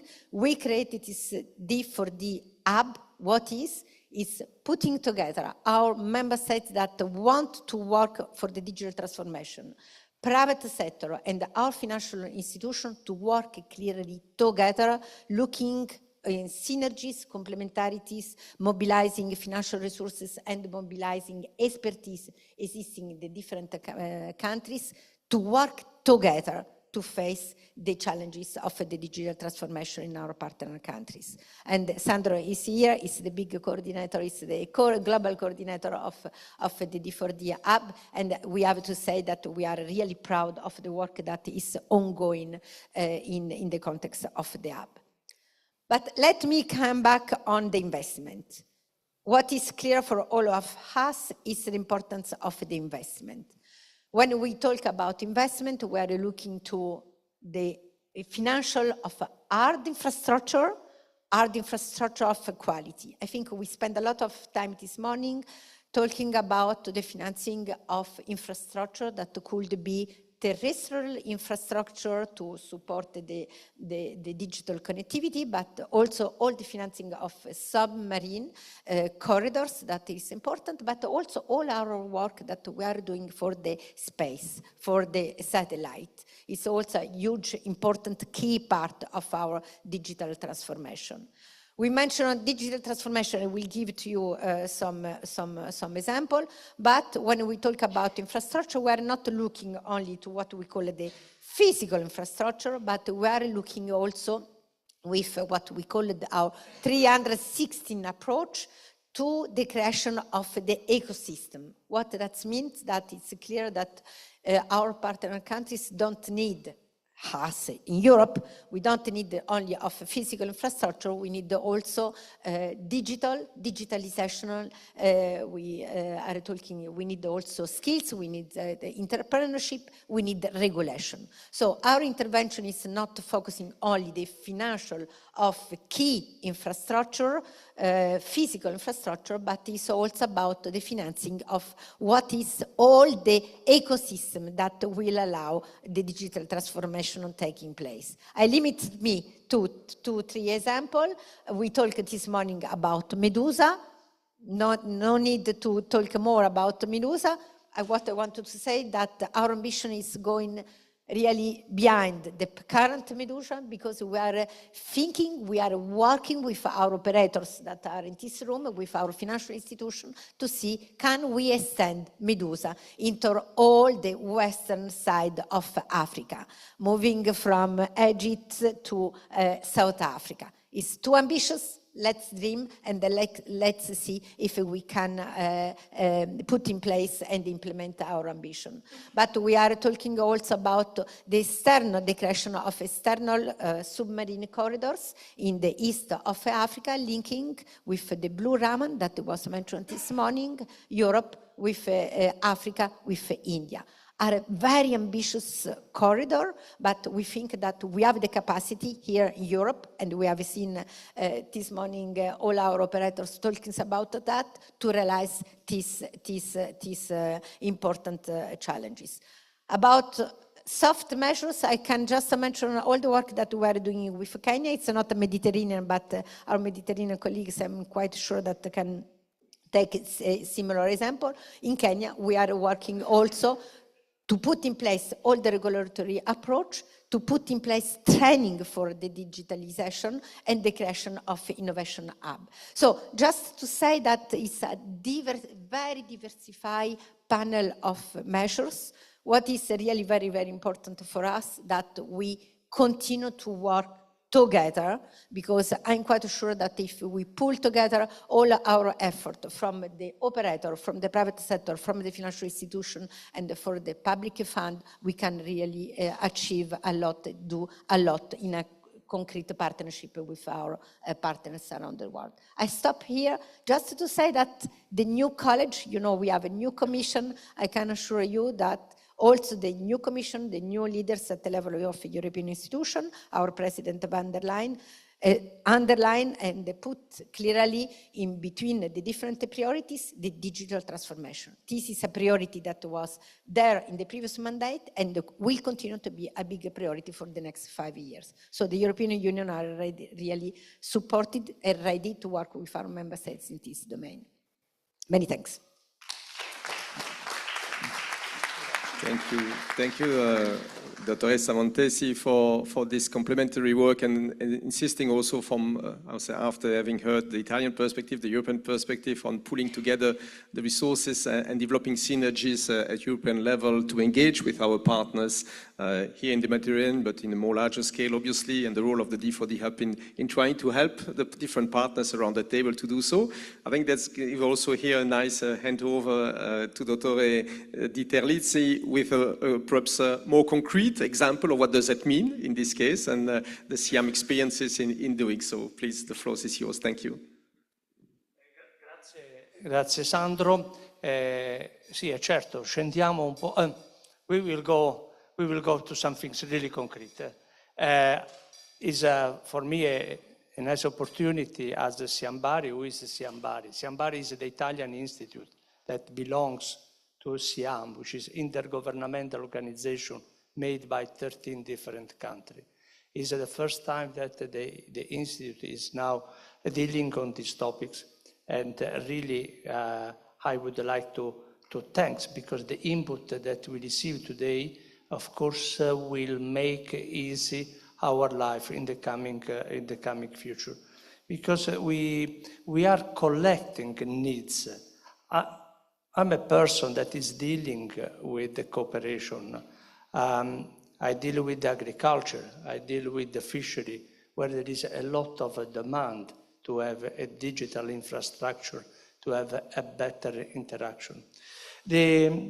As a Siambari, as an Institute of Bari, we are supported with some human resources, the D4D Hub, and we are really proud because we are getting inputs that we can implement and we can use also in supporting the government. The activity are done with the Italian cooperation, but also in the frame of some program of the EU Commission.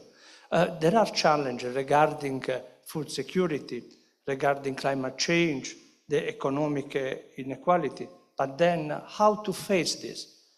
We have to face in increasing and improving the food production, improving the natural resource management, but to make a better food. But at the end is to support the small-scale farmers. And how to do this? With the education program. If we don't do this, then we cannot let the last person to be really able to use the innovation that you are talking.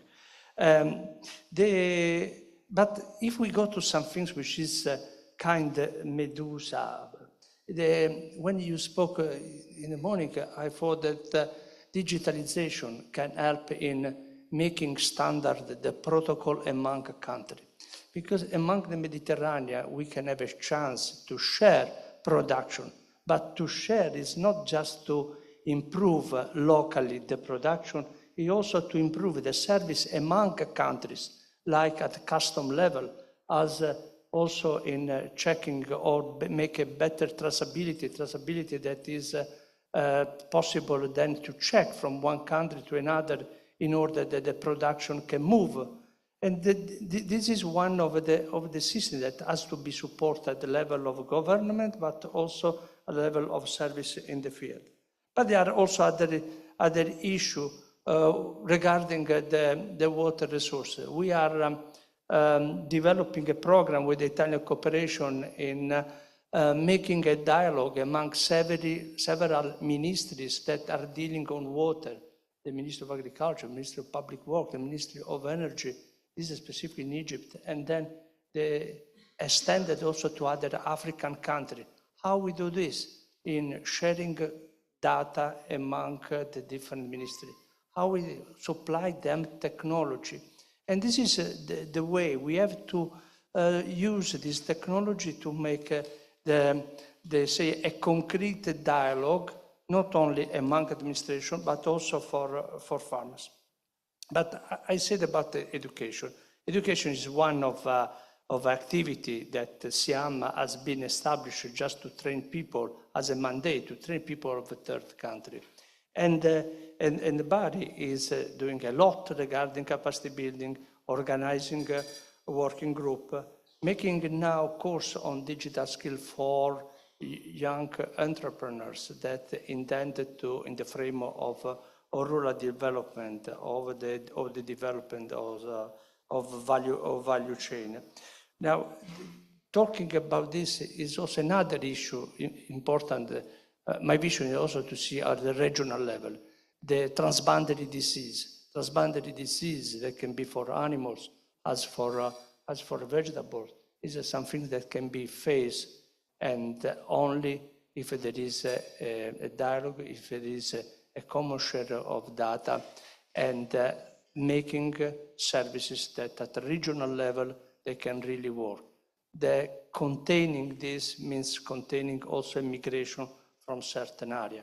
There are oases that are not anymore able to produce dates for some disease.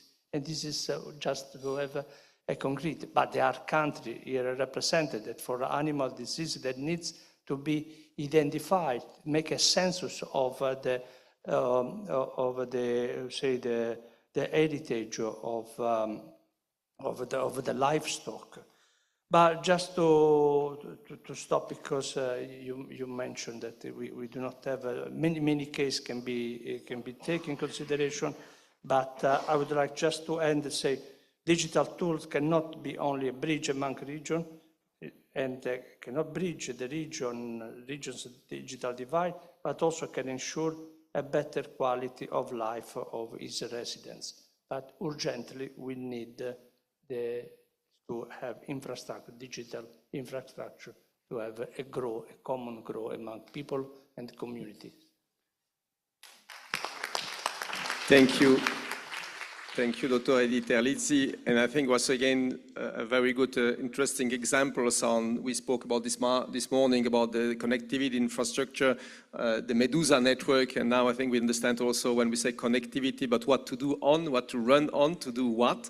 I think it's some concrete examples that you are showing. And on the same time, in this session on international partnership, what is a concrete partnership about bringing that Italian contribution within the hub and making this and then extend it with others to seek synergies and see how we can together do even more to solve those problems. And I give now the floor to our last panelist, Thomas Fryer, who will give us the perspective also on concrete expertise, but from a different perspective on the Géant. So perhaps first a light introduction on Géant and then explaining on us. Thank you. Thomas, it's for you. Grazie, Sandro. Good afternoon, everybody. It's a pleasure to be here. It's been a fascinating morning of discussions, and there's an element where I feel I could almost take snippets from various conversations this morning and stitch together my talk this afternoon. So just as a brief introduction, GÉANT is the Pan-European Research and Education Network. We're a member organization, and with our members, the National Research Education Networks of Europe, like GAR here in Italy, we work together to support research and education. We are a means to an end, if you like, and the services that we have, the connectivity that we have, is a means to an end to enable researchers, academics, to do their jobs, to provide solutions, and to help us take the world forward, take Europe forward. So we contribute then to the sort of economic development and growth of Europe. So in this work we do, we're working within Europe with the 40 plus countries that are our connectors, but obviously research is global. We need to be able to work with countries around the world, with the researchers in countries around the world. So we have been working for over 20 years, nearly 25 years, with the European Commission to help the development of national and regional networks like ours in other world regions, including in North Africa and Sub-Saharan Africa, as well as Asia Pacific, Latin America, and Central Asia. Within all of this work, all the challenges that we have been coming across over the last 20 years very much relate to so much of what we've heard today. Connectivity, the connectivity market offering has often been challenging.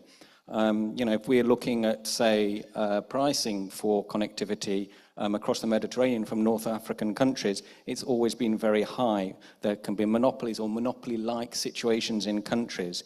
We can only get short-term leased capacity, which gives us very little flexibility.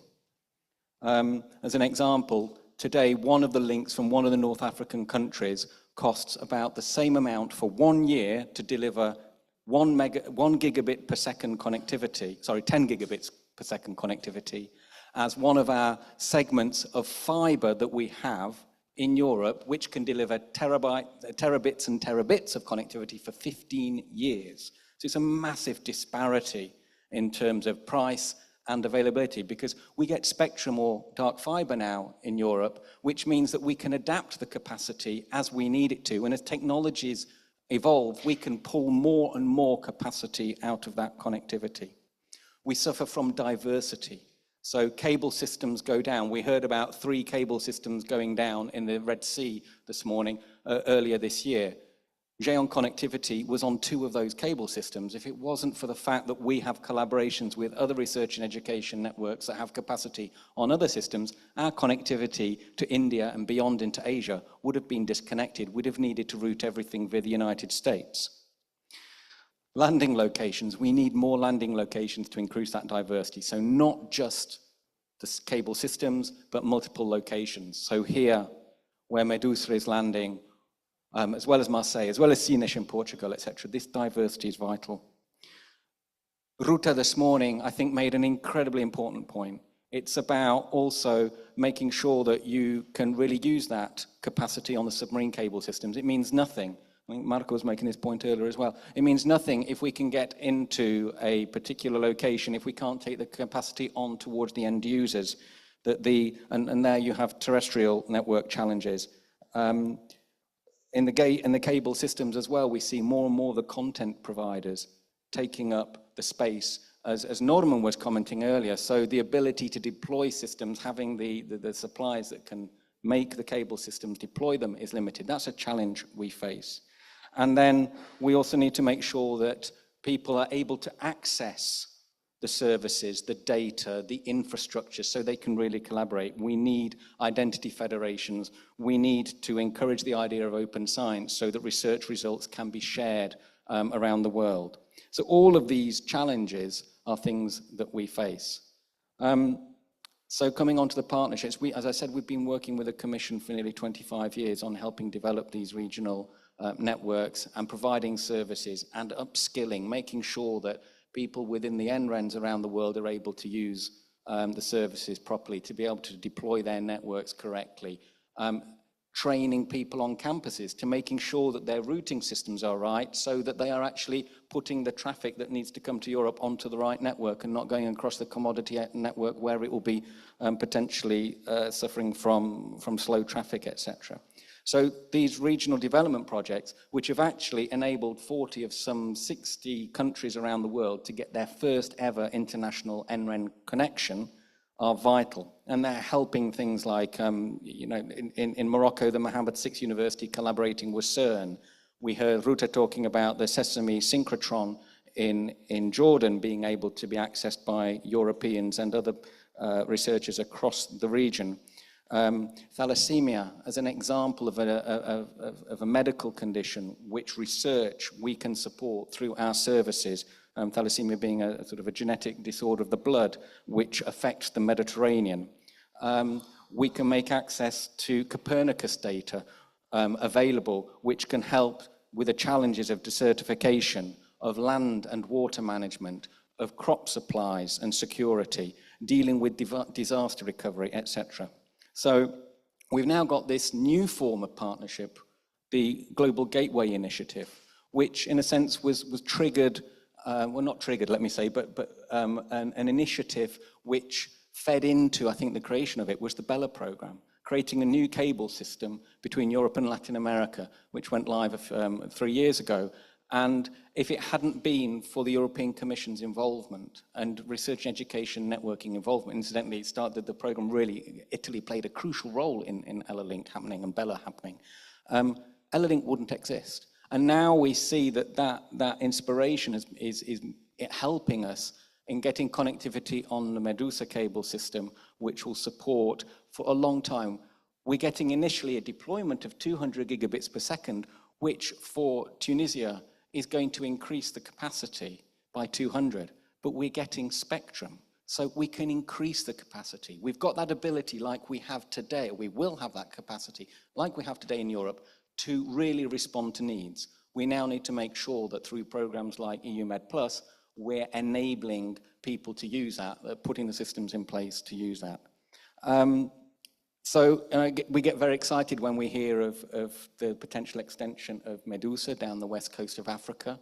We get very excited when we're looking at Blue Ramen as well, because that helps us meet our needs to add diversification in the Red Sea, moving towards India and then on to hopefully Asia in the longer term future. And I know time is an issue, so I'll try and wrap up very quickly. To say that, you know, we now have, with this global gateway mechanism, working closely with the Commission, working closely with what normally would historically just be in our suppliers, but are now partners. We're working with them to develop the systems to make sure they meet our needs, working with the Commission, working with the EIB, etc. We have got a new way of working, which we're getting better at as well, and we're learning things and we're able to improve as we go along. So I think we've got something very rich here that really is helping address end-to-end the challenges that we face in digitalization, not just for Mediterranean, but all of the Mediterranean region, but globally as well. Thank you. Thank you, and I think here again, a very interesting, concrete example, I think was great to really go in that flow, because it was really complementing, and again, on building those infrastructures, those networks, what to do, and I think a great example is on connecting research centers, which themselves are a form of incubator for other digital solutions.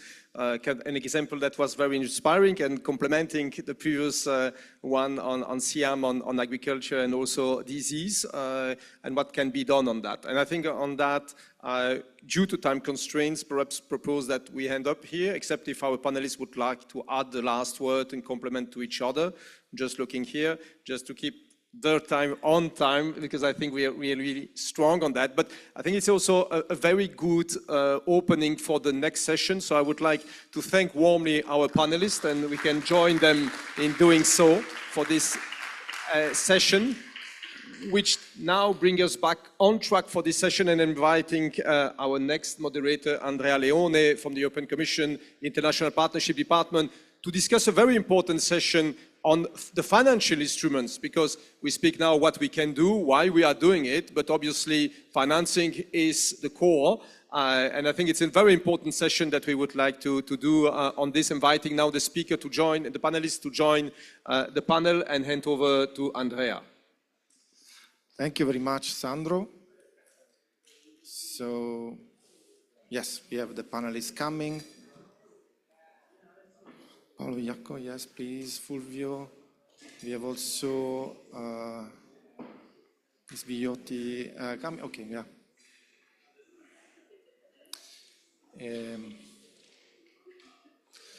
Ok, magari si siede, ora annuncio direttamente. Sì, sì, e poi sì, se vuoi. Sì, perfetto. Ok, perfetto, benissimo. Okay, thank you very much. So, as you heard, this is the last session, of course. Sorry for that. It has been a long day. We are all very tired, but I can assure that this will be a very interesting session with very interesting panelists. You heard that financing is at the core of what we do and what we want to do, but why we put it last? I mean, I think it's to show a path. And what was the path today? The path is that in the morning we had the opening showing the vision. What is the vision? What is the objectives of what we want to do?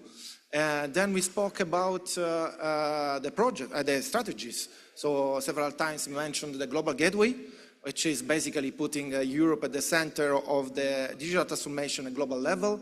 We heard about the Mattei Plan, which is a strong ally of the Global Gateway, and that intends to put also Italy at the center of this and making Italy very strong in supporting public-private partnerships. And we heard about local authorities talking about Sicily also being the key to Piano Mattei for digital connectivity in Europe. Then we spoke about what we are going to do with these strategies. So the major projects, infrastructure projects such as Medusa, Blue Raman, etc., that have been mentioned several times. And now in the last panel, we heard what we want to do with these projects, how international partnerships are going to use those projects. They use, for instance, mentioned by Jean, the geopolitical objectives, the bridging the digital divide, they use in agriculture, etc. So now this panel will make, let's say, everything concrete, we hope, showing that we need finance and how we are going to use finance and resources in an innovative way to make the Global Gateway and Mattei Plan objectives a reality.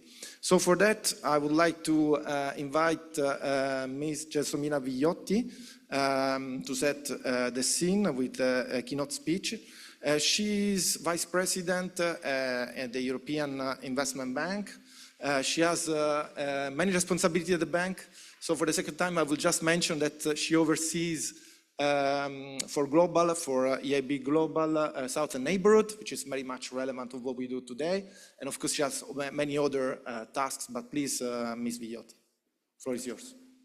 No, thank you very much. And first of all, let me thank the Ministry of Made in Italy, the local authorities here in Sicily, and obviously the European Commission for this very relevant meeting, especially being done in Sicily, which is at the very center of the Mediterranean. It's an area which is becoming, it's always been of particular relevance, but maybe more today, and where I think that there is a lot of opportunity to be exploited in political terms, in economic terms, in financial terms, but also in democracy terms. That's relevant as well. So I will deliver a speech. I hope that it will not be too boring and to leave much more space to the debate. So, and let's go on the topic of this panel, which is the role of the financial instruments in supporting major connectivity infrastructure in the Mediterranean. Obviously, this is very timely as we navigate a world increasingly defined by the dual priorities of sustainable growth and digital transformation. At the European Investment Bank Group, actually let me underline group, does it mean that it is the bank and the European Investment Fund, which is also a critical partner of us. So within the group, we foster secure energy system in Europe and the Mediterranean region, and invest in digital infrastructure to enhance connectivity and support the digital economy. This has always been at the core of our mission. Today, I'll share how our initiatives, partnerships, and projects are driving sustainable development and social inclusion with a focus on our role in the Mediterranean region. One of the most transformative initiatives that we are talking today and to which we are contributing is the Global Gateway. This is a plan that tries to mobilize 300 billion of euro for the sustainable global connectivity.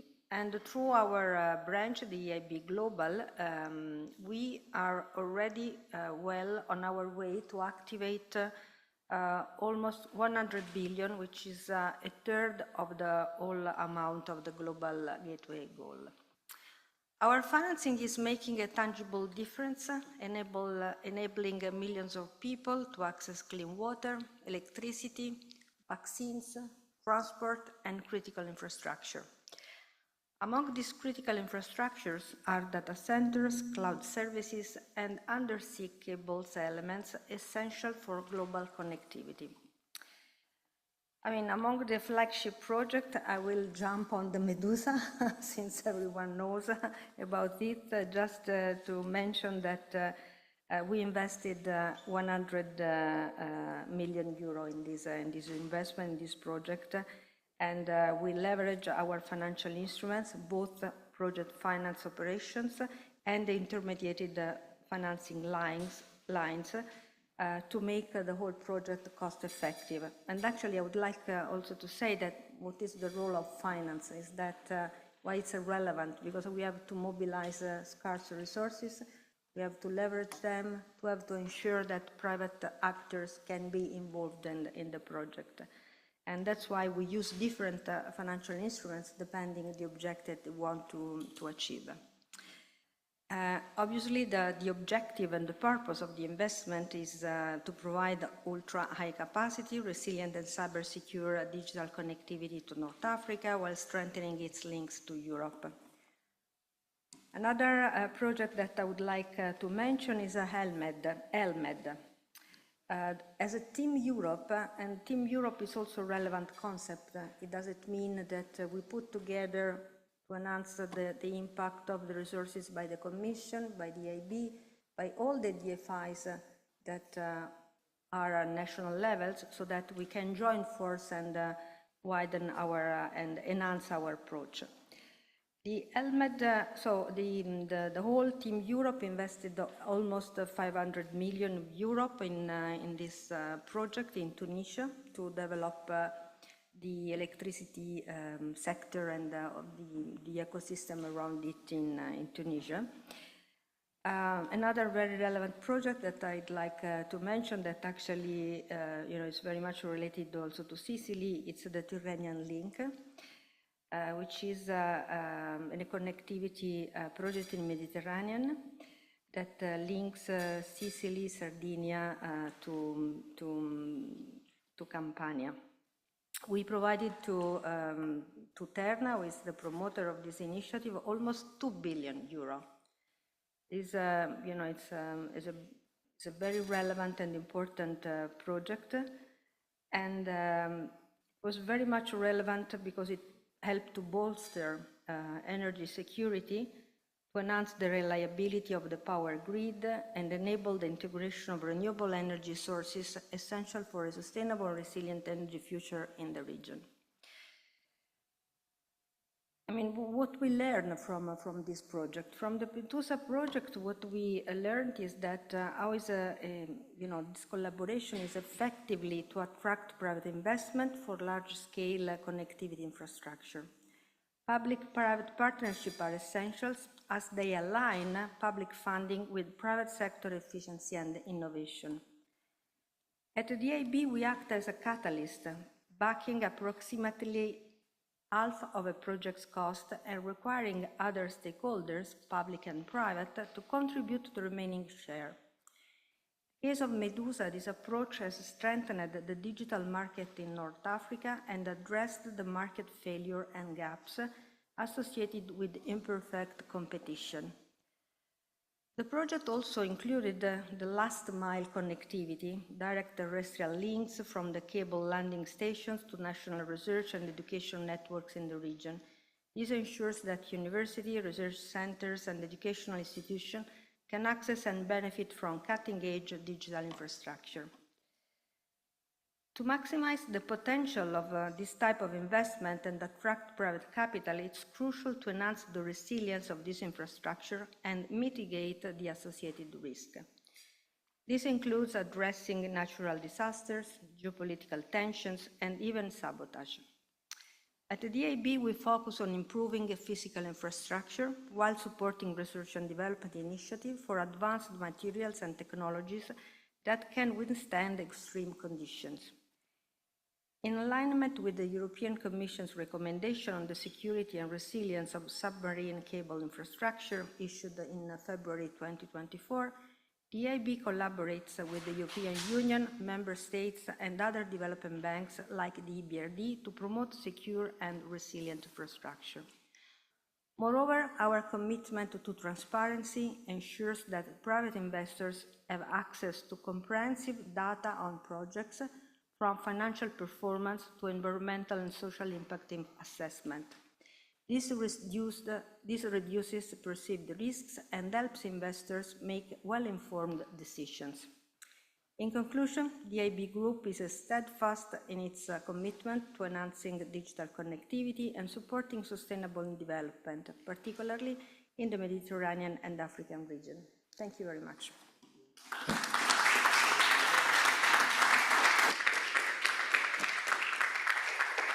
So, thank you very much, Ms. Viotti, for bringing the unique perspective of the EIB. You mentioned the impressive numbers, so we know the EU is already a global leader in financing digital transformation and also other sectors. And you mentioned something very important, which we care about a lot in the European Commission, which is the Team Europe. And here today we have a panel which is composed by two national banks, one multilateral bank, and of course the European Commission. We are everywhere, an export credit agency, and a development agency. This is to say that we have to put all together our efforts, our resources, and our tools to make the objectives of the Global Gateway and Mattei Plan a reality. So now I will go to our panelists, and I will ask a round of questions, and if there is time allows, then also from the audience. So we'll start with Jaakko Kangasniemi, Chief Executive Officer of FinFund, which is the Finnish Development Finance Institution. And this gives me also the possibility to thank the delegation, the Finnish delegation, because it's one of the biggest and shows the interest and the strength that you have there. You came with the private sector, with the ministry, with the financial institutions. So it's something very important that we would like to see in all the other also member states. So my question to you is, you are a development finance institution. You focus on impact of investments, but also very strongly on digital. So what are your priorities in digital infrastructures? And what are the tools that you use to implement to reach those, let's say, objectives? And in particular, I would like you to mention joint instruments that you have with the European Commission, such as the Africa Connected. Please, for your thanks. Thank you. Really, our so FinFund is a national or development finance institution owned by the Finnish government, and our numbers are very much smaller than those of EIB. But our focus on this sector is quite strong. So we are now committed during the next few years to invest 40% of everything that we do will be in the digital infrastructure and solutions, as we call this sector.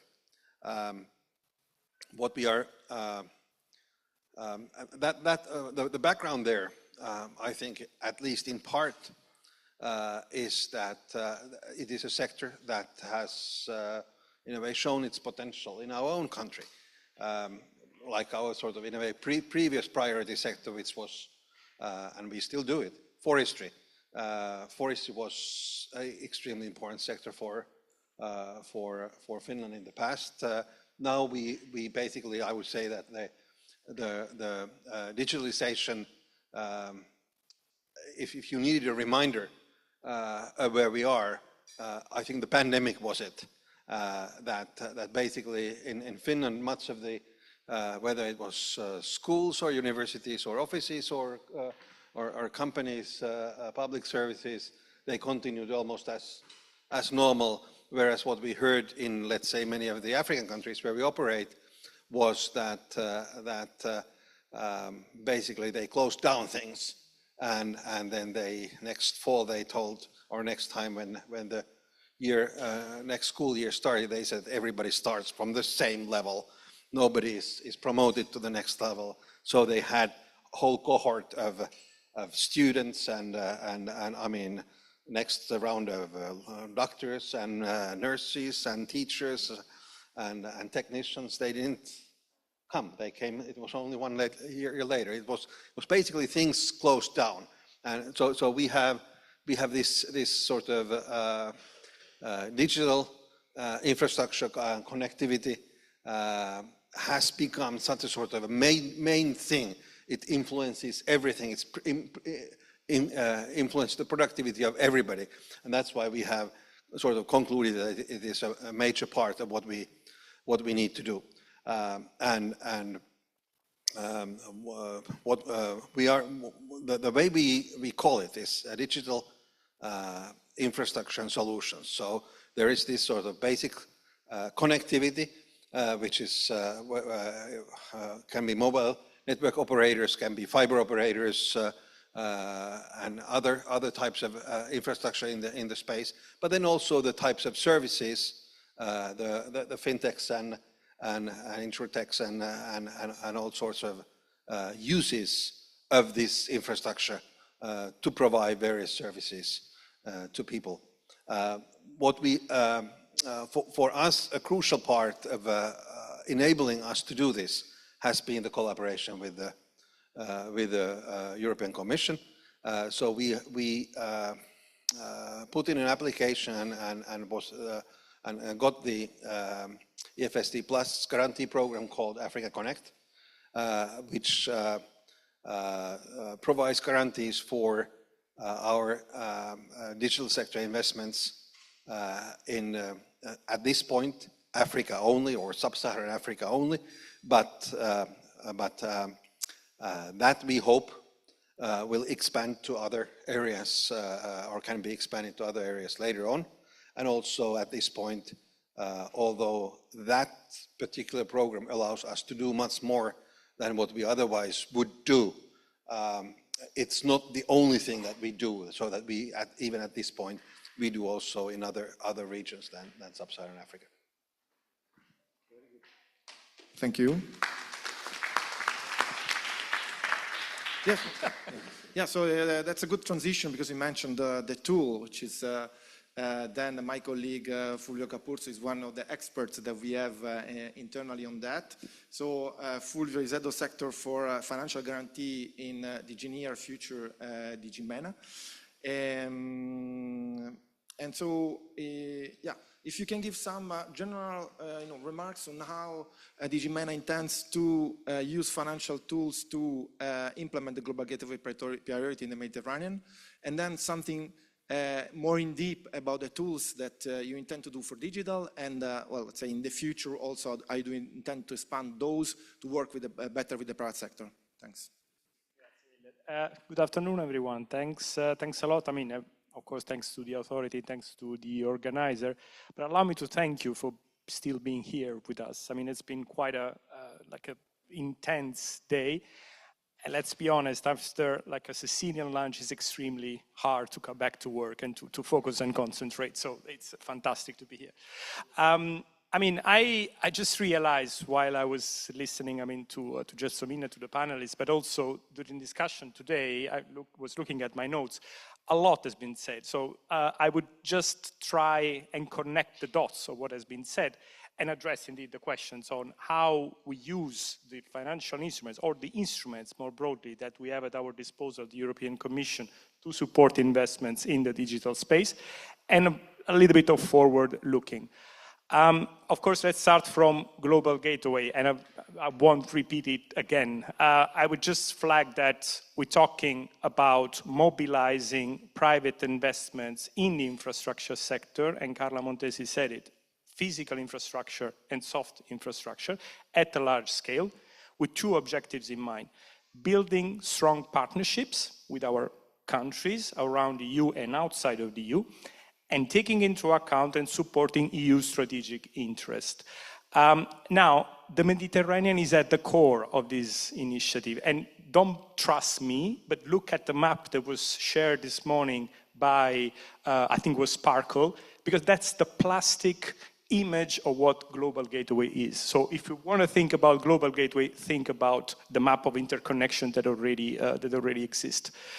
The two elements, strategic partnerships. Stefano Sannino mentioned this morning the initiatives that the EU has launched last year, the strategic partnership with Tunisia, followed by the strategic partnership with Egypt. What are we talking about? In reality, we're talking about discussing with these countries, with our partner countries on an equal level, on a plan of reforms that would allow these countries to become more resilient towards external shocks, stronger economy to support economic development, and we are ready to put all the instruments that we have at our disposal to support these efforts. In the case of Egypt, we put on the table macro-financial assistance, so assistance to the budget, I mean, because there was a macro-financial crisis last year in Egypt. We put at disposal also the financial instruments to support particularly private sector investment in the range of 1.8 billion euros. So we are ready to support investments via the risking mechanism, and I will explain in a minute. The second pillar, equally important, is the EU strategic interest. And we have heard today about the 5G toolbox. I mean, EU strategic interest means first and foremost, as far as digital is concerned, cybersecurity. And so working with trusted vendors. The 5G toolbox adopted in 2022 has been like quite a revolution, I mean, for the EU, I mean, to harmonize standards in the internal market, but it's something that applies also outside of the EU. I mean, there's no possibility of using EU funds or having projects supported by EU funds in the digital space if these projects are not aligned with the 5G toolbox standards and principles. So this is, again, very clear. There is even a trickier dimension that is currently at discussion at the level of the European Commission in collaboration with the partner international financial institution, of course, starting with the EIB, which is about procurement and strategic procurement. And starting from the fact that we need to ensure that the procurement, particularly for public sector goods and services, is done on an equal foot. I mean, it allows, European companies to participate in tenders, on equal conditions compared to other competitors. So this is just two examples, and it's something that is starting now, and it's going to take some time. But these are two examples of the fact that, again, if you want to be, let's say, serious about Global Gateway, is about supporting investments with financial instruments, but also in having the conditions for these investments to materialize in the long run. And this brings me then to the instruments. I will mention in a minute blended guarantees and so on, but I really like what Norman Alby said this morning about de-risking, because that's the crucial issue. De-risking, it's not only taking care of the risk associated to a country or to a sector, but it has an immediate effect on the cost of capital, for example. So, borrowing, if that borrowing is supported by guarantee, become less expensive. So it is something that goes beyond the use of a financial instrument, is creating the condition for an investor, a commercial bank, an IFI, to put capital, knowing that capital can be repaid. And this is an area where us, as a policy-driven organization, the thing that we do best is the work and the support to our partner countries in reforms. I mean, what I mentioned about reforms mean creating the conditions to make investors, let's say, more comfortable in allocating capital to support, ventures in partner countries. I'm talking mainly about countries in the Mediterranean area. On top of that, then we have the instruments. And then we have, for Medusa, we use the blended finance, so we can use grants. We use guarantees that are backed by the EU budget, so are extremely powerful, we would say, in terms of capital relief and the possibility that they have in, let's say, improving the quality of the project or the risk associated to a project.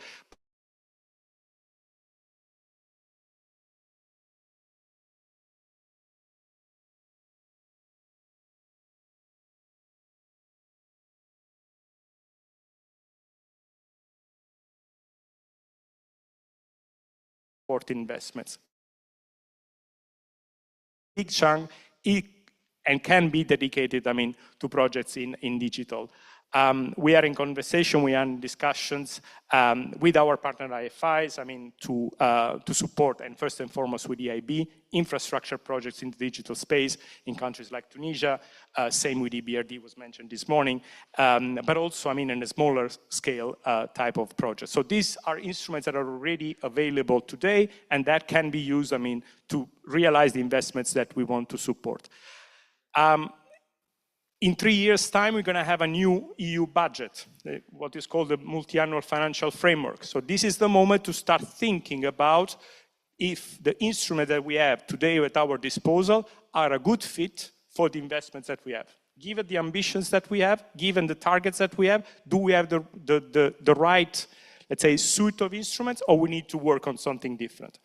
This is something that investor commissions, first and foremost. Let's be honest, the discussion on the budget is going to be extremely tough. So the smart use of the taxpayers' money is going to be even more essential than in other moments. But this brings you also to the fact that we need to bring around the table all the actors that can put, let's say, can combine the different instruments that are at our disposal. So it's great to have the multilateral development banks, it's great to have the national development banks, export credit agencies. These are the actors that have to be along with whom we want to create a dialogue, but we need to have the capacity to talk also to private investors, particularly European institutional investors. This leads me to the last point, which is private sector engagement. We are bureaucrats, let's be clear. We're not used to talk with the private sector. This is something that we are learning. The Global Gateway, the Business Advisory Group of Global Gateway has been a great, let's say, effort in this sense. We need to go beyond that. We need to have and gain in a transparent and open way, but to gain from the private sector market intelligence. We need to understand what are the market failures, like it was the case with Medusa. We understood what was the market failures and why it was needed for us to intervene, to put taxpayers' money on the table. And because that will allow us to program the support to our partner countries in a better way, but also to program the, let's say, the structuring on new financial instruments. We are here for that, so we're open for business. Thank you.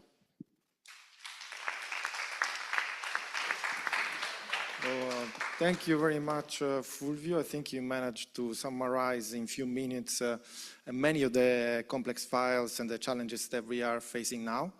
So thank you for that, also on INPA on our DG side. This shows that,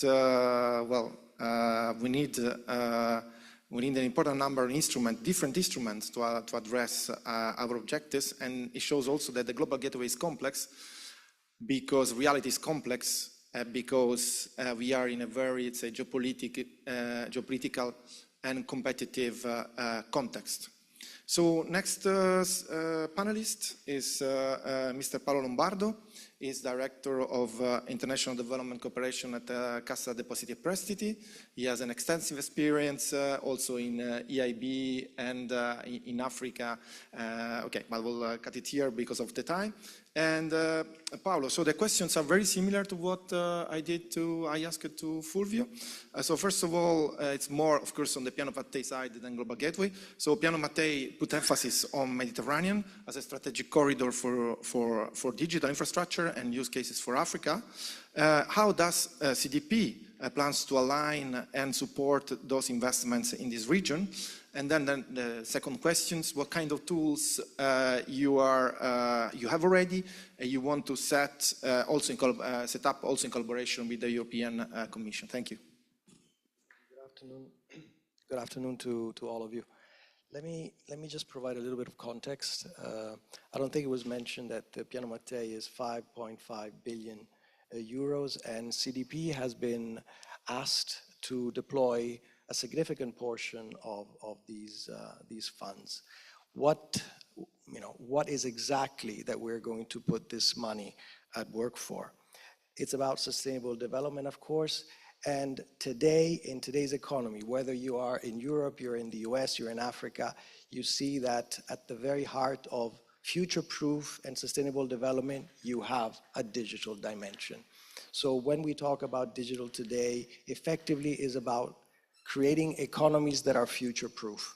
Whether you are in Sudan, whether you are in Italy, whether you are in Morocco, you need to start thinking about creating this base. Without this, basically, the economic development at some point will not grow as fast as one would like. Now, I would like to also mention that effectively, digital is about making the sustainable development more equitable and more inclusive. Anyone who has traveled to Africa, sub-Saharan Africa, may have seen the transformational effect of mobile banking. It is through digital applications that today even the poor can benefit from financial instruments that I have to say that even us sometimes would wish to have. So digital connectivity is key. Now, back to the topic at hand, the Mediterranean. I will not repeat what has been mentioned. The Mediterranean, connectivity is about also physical connection. And if you look at the map, it's quite easily understood how central the Mediterranean is. It's a gateway, not only to Africa, by the way, but you remember seeing all those connections to the Middle East and of course Asia. And we want Africa to be connected, therefore, to all markets. Now, the needs are immense. The needs are immense, but also the opportunities are large. I mentioned about the huge steps forward that have been done in certain areas, but there are 900 million Africans that do not have access to the internet. So imagine the effects that this can have on the potential of, for example, smaller firms that then will grow into larger firms and will create jobs. You know about the demographics of Africa, so imagine how important it is to be able to leverage on digital solutions. The other thing is that we often think about digital as the end product. In reality, digital tools today are central in so many economic areas. Digital is seen now transversely, for example, in the agricultural sector. You can see it through smart agriculture. You need data, you need GPS data to do smart agriculture, to do smart harvesting, to actually build infrastructure that are climate proof. You need data. And for that, without the digital infrastructure, there's no way to go. Healthcare, and of course, other sectors that through digital solutions can bring the cost down. So with this background, what does CDP does? Well, first of all, it was mentioned earlier that these challenges are huge. So when we actually go after these challenges, we work with partners. And Fulvio was mentioning earlier the fact that the Commission, the European Union, understands the importance of us, in particular Europeans, work together, because the challenges are huge, the opportunities are complex. So we work together. We are on the receiving end of, for example, what the EU does. I just give you two interesting initiatives that we have. One in agriculture. I really like this project. Is an initiative called Terra. It will soon be launched. Again, you may think agriculture, what does it have to do with high tech? Well, the component of technology that is linked to digitalization is going to be crucial. As there is less water, you need to do agriculture in a super smart way. There is the only way to go forward. Climate change, you need to be able to plant plants taking into account the data concerning weather. Again, where does that come from? Satellites, data centers, collective data that actually comes from effectively digital platforms. Without that, 10, 20 years from now, those agricultural projects may fail. Then there is another initiative called RISE. It's about sustainable infrastructure. It has a digital component. Once again, we see how essential digital solutions are in the infrastructure space. You can manage water better. You can manage the electrons that go through the electrical wires much better if you have that digital connectivity in the digital tools. We are providers, therefore, thanks to the funds that I alluded earlier, long-term funding, both in the private and in the private space. We are very much growing in the equity field. Debt, there is enough debt. We need to focus on supporting companies that then leverage these tools. So with this, maybe since we're running out of time, I stop here, but there is no other way to say that, in particular, Italy, being so close to the African continent physically, culturally, I would say, in particular North Africa, I think we have a duty to actually take on these challenges and work together with our clients and partners to make the best out of these opportunities. Thank you.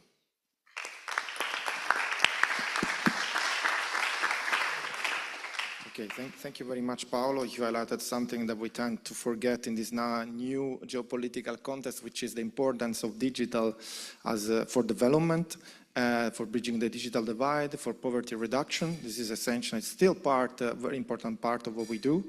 And it's very encouraging seeing that all the different instruments and paths you are developing for implementing PNPT, for collaborating with the European Commission, the other member states. Thank you. So now the next speaker is Valerio Perinelli. He's Chief Business Officer for SACE, which is the Italian Export Credit Agency. The Export Credit Agency is something that we have been working lately quite a lot on, because it's one of the pieces of the puzzle that we put together in this context of putting Team Europe, but also the different financial instruments together. I think it's on our side it's something new, because you have to put development with export credit, but it's something that is progressing and that we are trying to make for, again, reaching the common objectives. Thank you. The floor is yours, Valerio. Thank you very much. So, thank you for inviting me here.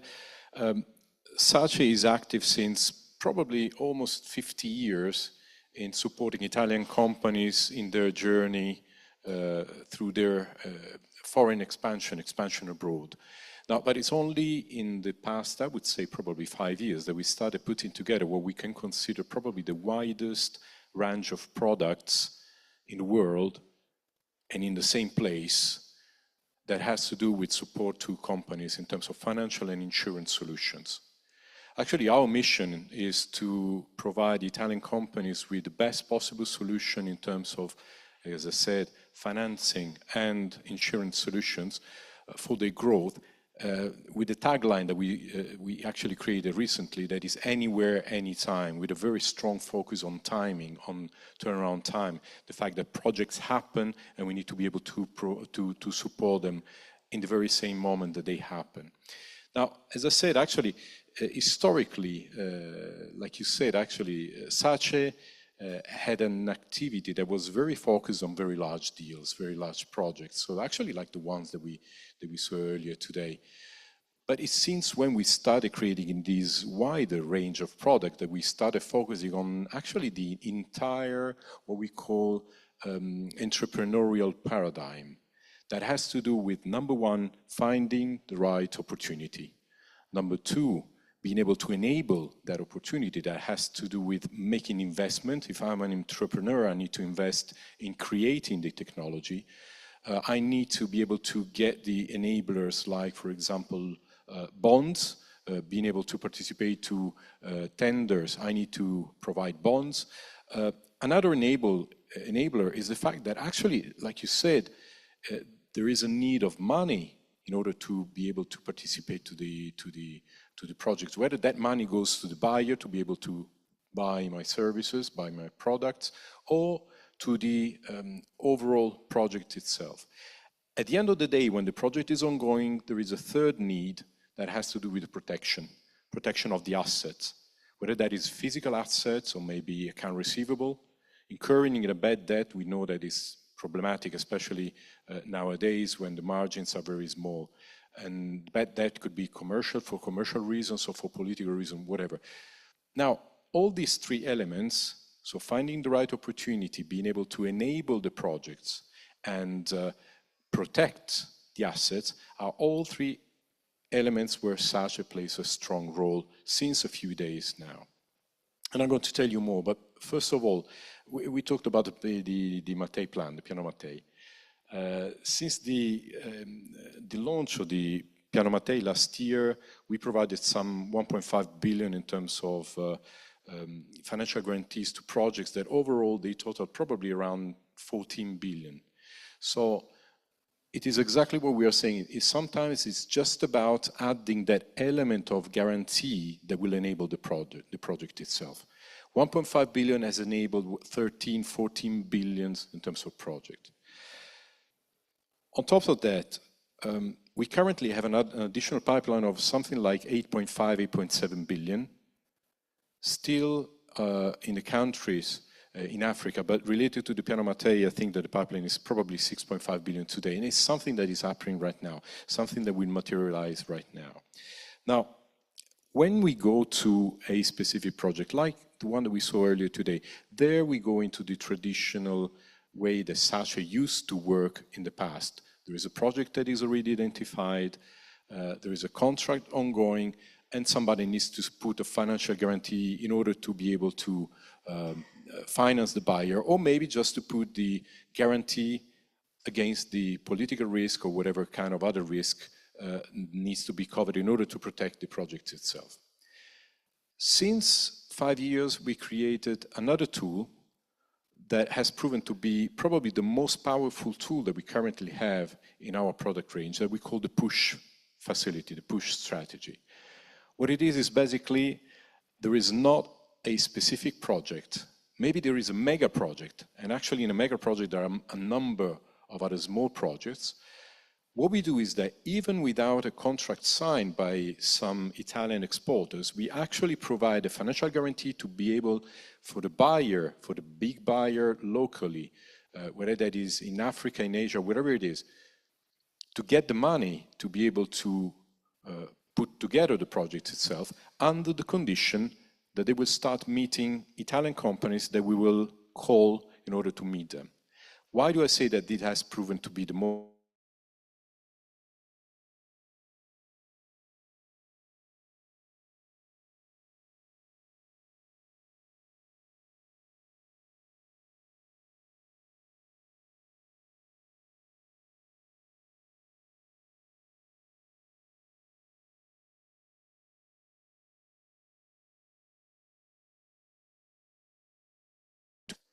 $85% of what we gave as a guarantee came back as Italian contracts, 85%.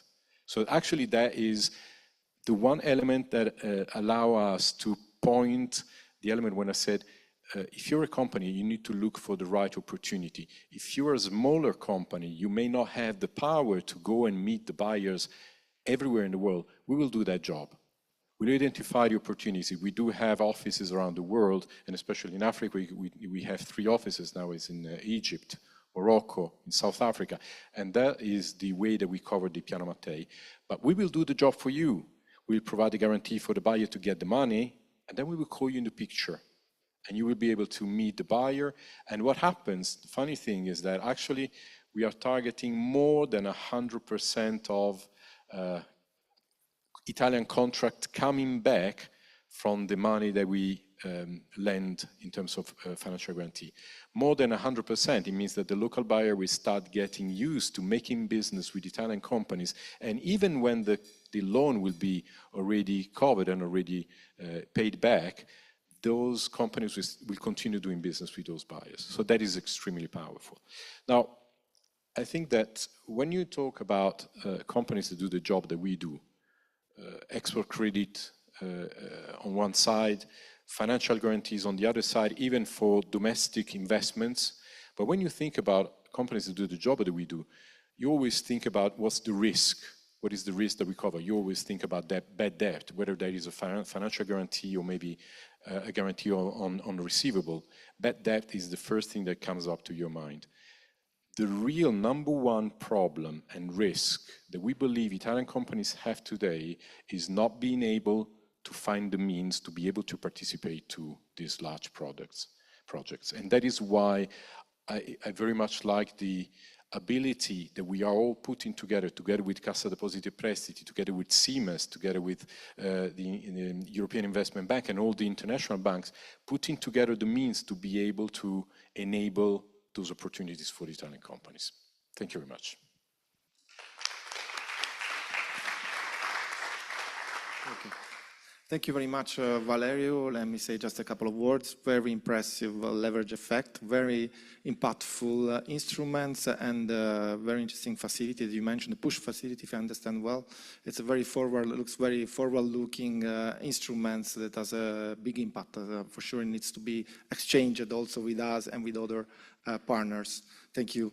So, last but not the least, we have our colleague. So Carl Lemstam is Chief Digital Investments Officer at the Swedish International Development Cooperation Agency. And since I thank the Finnish delegation, I have also to thank the Swedish delegation, of course. You are probably the furthest in Europe from Sicily, but probably the most present here. So it shows that the very old links that were between Sicily and northern population, Vikings, are still alive, probably. So please, Carl. So my questions to you. How does SIDA approach investment in digital infrastructures, digital in general, if you want, digital infrastructures, and what kind of tools you're developing and you would like to scale up with the European Commission? Thank you, Carl. Thank you very much, Andrea, and thank you for the nice introduction and for making me the very last speaker of the day. So I guess I'm in a minority here. I can't claim to be in the middle of the Mediterranean, absolutely not. But at least, I mean, thinking of previous speakers, I do come from an organization which has been around for almost 60 years. And SIDA actually started working in ICT, so information and communication technology, already 25 years ago. And we have seen a big progression since, because in the early days, it was a lot technology driven. We did get some really nice things out of that, the mobile money revolution, etc. But then from the Arabic Spring, SIDA has had a lot of focus on freedom of speech online and democracy, human rights, etc. online. And then now we are sort of entering into a new big phase, if I see those as 3 different parts. So for the last, I would say, 15 years, we've been working a lot with the digital divide. I mean, things that people in previous sessions and in this session have mentioned. I mean, being a development cooperation agency, we have mapped out the gender gap, and we have worked with multiple global partners. I mean, SIDA is mainly a funding agency. We're not really an implementing agency. So we work with global CEOs, UN system, etc., to really understand the risks and the benefits of digital transformation, digitalization. But with changing priorities from our government, for the last years we are moving much more into the sort of hard infrastructures and financing. I mean, during the Swedish presidency was, 18 months ago now or something, there was an event in Brussels, for example, which was completely focused on financing for digital and green, so to speak. But also in line with what Andrea said, and Fulvio, you also mentioned it, I mean, I think you can't really see financing for digital infrastructures, digital connectivity. I can't really see that only as a CEDA person. I mean, we are definitely Team Sweden to begin with. I mean, we're working closely, for example, with the Swedish telecom regulator. Of course, it all starts with the government, but also Swedish companies, you know, connectivity companies. We have some important ones, but also clearly links between digital and, let's say, transport, energy, mines, etc. So that's quite central to it. And of course, also the Export Credit Agency of Sweden and Swedfund, our development finance institution. So it really has to be seen in that light, and who can play which role in a sort of a coordinated effort if these investments are to actually happen. So, and of course I can't just see Sweden isolated either, because we're part of Team Europe, and I think the D4D Hub is an extremely important institution here. I mean, it's a pragmatic way for Team Europe to carry out Global Gateway. That's the way I see it anyways. So, of course, we recently submitted, actually, as Team Sweden, suggestions for Global Gateway flagships as well. So I think we have multiple ways there of interacting. But before going into some more detailed details on how we finance, I also think we should at least once today mention the Global Digital Compact. If you haven't heard of it, it was adopted at the UN General Assembly in September last year.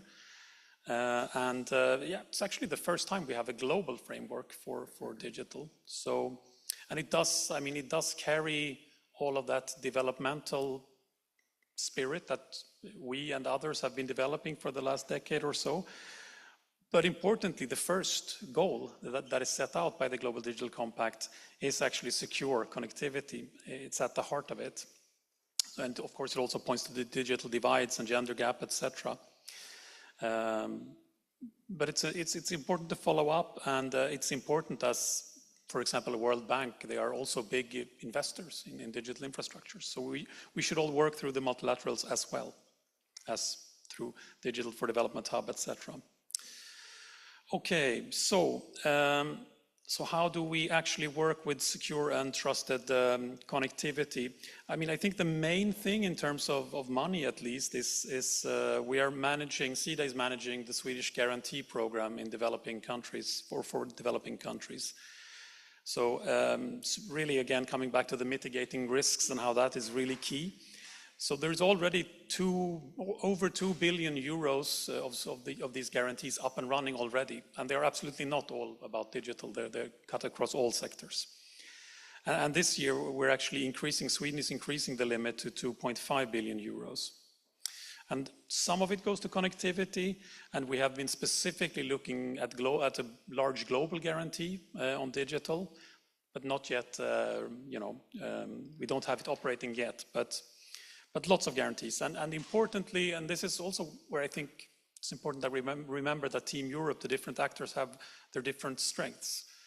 The EFSD Plus guarantee of the Commission, it typically goes to development finance institutions. SIDA's guarantees almost exclusively go to private investors. We really want to mobilize private capital, so it's typically banks that use the guarantees.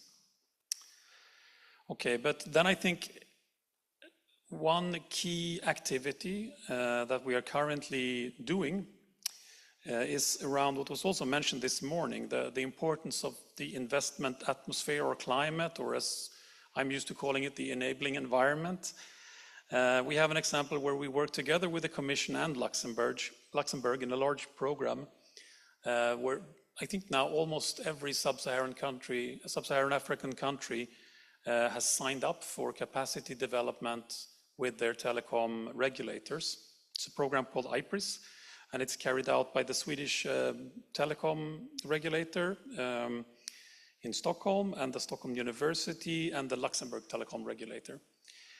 And the support, of course, aims both to ensure the security of networks in sub-Saharan African countries, but of course it also has to look at having a functioning market. And these are obviously prerequisites for investments. So all in all, we need to map out and then pool our different strengths and tools to have a complete set, so that we can ensure that we have security-aware regulation, functioning markets. We have also tools to for risk reduction and for linking up investors. So yeah, that's it from me. Thank you. Thank you very much. Thank you, Carl, for those examples. Very interesting for reinforcing also the developmental aspects of digital. I think the panelists have been very good in terms of timing, so that we have maybe time for one question from the audience, if timekeeper allows. It does. So if you have a question, please come. You have a very interesting panel here, and you know, this morning we had very strong political power in the opening. Now you have a very strong, let's say, financial power, and it's something that you don't see all the time, this amount of billions. So please. Okay, we are all very, okay. Hello, my name is Filippo Ronardo from the Ministry of Foreign Affairs. I'm a Senior Development Cooperation Officer. I've said more than, if there is no other questions, I would like to make a little bit of a comment instead. I wanted to share a little story in which about 25 years ago I was a young journalist, then I went to a diplomatic career, but that's another story. And I had the chance of meeting the ambassador of Finland to Italy. I remember there was an interview and he commented that it was around the time of the European Constitution, before it actually didn't pass in a referendum. Another story yet. And I remember him commenting that the Mediterranean Sea was also the Sea of Finland, because Finland is part of the European Union and we're all together in this boat, which is the European Union. So he was saying, il Mediterraneo è anche il nostro mare, he was saying. It was very interesting and very deeply touched me, and I still remember it after so much time. So it's so nice to actually have here Mr. Hellman, Deputy Minister, thank you so much for honoring us with your presence, as well as Mr. Kangantiemi and Mr. Elstrom, Scandinavia in a Mediterranean-focused panel. It's an evidence that our bonds are very tight. I also wanted to mention that tomorrow we're going to have a panel that is going to be related to digital cooperation in the Mediterranean, and we're going to focus more a bit on the dimension of development cooperation initiatives in the Mediterranean, and we're going to center our discussion with regards to that. So I hope that you all will be able to come and participate. And in that occasion, we're also going to discuss about the Mattei Plan and what Italy's idea is for the progression of digital and connectivity in Africa as a whole continent. And I really liked Mr. Capuzzo's conclusion when he said that we're open for business as European Union. I want to stress that we're open for business as Italy as well, as the Mattei Plan is a plan that is, something that we're thinking as a country, but we want to think it also as a Europe and united continent, and be able to partner with our European friends in the making. Thank you very much.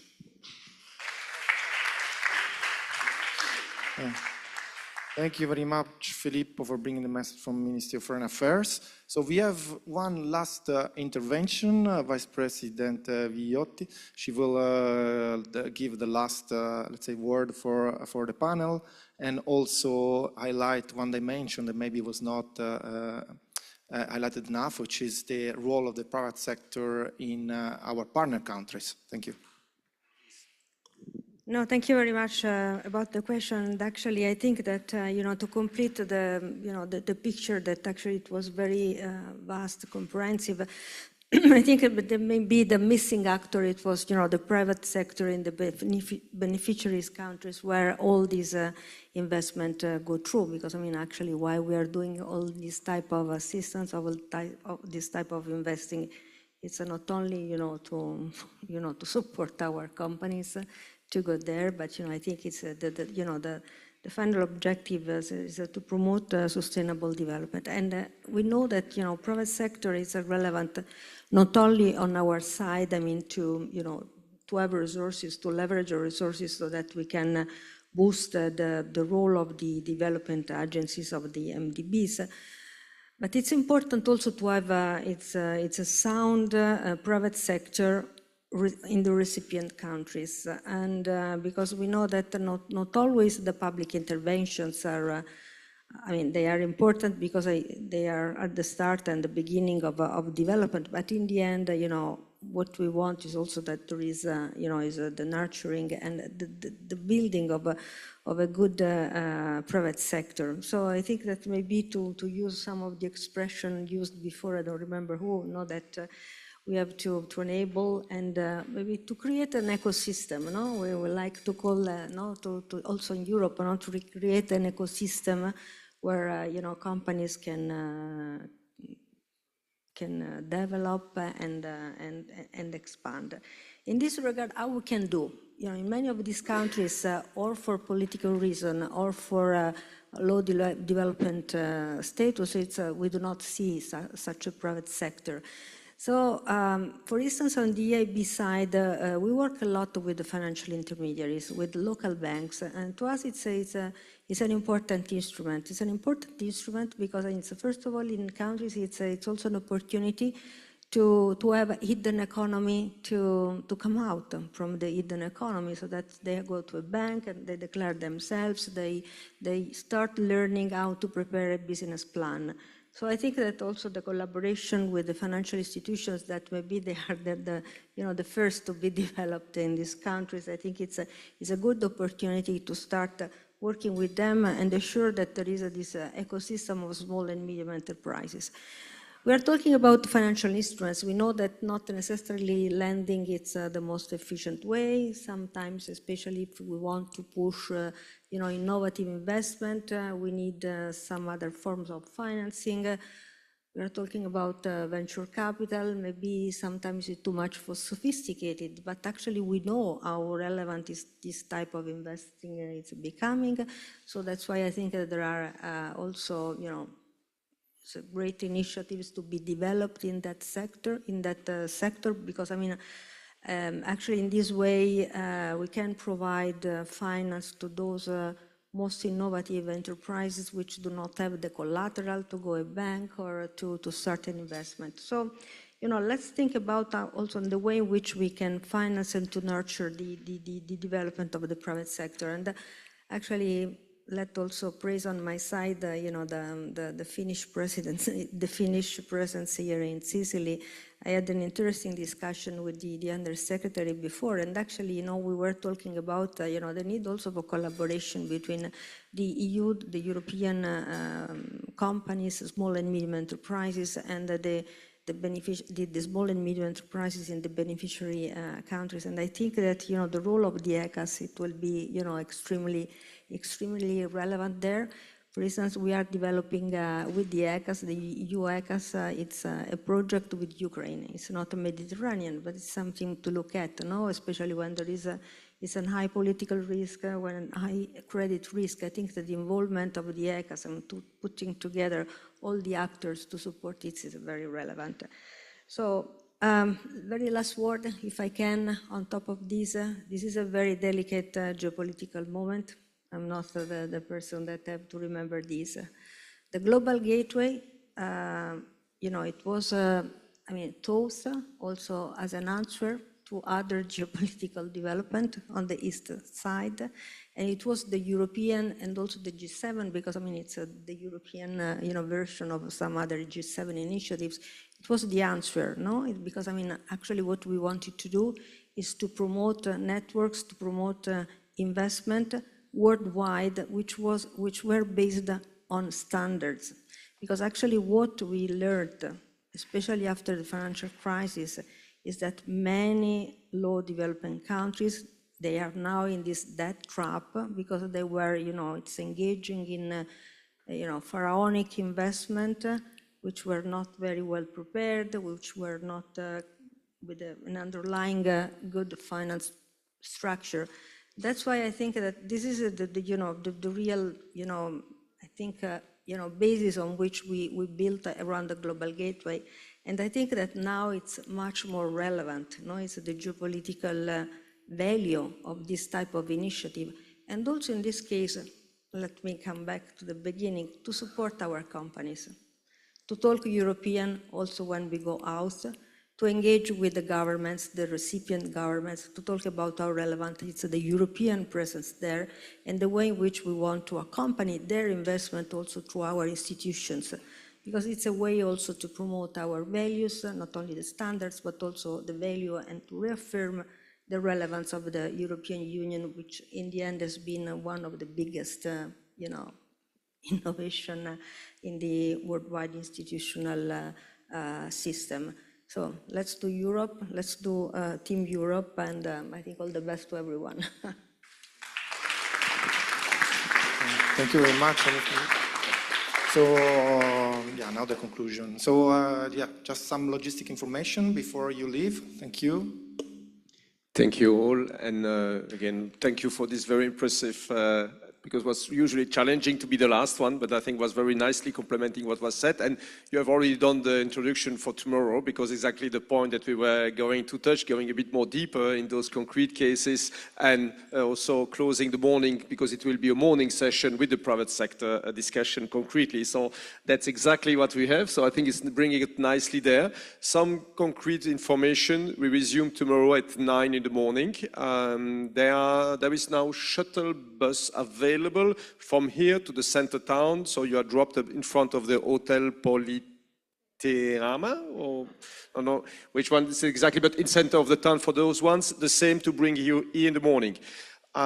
Practical information also, because then we want to still be very hands-on. There is, with the conferences ending at the end of the morning, there will be lunch here. In the afternoon, you will have the possibility, if you have been registering, you have to take your passport or your identity card to visit the Sparkle data center. So what looks like that we can see a bit what we're speaking about.